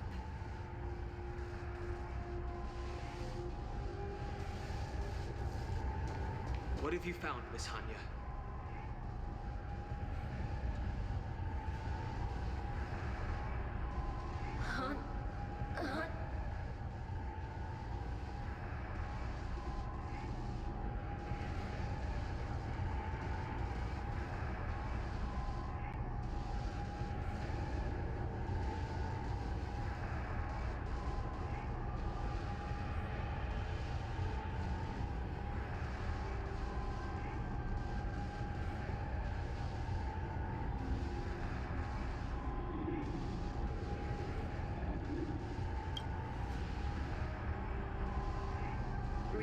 Reconstruct. It's my sister. Looks like her soul hasn't returned to the Hall of Karma yet. At such a critical moment, her death can give us information that we can turn into an advantage.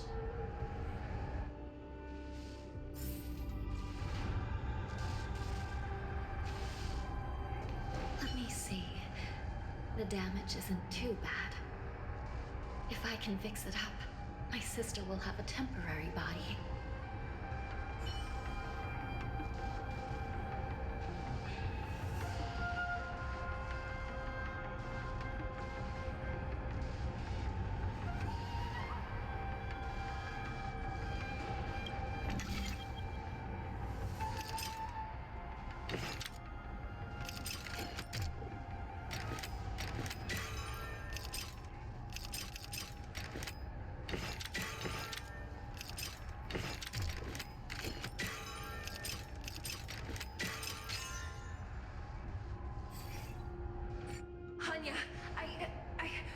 I'm back. Welcome back, sister. I don't know what kind of expression I should have at a time like this. Happy? Tears of joy? Forget it. I'm used to you coming back in all sorts of forms.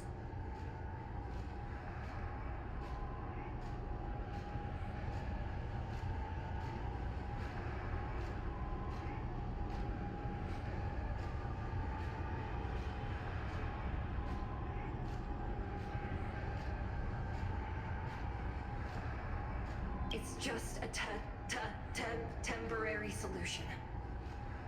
This Psycrane can't hold all of me. Sister, what did you see when you were killed?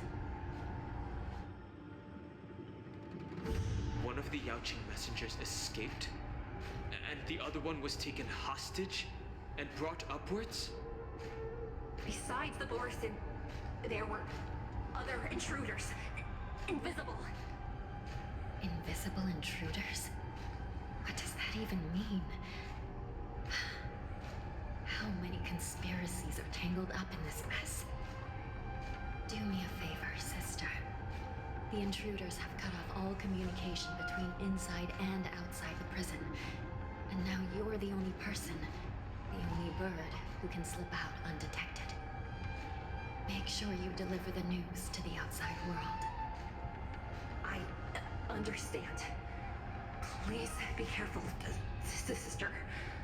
You are different from me.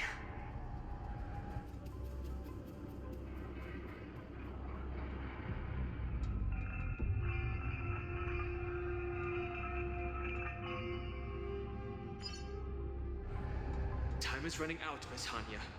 If we keep delaying, those Borisin will escape from the prison. All right. If we happen to come across that Yaoqing messenger who got away... No. Stopping Hule should probably be our top priority.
Wait! Something feels off. Something's approaching us. The invisible intruders?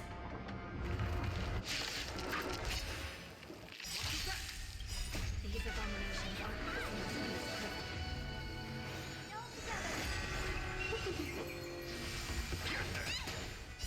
Fiend or devil, I'll crush them all!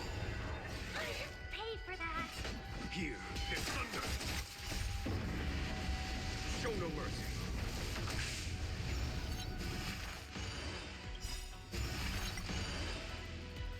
Stars echo!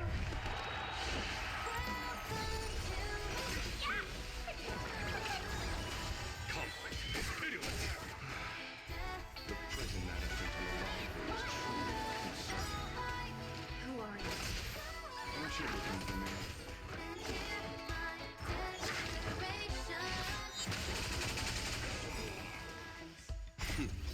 Time for the medal. Show no mercy. Just focus on the fight.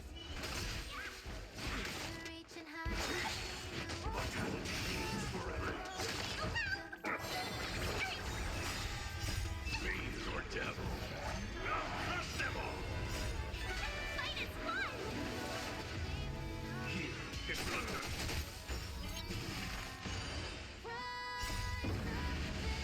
Show no mercy.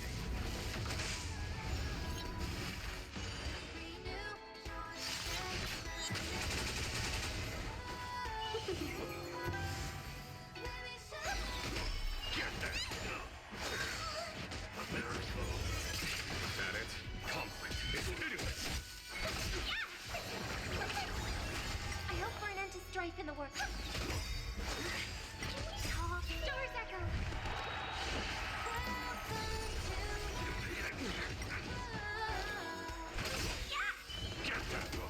There's no time to lose. Here is thunder. Show no mercy. Fight is fun!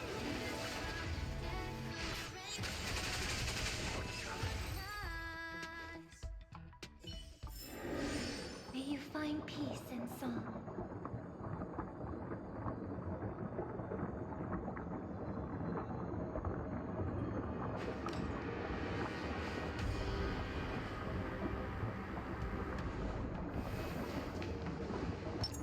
recommend it. Cool it!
The prison management on the Luofu is truly concerning.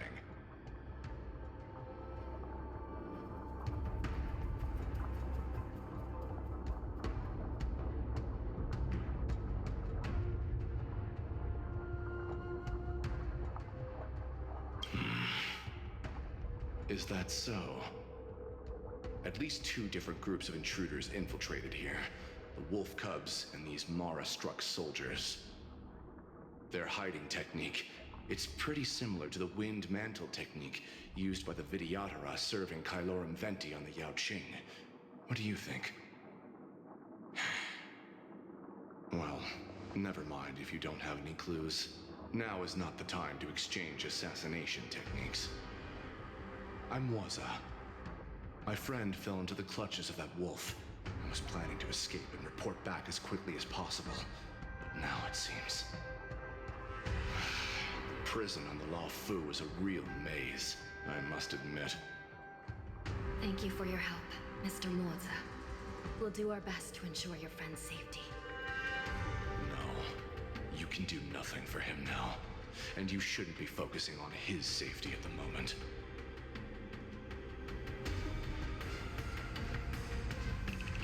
Your friend is in Hule's clutches and you're just going to leave him behind?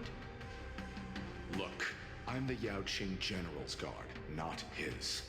I've seen how that giant wolf fights, and there's no way. Trying to save my friend will only get us killed. I don't know how you think, but I won't throw my life away for a lost cause. Listen up. I've been tracking these fugitives, and I know their next move.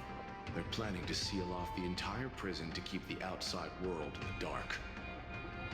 The worst case scenario, we are all killed by that giant wolf, and the shackling prison is sealed off. No one will know about us or about their escape until it's too late. And the best case scenario...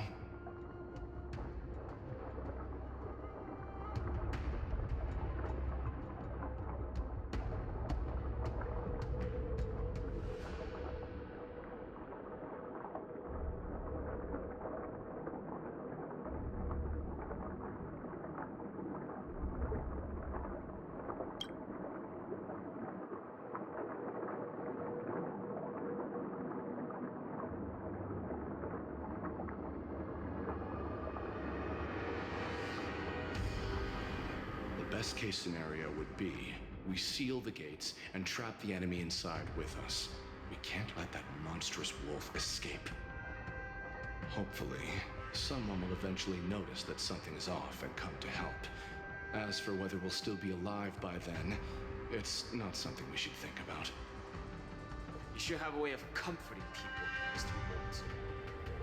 As a person of the Yaoqing, I've always searched for something meaningful to give my life to.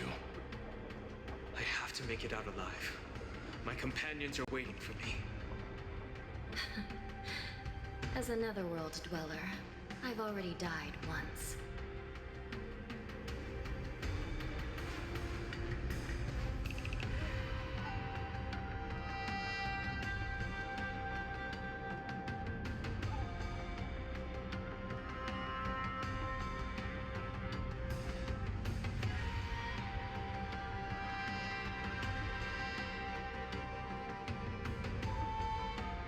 Don't worry. Even if we end up dying here, I won't let it happen to you first. Well, you're just as good at comforting people as Mr. Mozi. None of you are part of the Ten Lords' commission, so sacrificing yourselves isn't the right move.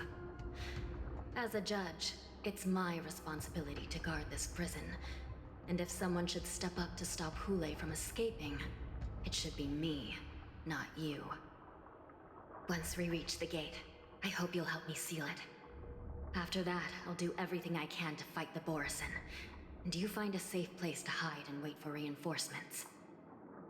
Now, let's proceed upward.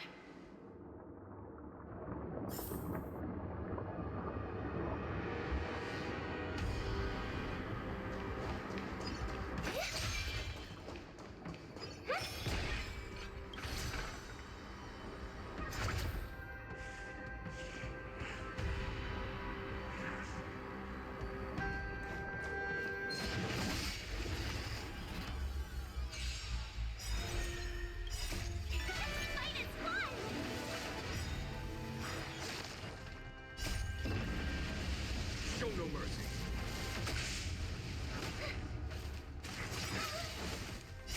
Fiend or devil, I'll crush them all. Harmony and unity.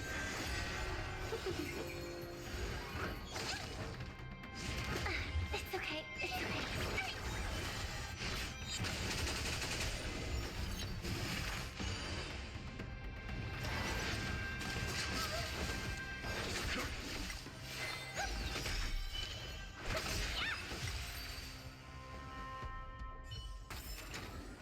You find peace in song.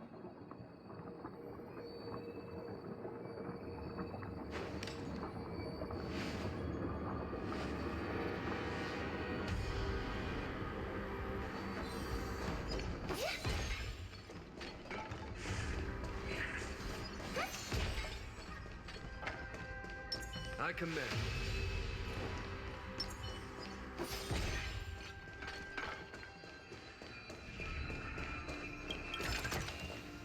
I do like surprises.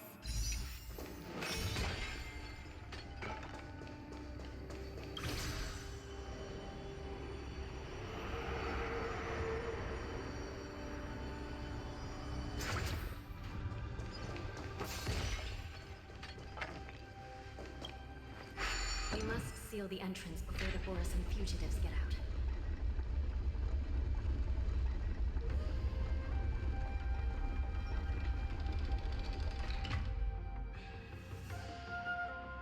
The prison wardens and mechanisms won't be able to hold them for long. Follow me.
We're almost there.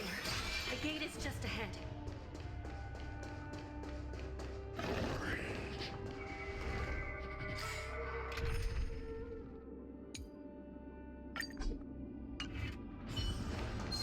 Stream forward. The fugitives are charging it.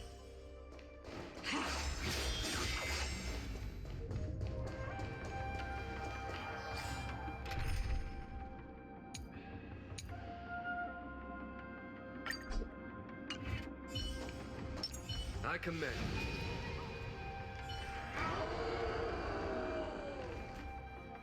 I will hold them back. Don't let Hule escape.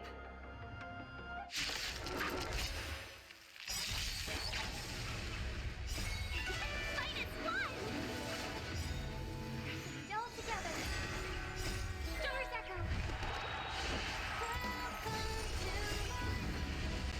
Show no mercy. Get that root! Here is thunder. You dare attack me? Is that it?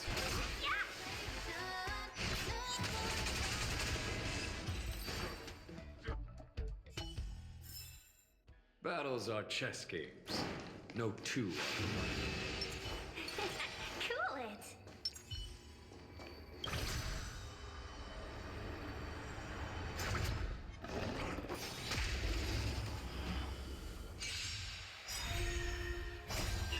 Fight as one! Harmony and unity. Show no mercy.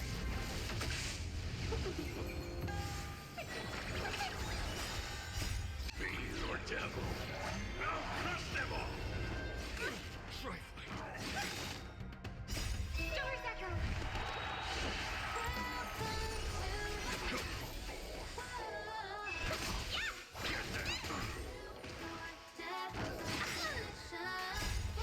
Fight as one!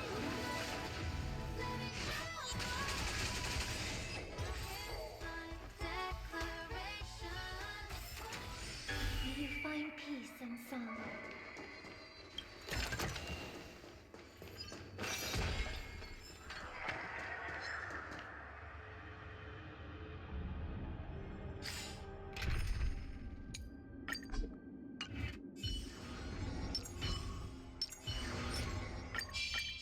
Stream 4.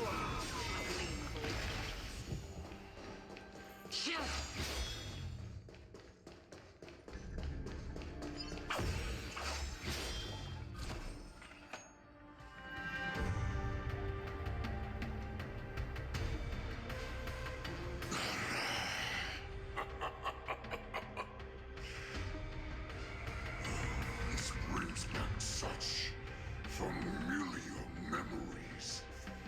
Memories of chasing, gnawing, and tearing. They're back. They're back. They've all come back. My lord, we're just one step away from freedom. As we pass through the gate, no one will be able to stop us. So this hostage is useless now. Kill him, Moktok. He's getting away. Do something, Jiao. It's just like the old days, you useless loser. Just do something! Maybe this Yao Qing messenger can strike a deal in exchange for his life. He can use his status to help us escape from the Xianzhou. What do you think, Mr. Jiaozhou?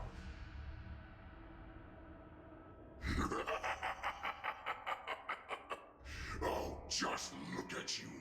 Fallen so low during my absence. You're even negotiating with livestock. As far as I recall, no one from the Yao Qing would ever consider a deal with Duran's offspring. I've got to make this beast stay here. Whether it's for the sake of Fei Xiao or the Yao Qing. Deal. I certainly have more value alive. My identity, my knowledge of the Xianzhou, and my understanding of many things that your minions have no knowledge of. They'll all be valuable. Lowly beast. Muster up that pitiful tongue of yours and plead for what remains of your life. Speak up. I'm afraid you're unaware. The woman who defeated you, Jing Liu, she has recently returned to the Luofu. Your opportunity for revenge is right in front of you.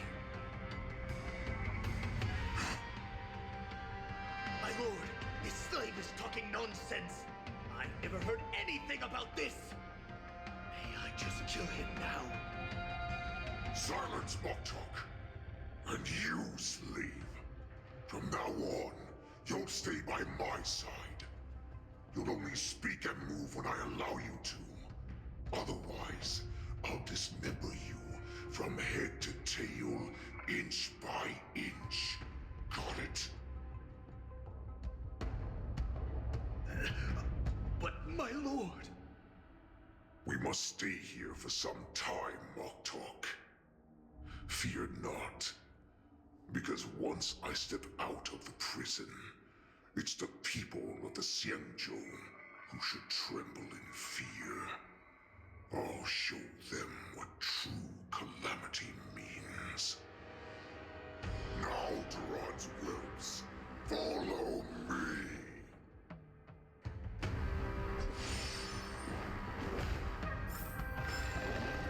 Prison guards! Stop them! For our great lord Hulai!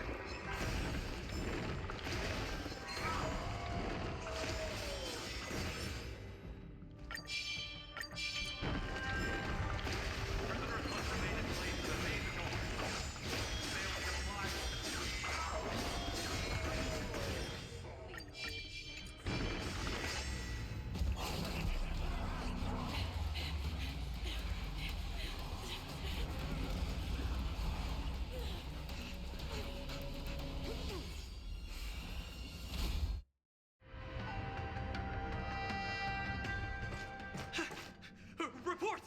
After we lost contact with the shackling prison, we received a message from a cycrane.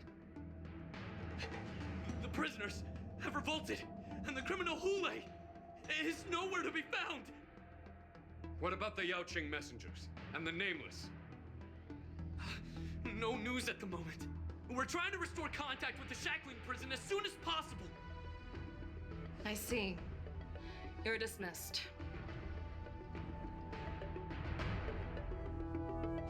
General Jing Yuan, General Hua Yan. It's just as we suspected. The rise of the Ambrosial Arbor was not the end of things, but the beginning.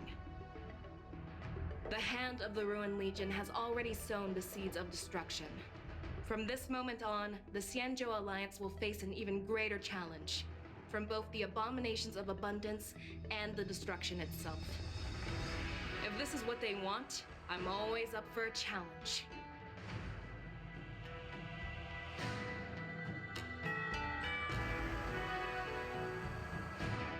As the Marshal Special Envoy, I'll dispatch the Luofu Cloud Knights to pursue Hulai myself. Looks like the hidden dregs have finally come to the surface. And as I said before, it's time to wash them away, once and for all.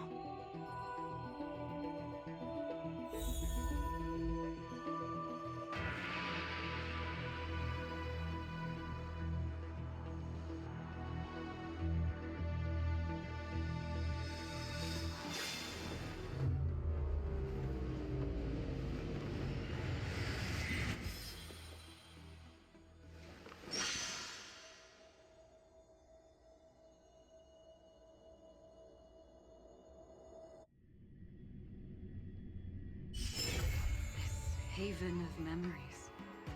Every touch, every moment is like...